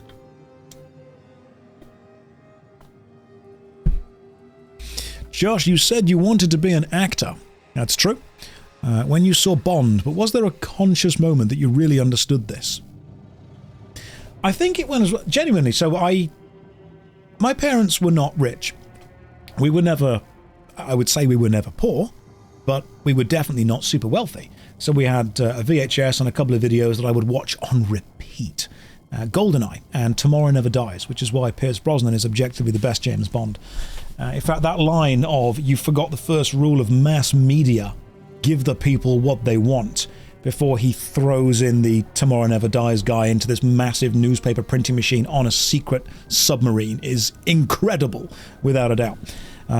Jonathan Pryce, actually, bad guy in that film, phenomenally well acted. So, GoldenEye and Tomorrow Never Dies, beautiful films. But I think it was when I was in primary school and I was playing Peter Pan in our primary school production of Peter Pan that I thought, this is really fun. I wonder if I can do this as a job. Turns out you can't be Peter Pan as a job, but you can act as a job. For England, James?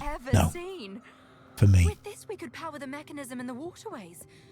There is still late. Maybe the console. 2 medium soul cores, and then we fight this big thing just here. Acting. I'm your spirit animal.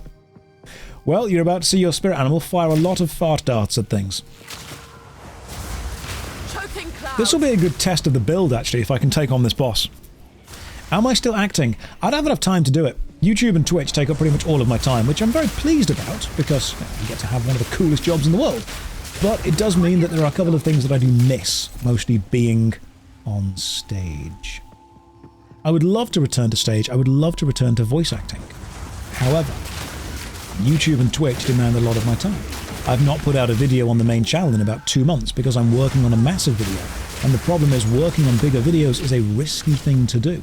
If I were to take a break from YouTube to pursue acting, if acting doesn't work out, do I come back to YouTube? Well, I would hope so, but what if it isn't there anymore? What if people have moved on to other channels? Everything has a lifespan, nothing lasts forever. There is also the old Picard wisdom. It is possible to make no mistakes and still lose. What is the massive video about? I have reviewed 250 MMORPGs. Holy crap, dude, chill! Okay, there we go. Thank you. Right, advanced gauntlets, and nothing else. I'm a fan of your worst MMO ever series. Wonder if I played Asheron's Call. I never did, no. Asheron's Call was big while I was playing RuneScape, and I never had a computer that was capable of playing it at the time. One of the reasons that I got much more into RuneScape was because it was a browser-based game, and at the time, I don't think I was confident enough to download something. And Asheron's Call was still very much kind of sold in stores in physical discs that kind of intimidated me in PC gaming at the time. Can I give you a sneak peek and tell you what the 117th worst one is? Sure. But I'll do that in a couple of days' time when the video comes out. I could probably take a break from doing YouTube for a couple of months. The problem is, it's a snowball effect. If you take a break, what then happens is, you lose the momentum that you've built up.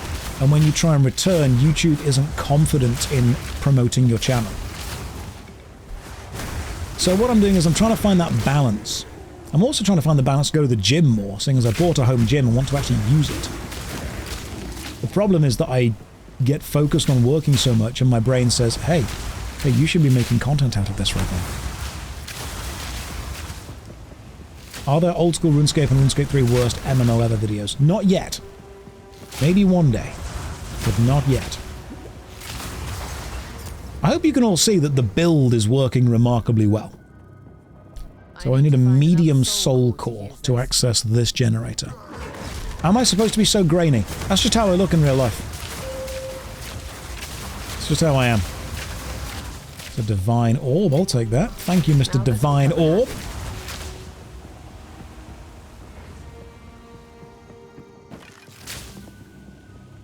I'd say the build is doing well. There's still other items that I want for it, but in general, we are clearing. Remember, this is cruel difficulty as well, so this is not the first version of the game. We're on the harder Act 3. Aha, there's the first soul core. Powering up an ancient generator. What could go wrong? Just burn these guys down. I want this to become a prolific build so we can get a fart dart guide on YouTube. It's a good build. It genuinely is a good build. I'll ask Talkative Try if he can make a video about it.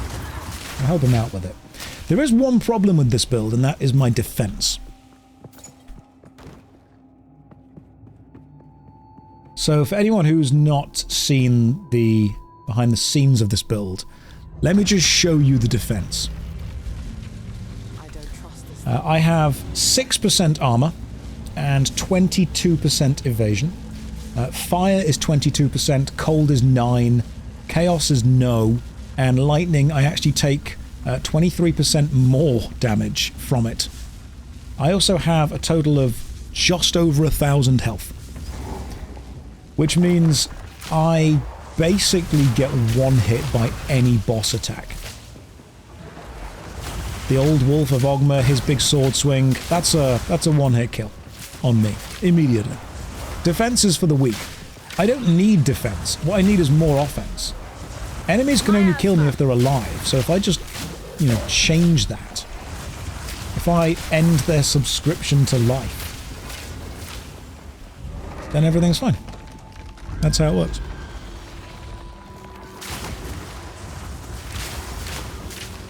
There we go. We just slowly kill them. You'll see what this does to bosses soon.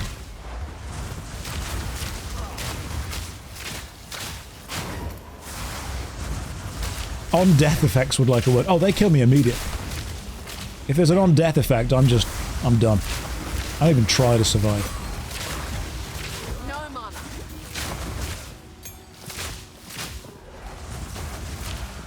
At that point, I just die. The age-old tactic of permadeath as crowd control. It works. Don't be there telling me it doesn't work. You thought you were squishy. I've got effectively 2 hit points. If I get hit by one thing, I can heal very quickly. Choking cloud. That's it. But I am going to level up soon. And you know what I'm going to put the level up into? Damage. Am I 32 like the title says? What year are we in? No, I'm 33? I think I realised I was old when I had to do maths to work out how old I was. Anyone else done that? Am I a Deadeye? No, Pathfinder. Pathfinder, I probably should have gone with Deadeye, but Pathfinder gives me one attack that's really useful for this build. Really useful. And that attack... Oh, hang on. Nice Poison Quiver. That attack is... this one. Explosive Concoction. So Explosive Concoction, I throw a vial at the enemy.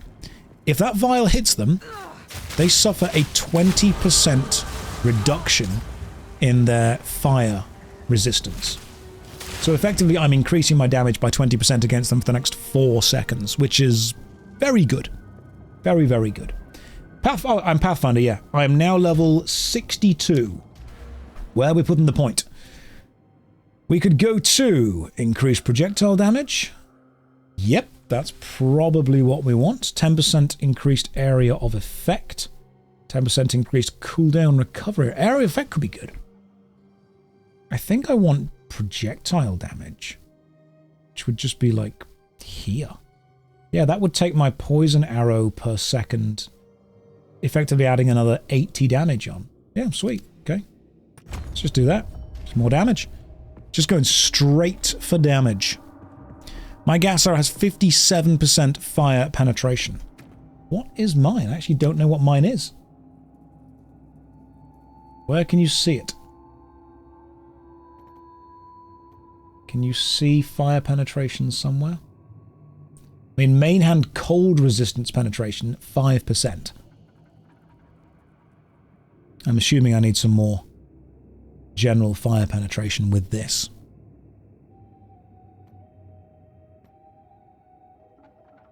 It's doing bleeding, chaos, cold, fire. Because it's not the arrow that actually does anything. It's the explosion. Seeing as that's doing 5,000 damage per second. Which I think is pretty good. Ignite, chill, bleeding, bleeding, stun. It does enough. It does enough. Return to death. That works. Fire some gas. Light it up.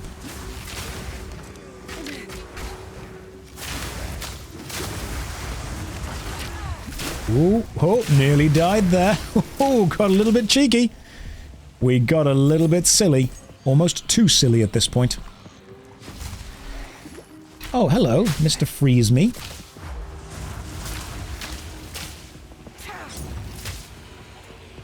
I suppose one of the reasons that I try and talk about this stuff on stream so much is because it's not sexy.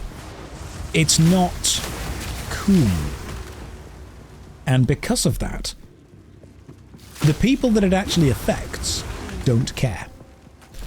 I realized that being cool was kind of dumb many years ago when I realized the coolest person I know spent so much time acting aloof, acting like they didn't care.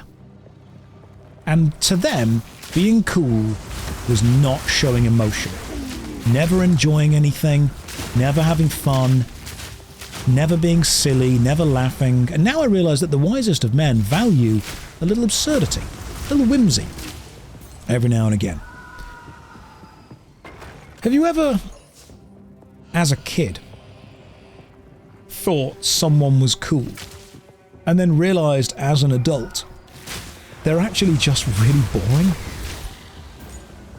Because they never have fun with anything. They're never silly with anything. They never go and do anything. They've got that energy of standing in a leather jacket in a corner of a bar, just smirking and laughing and mocking everything. Because unfortunately, as impressionable teenagers, we think being cool is mocking stuff. We think being cool is laughing at people who are having fun and being silly. That's a real shame. It's a real shame. Being broody. I mean, we all watched, some of us watched, the film Drive and thought, oh my god, he's so cool. No, he's not. He's just emotionally distant and unavailable. Sincerity versus irony, without a doubt. Now, what do we vol? We've got a corruption altar. Corrupts an item, modifying it unpredictably. Ooh, what do we do? What do we go with? What are we risking? I'm not viling the bow. No, we're not doing it. I'm sorry. We are straight up not doing it.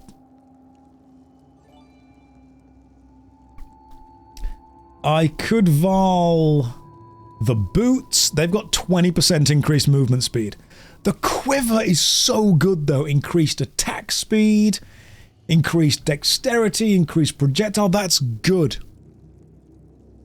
I could vol the boots. We're doing the boots. Unnatural. Increased movement speed, increased evasion rating. It just put 2 things on them. I suppose we can stick runes into them now. I've got vol gems if we need to do that later. Can we put the DVD screen over this while you play? I mean, we could do. But I don't know if you've earned that. Boots of quickety quick. That's what they are. Boots of go and zoom. I still need the other soul core from somewhere for this bit here. Oh, random fact. In Path of Exile 2, your light stat helps you see the exit from further away. The more light you have, the quicker you'll spot stuff on your minimap. Just be aware that light can be used for that. Did he up the quality of the game, or does my eyes adapt? The DVD logo was there. I know some of you aren't watching, but if you are, that's what you get. But that's all you get. You don't get too much. I've got to keep it special. I've got to keep it secret and keep it safe. Otherwise you'll start to abuse it. You'll start to expect things. I know, light radius with a use. It's impressive. I was impressed too. So how many of you have met someone who's like actually cool? Because you know what cool people do? They lift other people up. They make other people feel great about themselves. The true cool person is the guy that you definitely want to invite to a party, because you know having him be there will make the party better. As a kid, the cool person is the brooding guy in the corner of the party not saying anything because he's just too cool to even be there. As an adult, that guy's lame. What is DVD? Oh, shit.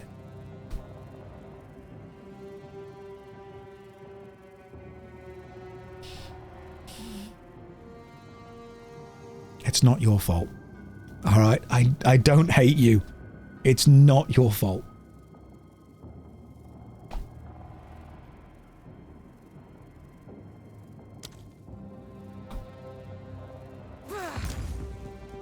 You're going to say, what is Betamax next? I still say, let's get the DVD of it if I want to watch a film or a TV show. I still go to CEX and go and browse their DVD features. But I think it is time to admit that DVD is old now. Is it true that DVD is now as old as video was when DVD came out? I don't say let's go and get the Blu-ray because no one says that. No one says let's get the Blu-ray. You buy the Blu-ray, but you say let's get DVD. When did home video come out? Someone research this. When did home VHS release? What is Laserdisc? That failed. Everyone understands why you don't know what that is. That totally failed. What's mini disc? Again, it's a failure. VHS, home VHS was 1976. That was like home VHS. Okay, when was home DVD? Because 1976 sounds like it's really long ago. DVD was 96. Okay, so 76 to 96 is 20 years. VHS was 20 years old when DVD came out. If DVD came out in 1996...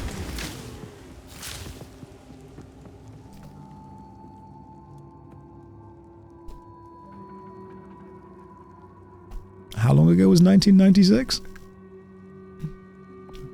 I think you'll find it was, a while. 20 years ago was 2004. 28. DVD is 28 years old! Video was 20 years old when DVD came out. DVD is now 8 years older than video was when DVD came out. Do I remember my first DVD? Of course I did. It was a copy of The Littlest Vampire. Or was it The Little Vampire? Remember that random film?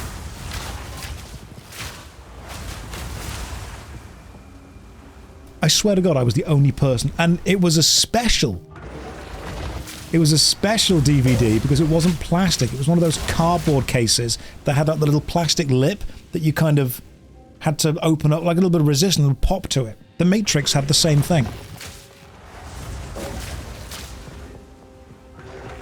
You had The Little Vampire on VHS. Yeah. Yeah, we did.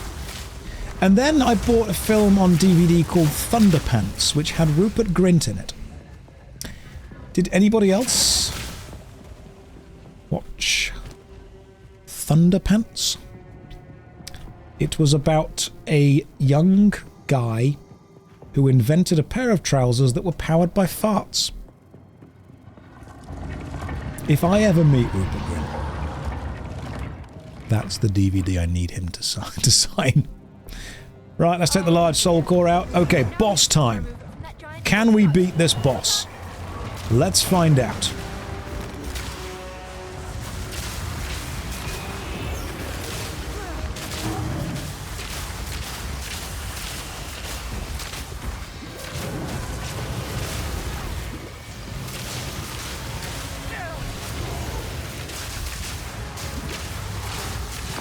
Yes. You don't need defense if you never get hit.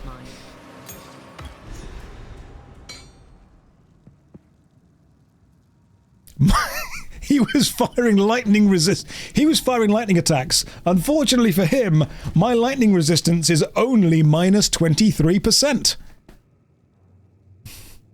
If only I had minus 24%. He may have been able to beat me. You all laughed at the build. Have you killed the other bosses in the arena? Oh no, good point. I haven't killed Blackjaw. Hang on. Did I? Where am I currently? Wait, I'm there, aren't I? Oh, Blackjaw. He needs to die, doesn't he? Yeah, let's go and kill Blackjaw. You are... I want to say he's through here, isn't he? Is he through here? Oh, that needs a small soul core. Let's go and find a small soul core and then kill this dude. Everyone laughed at the damage this thing does, but actually the damage is really good. It's just, it's got no health. I don't need to learn boss mechanics.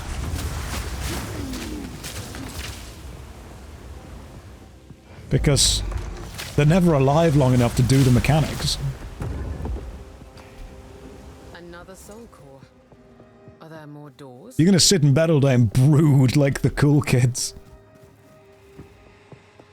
So yeah, we've established that video is 20 years old when DVD came out, and DVD is currently 28 years old. World of Warcraft is 20 years old this year. World of Warcraft could now be in college or uni. There are people in the workforce now born after World of Warcraft was made. That's weird to me. You're DVD years old. Oh wow, it's horrible, but it's a good way of measuring. The fart dart is just clearing out the enemies here. Who plays RuneScape? The evolution of combat has now been in RuneScape longer than it hasn't. I know, it's horrible to think. Do I still do martial arts? Haven't been able to in years. It's finding the time.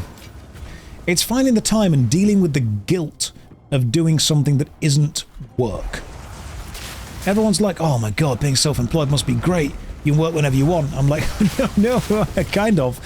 What it actually means is whenever you're doing something for fun, there's a little part of your brain that goes, hey, you're wasting your time, don't do this, go and work instead.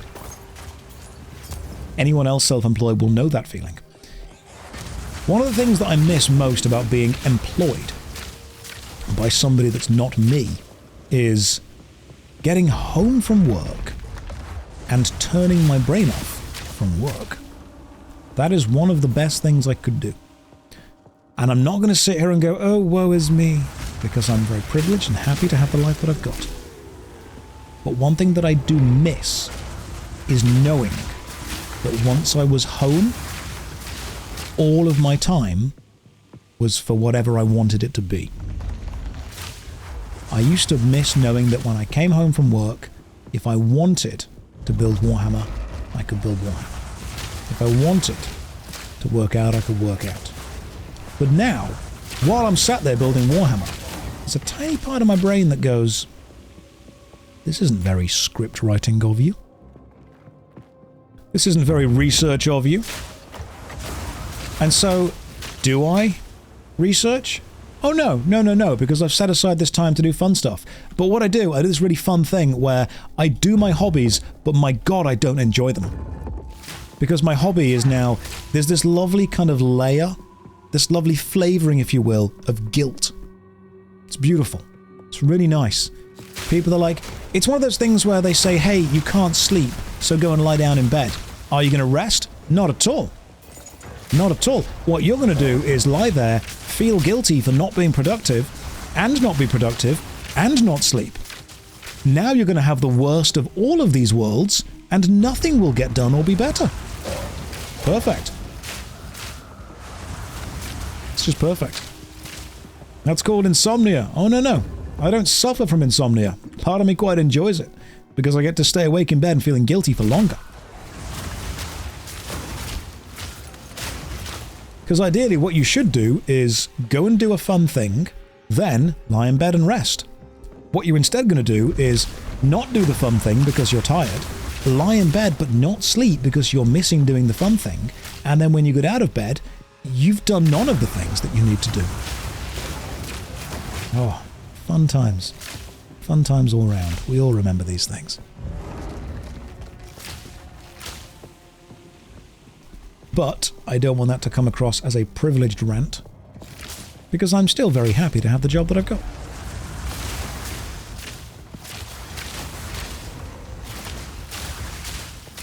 That's why when people say to me, oh, you know, I wish I could play video games as much. Do you? Because you can, just don't feel guilty about it. In fact, this was what we spoke about earlier. We spoke about this earlier, so this was actually how we opened the stream, but there's way more people here now, and you guys, some of you guys are new, you just joined. Here's a question. Do you think playing a video game for 100 hours is a long time? I mean, of course it depends on the type of game. In some games you can finish them in 5 hours, some games 100 hours gets you nowhere. But when I was having a conversation with someone, and they basically said to me, 100 hours is not a long time. They don't consider themselves a hardcore player. And I said, okay. How long would it take you to get 100 hours in? And they went, oh, maybe a month. Okay. Consider this. If you knew someone who went to the gym 3 hours a day, every day, for a month, 7 days a week, no rest, no break, 3 hours a day, would you consider that person quite obsessed with the gym? I think most of us would. We would say, you know what, this person, they've spent 3 hours a day, every day, for a month in a gym. That person is clearly spending a lot of time in a gym. That is less than 100 hours. And we would consider that an extreme obsession. Right, boss time!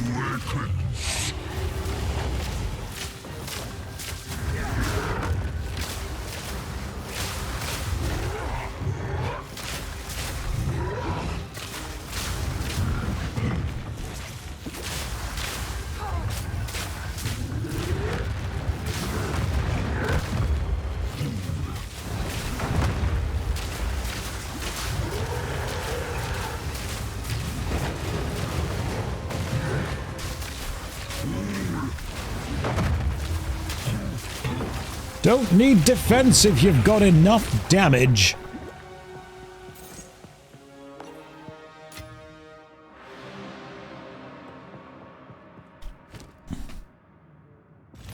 Cool. 10% fire resist. Nice. How playable is the game for a casual gamer? Very. I mean, don't expect to be doing the hardest content in the game, but in general, very. The difference between a hobby and an addiction is definitely the impact it has on your life. That is a very, very good way of putting it, without a doubt. Did you say those Sabatons were good? I wasn't looking at them.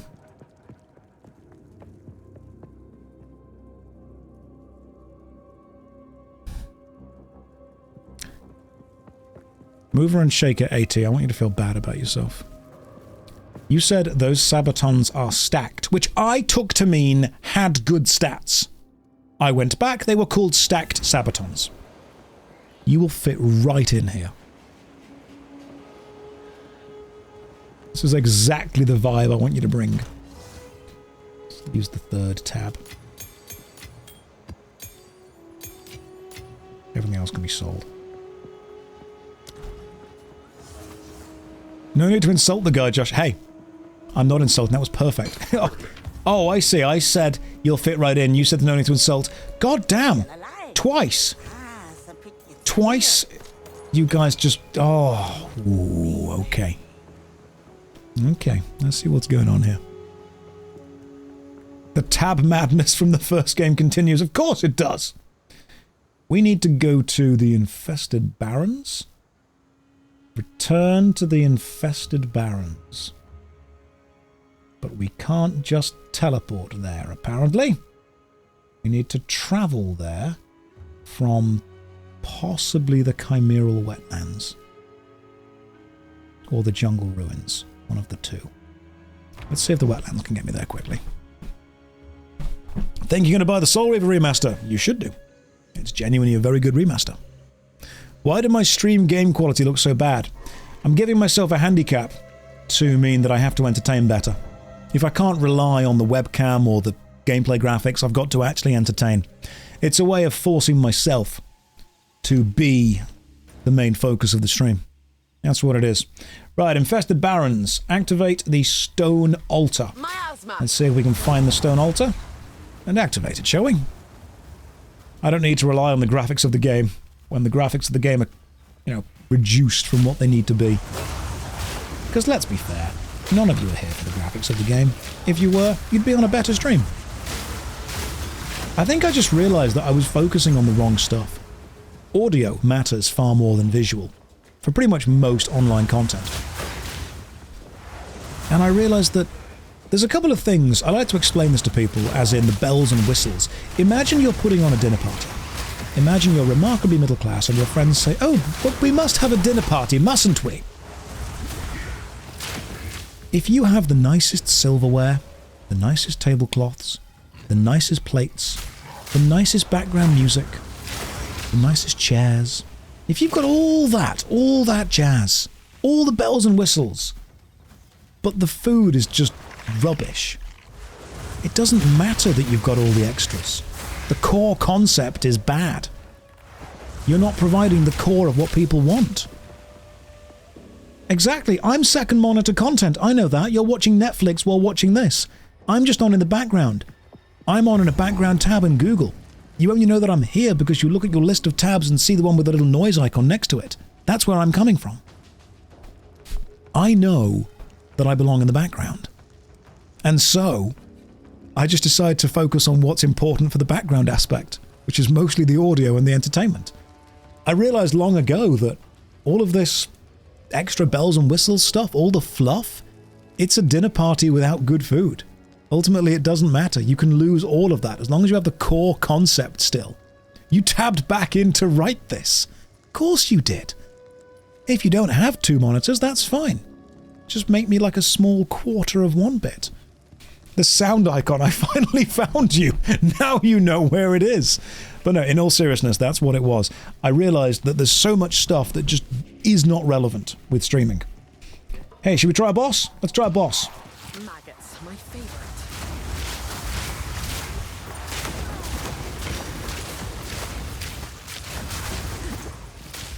Oh, our boss is dead. So am I. Rip Regal Shard. We shall remember thee fondly.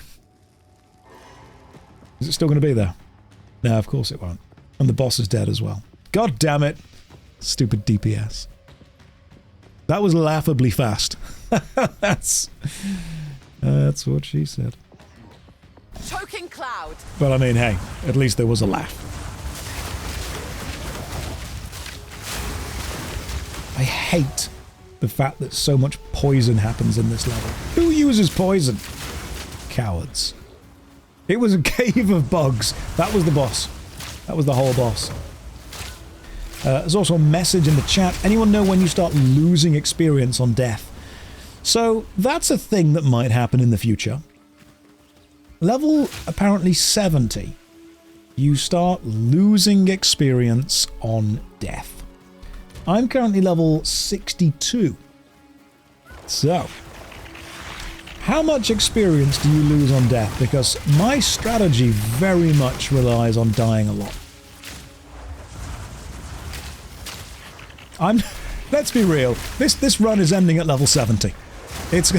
We might see 71 occasionally. We're never seeing 72. Can you lose levels? Like if you're level 71 with 0 experience and you die, Do you drop back down to 70? Perma stop at 69. Yeah, perfect. Done. Oh, so you can't lose levels, which means actually if I just cowardly level all the way up to 71, 72, 73 at a time, sweet. Because if you lost levels, you'd need to undo skills on the skill tree, which is just not going to work in many ways. I need to put the Val thing that I found in a contraption somewhere. It might be here. Here we go! There we go. Nice big Val gem in there. Let's summon Alva, see what she's up to.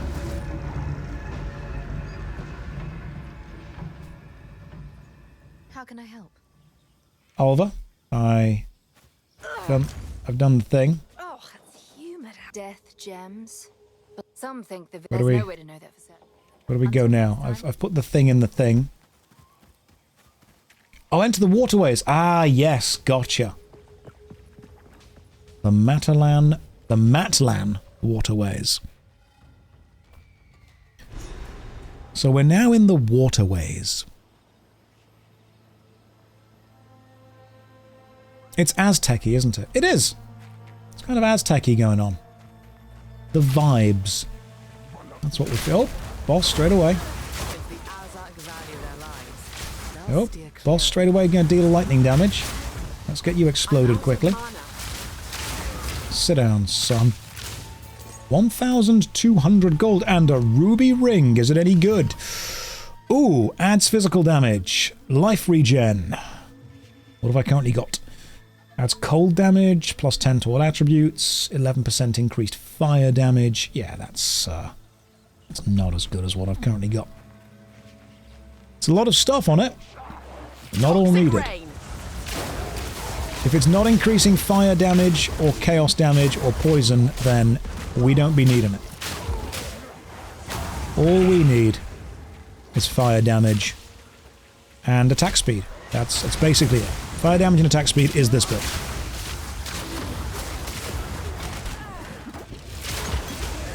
Ooh, the damage, it hits a bit harder here, good lord. Sit down, poison boy. God damn. Right, so the game's not messing around anymore. The game is really focusing now. Only the Val lasted half as long as their contraptions.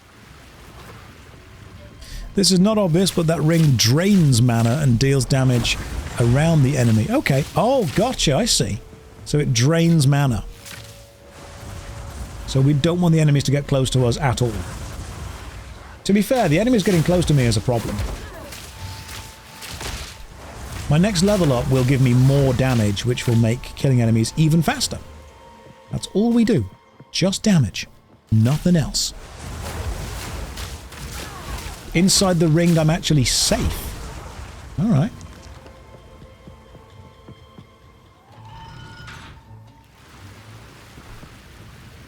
This filter makes me irreparably uncomfortable. I'm sorry. I mean, I can turn it off. This is just how I look in real life. I'm just remarkably sharp. I mean, if I turn it off, what remains? Let's have a quick look. Filters. Sharpness. And now I'm just blurry. See, now I'm just blurry. Now I look remarkably blurred. And I'm running at 30 frames a second. What I could do is I could actually change it possibly to 24 frames a second. Let's go with properties. FPS. Custom. I actually can't drop below 30. I can go to 48. Now I've got like a film vibe going on. Alright, yeah.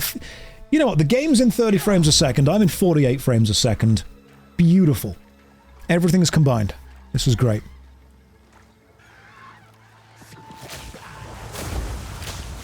In my sight. Now we just walk forward, exploding everything as we go. I could even add black bars to be more cinematic. I could be in widescreen. That's what we could do. We could make this a full cinema experience. Even, charge you over the odds for popcorn. Really go for it. I think I need to unlock some more stuff in the waterway before I can carry on further to this specific level. But I think we go this way. Big fan of the series on train home after the work Christmas party. Hopefully it was a good Christmas party. Did anybody else have a work Christmas do? A little fun? I don't like this. It's uncanny. Turn the sharpness filter back on. There's a level of suspension of disbelief that you need to have when you watch this screen. Screen? Stream. Let's put the sharpness filter back on. There we go. Now I'm not real. Fuzzy Josh isn't real. Fuzzy Josh can't hurt you. I wouldn't hurt you even if I could. Guess we're going this way.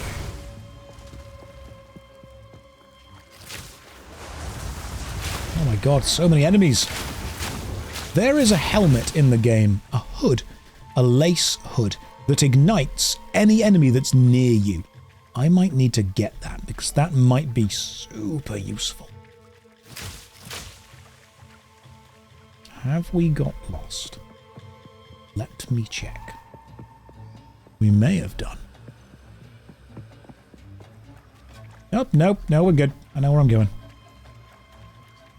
The personal space helmet. Any enemies by me get immediately ignited. It would just mean that I don't need to keep casting this 3-ring circular spell. The only point of the 3-ring circular spell is to serve as the source of ignition.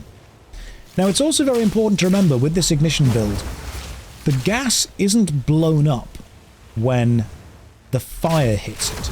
The gas only explodes when an ignited enemy walks into it.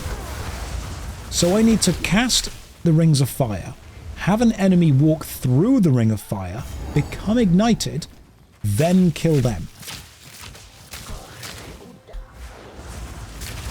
Oh my god. Thankfully you died. A Chaos Orb! Fantastic. I need you. What else you got? Any games on your phone? Removes a random modifier and augments a rare item with a new random modifier. Ooh, we could check that. That could be good. You also get a source of ignition chance and ignited enemies within the cloud's arrow. So the cool thing is that this circle is a guaranteed ignition. That's why I'm using it. Enemies that walk through there always get ignited. It's the only reason that I'm using the firewall ability. It's a guaranteed ignition source. Ooh, damn. Some serious damage there. What does Herald of Ash do? So, Herald of Ash actually does nothing for me specifically, but I'm using it because of a passive skill point. Herald of Ash, when active, enemies you sufficiently overkill will cause an explosion that ignites enemies. I actually don't care about that. What I care about is, on my skill tree, I've got this. 12% increased damage while affected by a herald. 50% increased fire damage while affected by Herald of Ash. And if we go into Gas Arrow, we can actually see that the explosion element of that main hand fire damage is 1,361 to 2,291 for an average damage per use of 2,672, and I'm using 3 of them due to the split. So the Herald of Ash is actually only meant to be there because of the passive increase. Herald of Ash is actually a warrior skill, a fighter skill, not a ranger skill. The ranger is meant to have the Herald of Thunder. I had to level up strength very slightly to be able to have Herald of Ash work at all. Also, what I do like about the passive skill tree is when you zoom out, there's a bow, there's a spear, there's a crossbow, there's a sword, there's flame, there's water. That's really cool. I like that. There's a shield. And look at the minion stuff up here. Minion's a little dude. That's kind of cool. It's a nice little visual way of reminding people what this thing does. Because aesthetics matter. Attention to detail matters. And it's the little details like that that kind of make it silly and fun.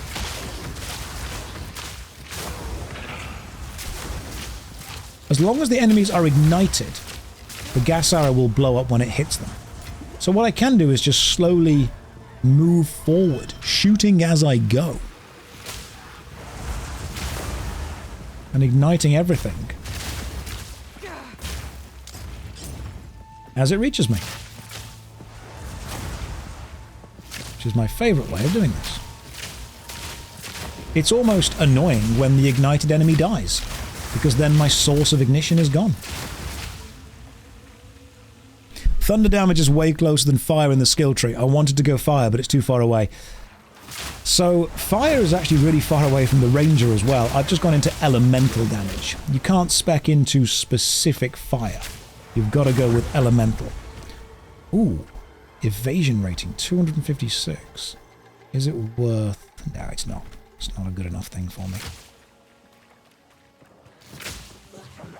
I don't really need to change much of my build. It's mostly just getting more damage.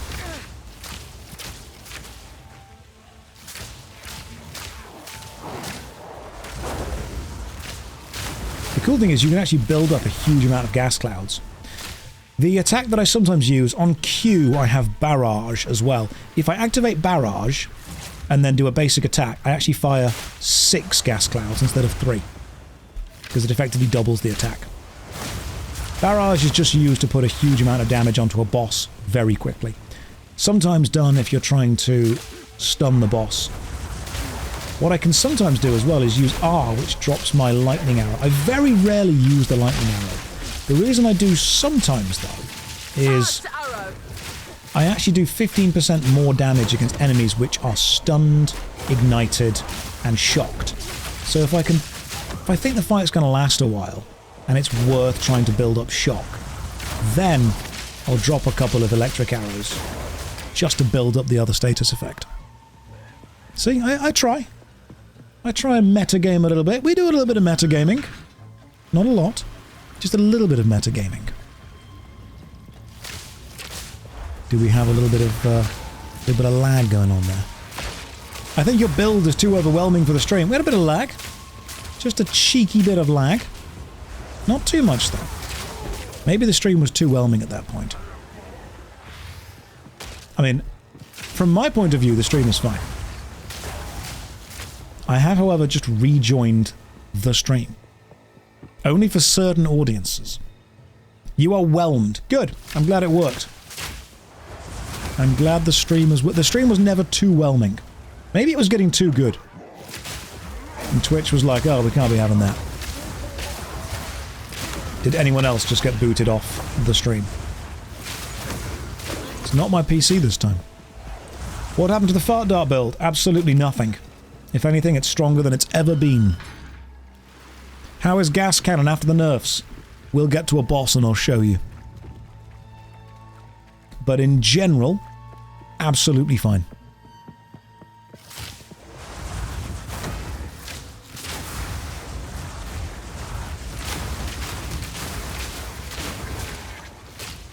They have not stopped anything. It's now the shart dart. It's fine. I would say the build in general is doing well. It's been nerfed slightly in the same way that I will die. But that's more my fault. Is anyone new to the stream and I have not shown them my defenses yet? I feel that you need to understand the level of defense that we're dealing with, so you can fully appreciate how powerful the build is.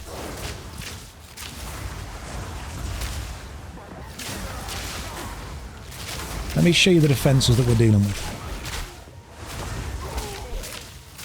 You've never seen it.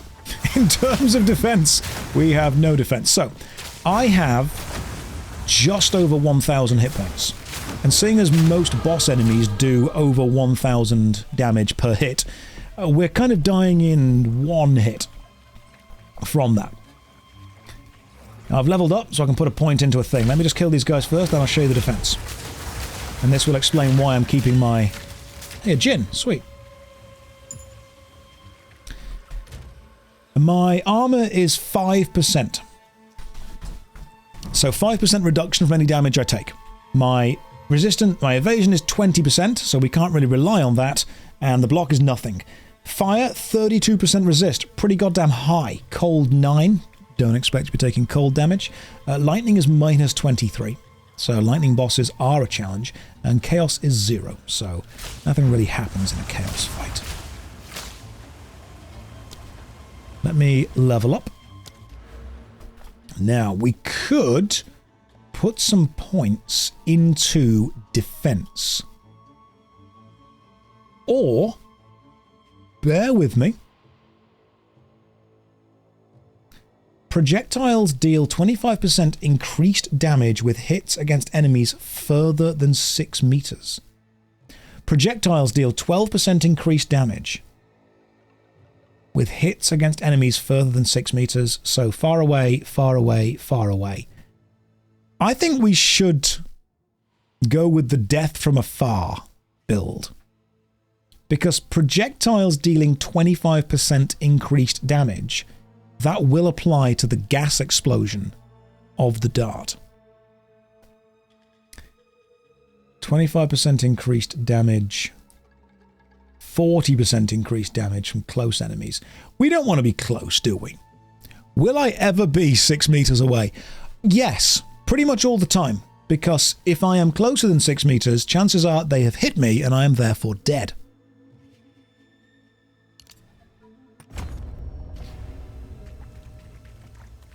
This build wants to ideally be as far away from all of the enemies as possible at all times.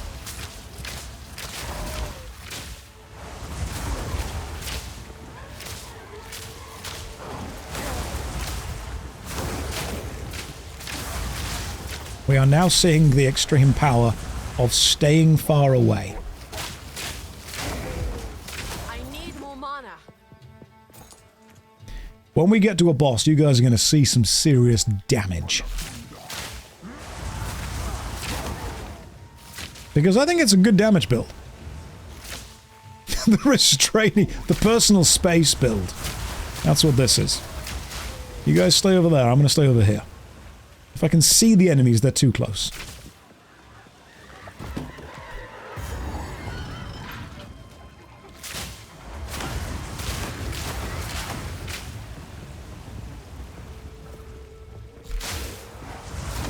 But in general, it kind of works. The boss gets to have some personal space. I get to have some personal space. We're all just kind of... Yeah, good fences make good neighbors, as they say. So you can just stay over there, I'll stay over here. I'll just keep shooting the explosions off screen and then walking into them. There's a lot of canal levers.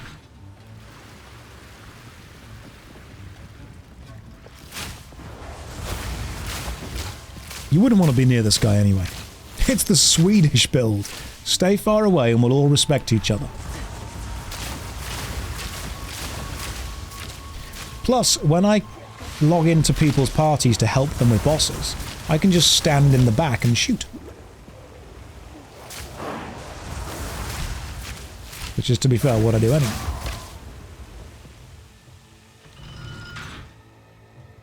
That should lower something else. There's a lot of backtracking in this level. Ah, there we go. Choking cloud.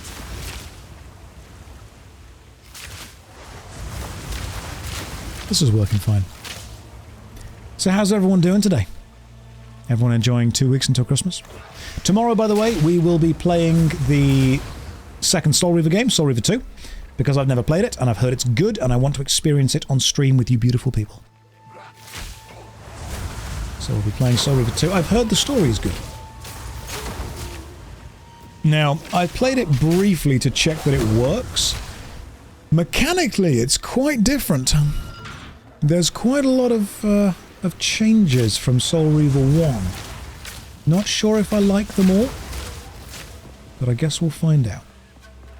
I've got to be near the boss now. Come on. This level is huge. Okay, well you died in 2 hits, and I think you were a gold mob. Oh, there you are. God damn, leave me alone! There we go. Chaos Orb and another Waystone. I'm going to have a lot of Waystones by the time I actually get to being able to use them. How goes the Farcher? Perfect. Toxic rain. I just want to get to a boss so I can show you guys how well it goes.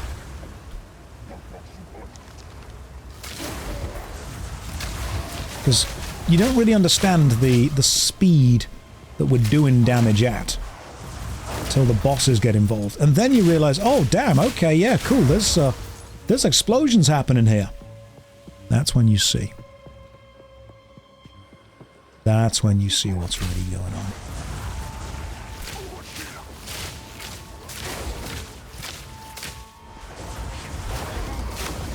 But in general, the explosions are working really well. Is this one level? Yes. So the levels in this game are huge. Are like absolutely ridiculously huge. And the problem is, when you die, enemies respawn. So you need to do them all again. Do I have a build command? Nope. Gas arrow and a source of ignition.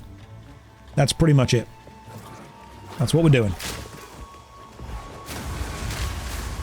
If you're creating gas and igniting it, you are experiencing the way of the Farcher.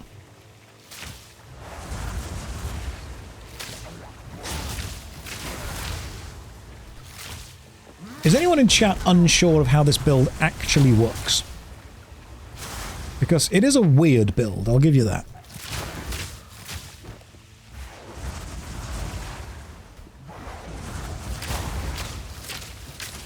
And you might be wondering why the enemies are exploding so often. When I fire an arrow, it leaves behind a poison cloud. I am, however, firing 3 of them because I've got the triple shot ability. The poison cloud will then be ignited and explode if an ignited enemy walks through it. By casting these red flame circles, I am igniting every enemy that walks through them. Meaning every enemy that walks into my triple poison cloud blows up, and the explosions stack. The poison explosion is more damaging than the arrow. The explosion is in fact incredibly powerful. So that's what this build does. Build up poison gas stacks and then blow them up. Why do the enemies explode so often? It's just a thing that happens. It's just how it be. You know, people don't think it'd be like it'd be. But it do. Sweet. Found the main reservoir. What is scaling the damage of the explosion? Fire damage, and projectile damage, and area of effect damage. So anything that says increased projectile damage, that does that as well. Done. Which I think is why it's so bloody good. Because the explosion is scaling from, am I going to share my build? Yeah, I'm happy to talk it through, no problem at all. Also attack damage. Attack, bow, fire, explosion, area of effect, elemental. And, because I've taken this thing over here, increases and reductions to your projectile speed also apply to damage with bows. So, increased attack speed, increased attack speed, increased attack speed, and over here, increased attack speed per 15 dexterity. That's pretty good. That means every time I get faster, I also do more damage. So this is what the Val were capable of. Will I make a YouTube video of my build? Probably not much point because it'll get nerfed the moment I do. It's already been nerfed once. Josh, projectile speed is not attack speed. Well, it's a type of speed. Beyond this, however, I recommend... And it's working fine. Let's just sell some stuff. I don't need that, or that, or that. But no, I'm aware that projectile speed is different specifically. DPS is the name of the game here, without a doubt. I only die if the enemy are alive. So, anything I can do to change the enemy from being alive to dead is good.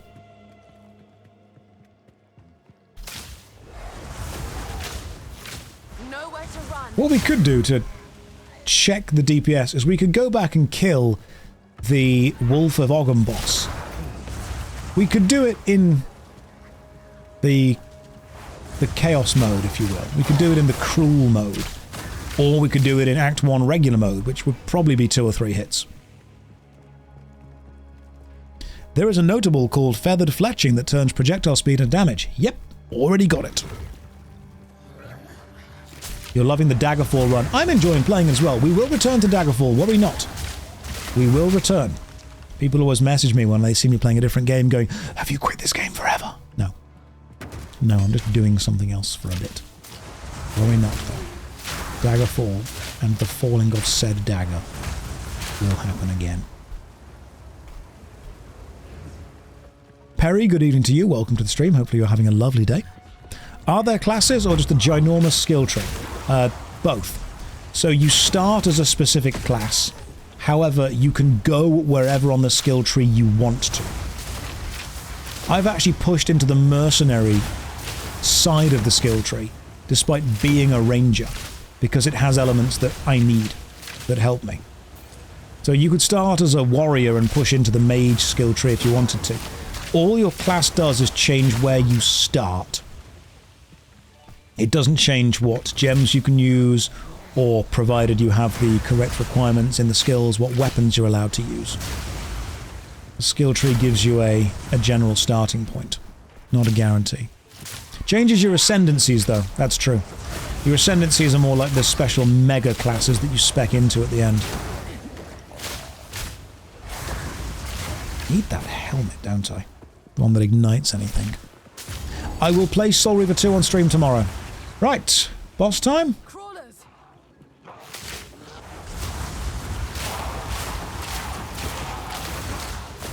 No, just lots of enemies. Okay. So that boss was kind of just like an enemy rush, if you will. When we get to a boss, you'll see what the single target damage does, because the single target damage of this is gorgeous. Absolutely gorgeous. As in, it's a lot. What's the thing I find most annoying about this game so far? There's not as much loot in the early game as there needs to be. It is a loot game. I want loot fountains. I want loot explosions. I shouldn't have to spend 20 minutes killing a boss and get a pair of slippers. I want the dopamine hit. I want the dopamine rush. I also want crafting to matter. Because at the minute, crafting just does not matter at all.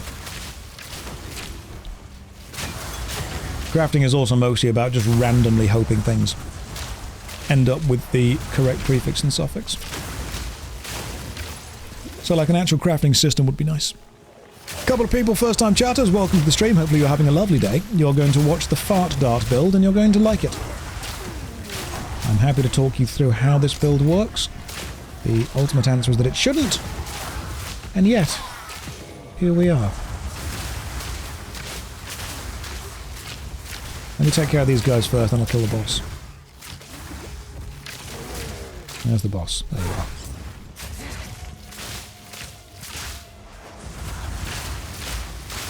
An easy trophy. Sit down, you. Ooh, a zealot bow. Nice. Maybe I can use it for something good. Advanced feat. The fart dart stream is lovely. Thank you. Step 1 fart, step 2 dart. That's how it works. What's that bow we got? I need good. Adds 5 to 9 fire damage, grants 3 life. No, that's terrible. The cultist bow is way better that we've currently got. Best part about PoE 2 is that no one... They removed Soul, did they? I like your stream title. Thank you. Thank you. It was produced over many, many weeks by a team of boomer scientists to work out exactly how to appeal to the millennials. And I think we got it. I think we nailed it, guys. Good job, everyone. Good job, all. We got there. I thought I need to really abuse that nostalgia. Ooh, that guy's fast. That's fine. Oh, I'm faster.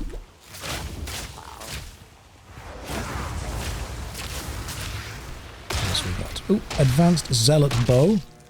46 damage baseline. That's decent. Ah, hello, boss. Right, let's delete you. Hang on.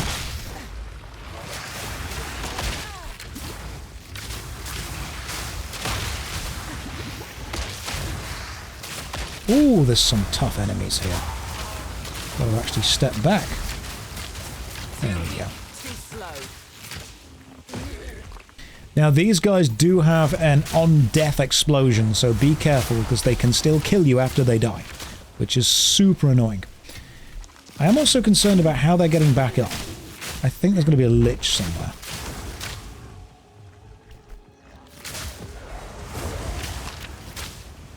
Did I ever... Ooh, hello. Ah, that was the one, wasn't it? The advanced zealot bow. Ah, 14% increased attack speed. That could be good. If we could give a fire boost on that, it could be very good.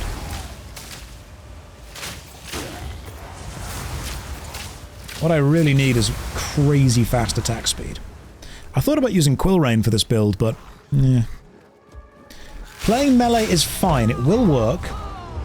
But that's what happened when I tried to play melee. I get crushed. Melee is not good for me, because I need to be far away from things. I've actually spec'd into a build that does more damage the further away from stuff it is. Which is annoying, because stuff now runs up to me very quickly. But in general, the further away I am, the more damage I do.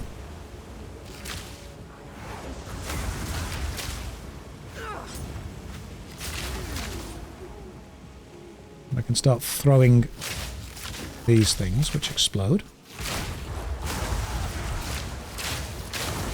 Oh. Oh. Big boss enemy.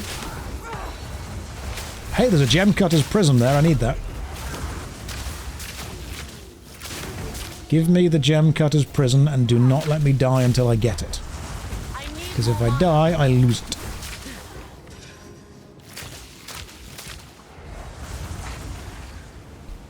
Oh, there's some decent drops here. We've got a regal orb and a gem cutter's prism. Got it. That improves the quality of a skill gem. It's nice. Is it usual for me to look so sharp? That's just how I look in real life. I'm just very sharp. I was born that way. I suffer from a strange disease known as extra sharpness. I need to be 2 times anti-alias in real life. Just to look normal. It's been something I've suffered with since a child. God damn. I hate the after-death blood explosions. They are extremely annoying. Toxic rain. Oh, this looks like a boss area.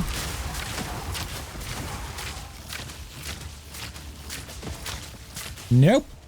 No, it wasn't. Just a regular area. I'm out of mana. I'd say the build is working. Explore the drowned city and search for Agorat.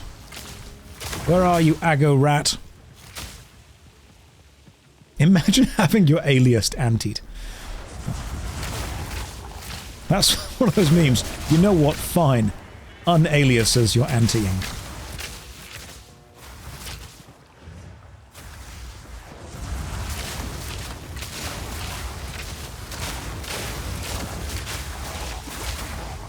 I am now using more mana than I am recovering, which means... I'm just going to find this stupid lich. There's a lich somewhere reviving everything.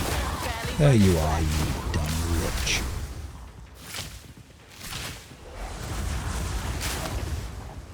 Ooh, another gin. Nice. That would only slow me down. Is a cultist bow worth it? It's unidentified, so... might be good, might not be good. No, it's not. Miasma!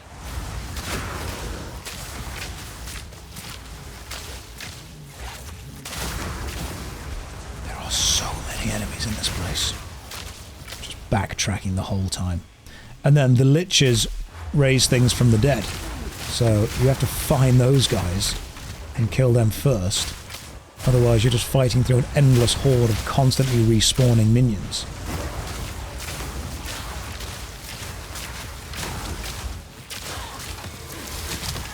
God damn it, the after-death explosions. They really hurt you here.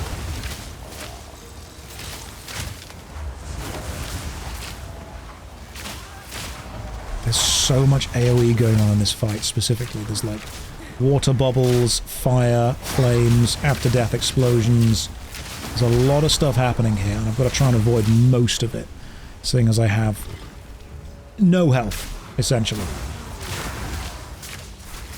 Almost, this is like a 3-hit run. If I get hit 3 times, I die.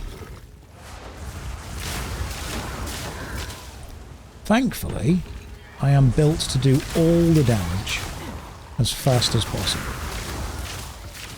You don't need defense if there's nothing to defend against. That is my idea here. These hags are very annoying. Yeah, they are. The constant respecking, the constant reviving of enemies.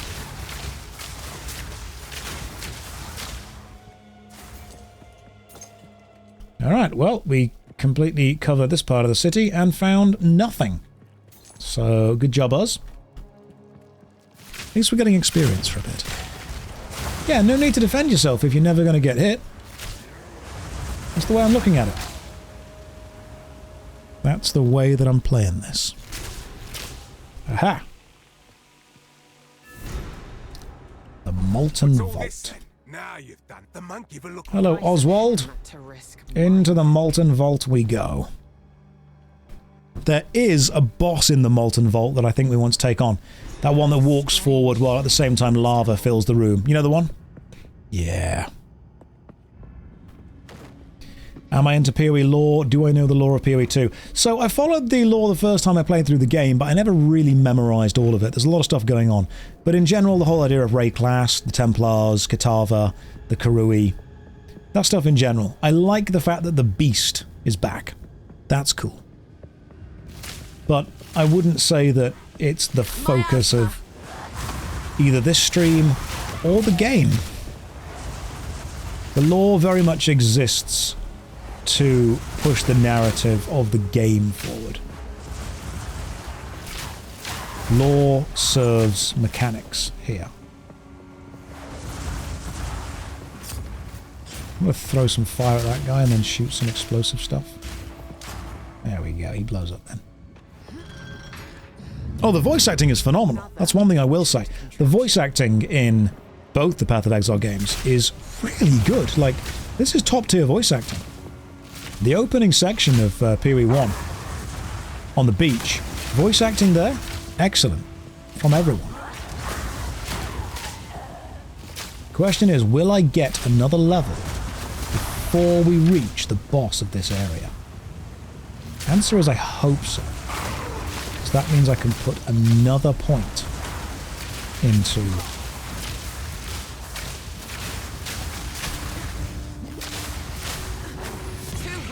a cowled helm. A unique. That's one of the first uniques I've seen. Shall we see what the unique is that we just got? The Smiling Knight. 46% increased armor and evasion, accuracy, increased critical hit. Aggravate bleeding on targets you critically hit with attacks. Bleeding that has been aggravated always treats the target as moving, doubling the damage. Once a bleeding debuff has been aggravated, it will remain aggravated until the duration expires. And then coming soon! Cool. Choking cloud. It's not for my build. I do not do bleed. But hey, uniques are always cool. It's always fun to get a unique drop, isn't it?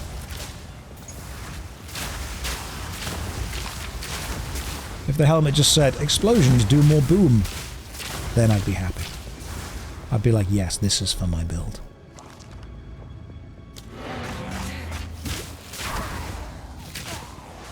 I tried to make a portal just then, and almost got killed. Portal back to town, stick some stuff in the bank, carry on.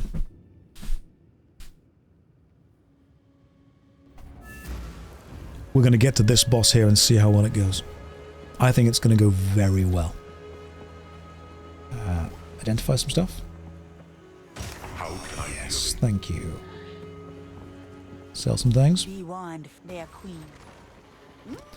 Right, what can I sell? You are very impressive, but I don't think I need you. These are also not good. And the helmet goes in my stash because I keep all of my unique items because they make me happy. Got these ones as well. The Innsmouth hood. And that one. Corona of the Red Sun. When you leech life from a hit, allies in your presence also leech the same amount of life. That would be an insanely good team build. We'll go with Stash Tab 3. Throw all this stuff into it. That's what we need. Allies do equal minions. Yes, so I could. I could. Run a minion build. But I'm not going to. Just going to run an arrow build. I've been helping people take on this boss. And I've been killing it quite easily. So I'm very excited to see what my character can do on their own. I mean, that dude just got deleted.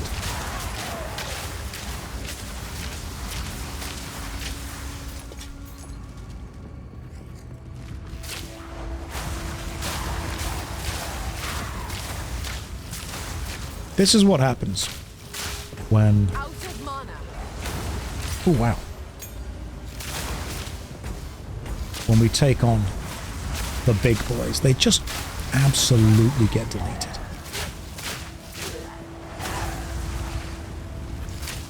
If I can get that helmet that automatically ignites things, I'll be very happy. God damn, you're a fast boy. Too weak, too slow. There we go. Did I get some one-on-one time with Soul Reaver 2? So I've not played it all the way through yet, but I have played it to check that it works. It works fine, and I will be playing Soul Reaver 2 on stream tomorrow. Tomorrow the plan is finish Soul Reaver 2. 4 o'clock on Sunday we start Soul Reaver 2, play it all the way through. I think it's about time for me to go and take on this boss from the Molten level. See if this build works, and if it does, we'll then get ready for some Soul Reaving tomorrow. From what I've discovered, Soul Reaver 2 is different to the first one. Finally caught a stream. Welcome from Australia. How's things down under? You guys doing all okay? Everything good over there? Hopefully it is. You've just caught me as I'm taking on one of the harder bosses in Path of Exile 2. Hoping that my Fart Dart build has got the DPS it needs to take down a massive molten golem.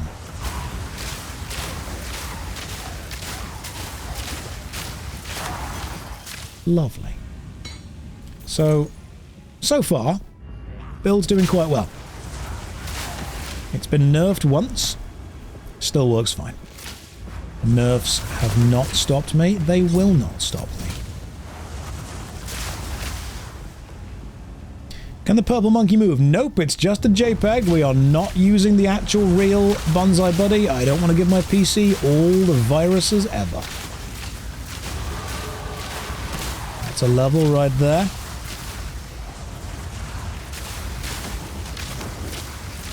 Let's see what the uncut skill gem was. Level 14, sweet. God, these guys are fast. These guys are extremely fast. Thanks for indulging us with the fire content. You're welcome. Let's level some stuff up, shall we? We were going for more damage against enemies which are far away. Which is good, because if enemies are close to me, I'm dead.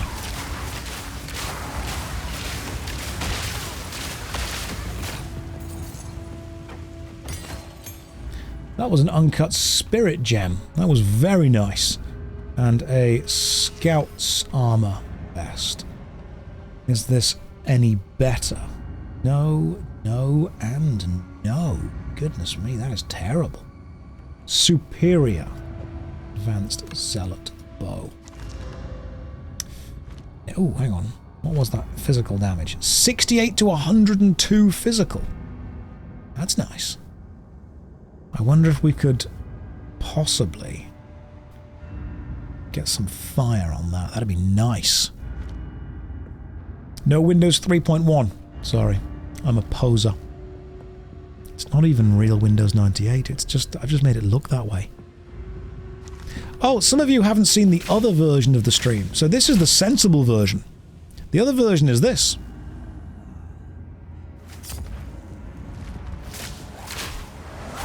Which one do you prefer? We going with the sensible version? Or are we going with the silly meme version? Change it back. This one. I love this one better. Yes, Nyancat. So this one is more of the meme version. This is KT to Penguin of Doom holds up Spork. That's the kind of vibe we're going for with this one. But I know that some people can't handle the Neutron style. And so we have to turn this one off occasionally. It's too overwhelming for some people.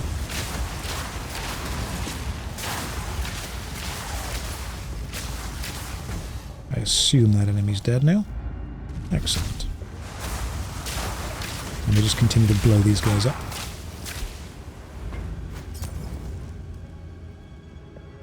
Could use a new song though. No, you know what? No. You get this. You get the Windows 98 with the pixelated me.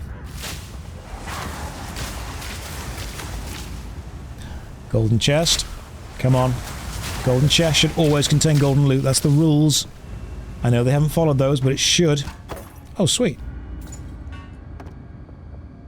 That's not great stuff, but, I mean, cool. Now that is a heavy belt. Belts in this game don't seem very good. That's one thing I have noticed. Belts just seem a little bit crap.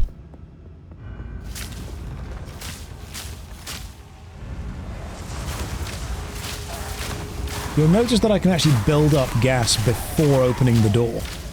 That's not a euphemism, that's genuinely how we're doing it.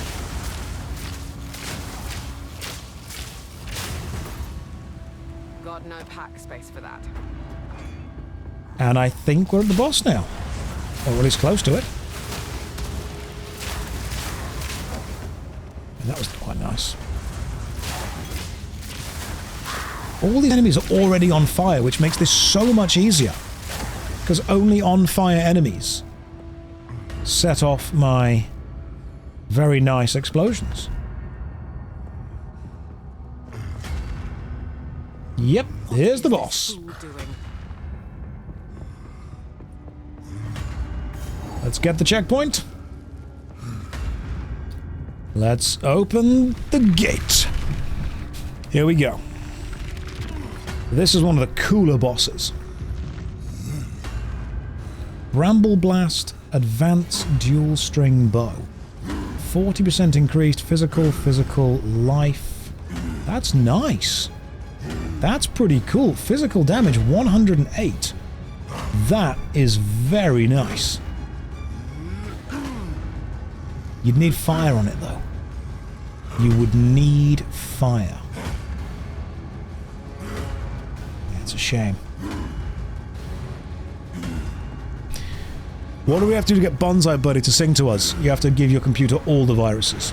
Okay. Let's take on. Let's take on this boss. I like this boss. See how we're doing.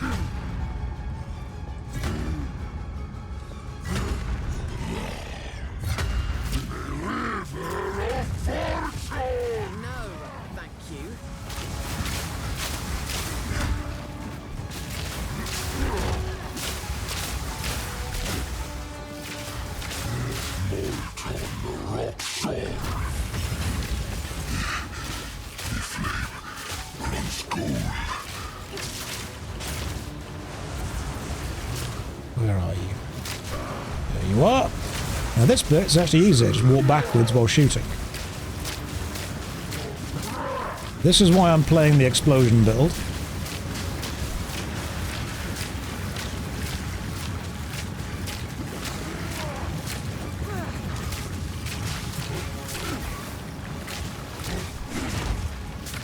Toxic rain.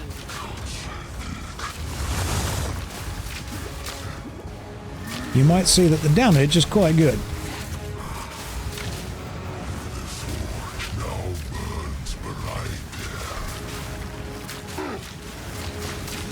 Sometimes even good enough to knock him down.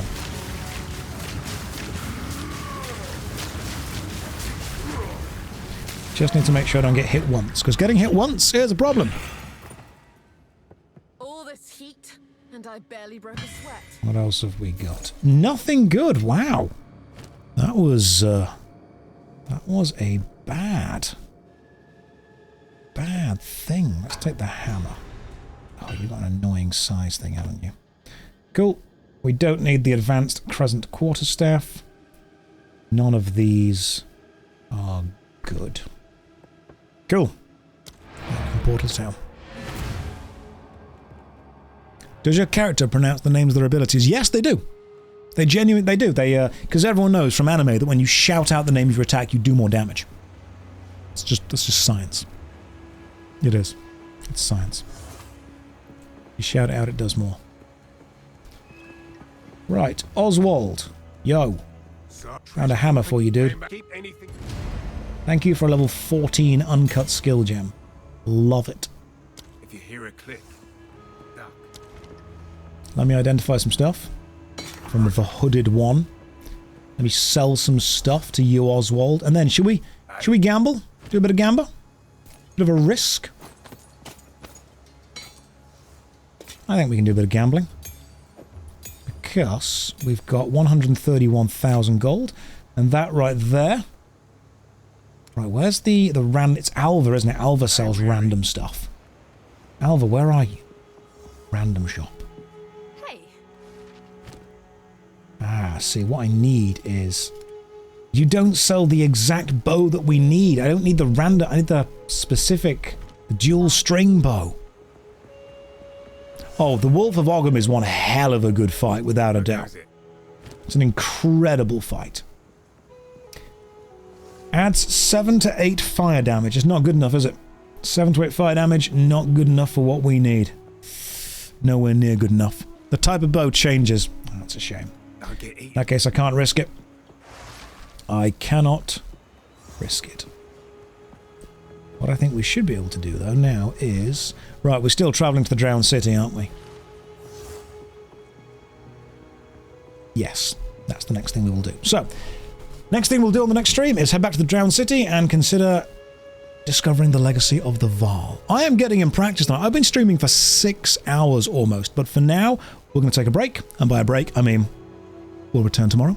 And tomorrow we will be finishing off Soul Reaver 2 on stream. Looking forward to that one. Not played it before. Excited to see where the story goes. Guys, go and have a good night. I will see you tomorrow. Take care. Good night. And God bless.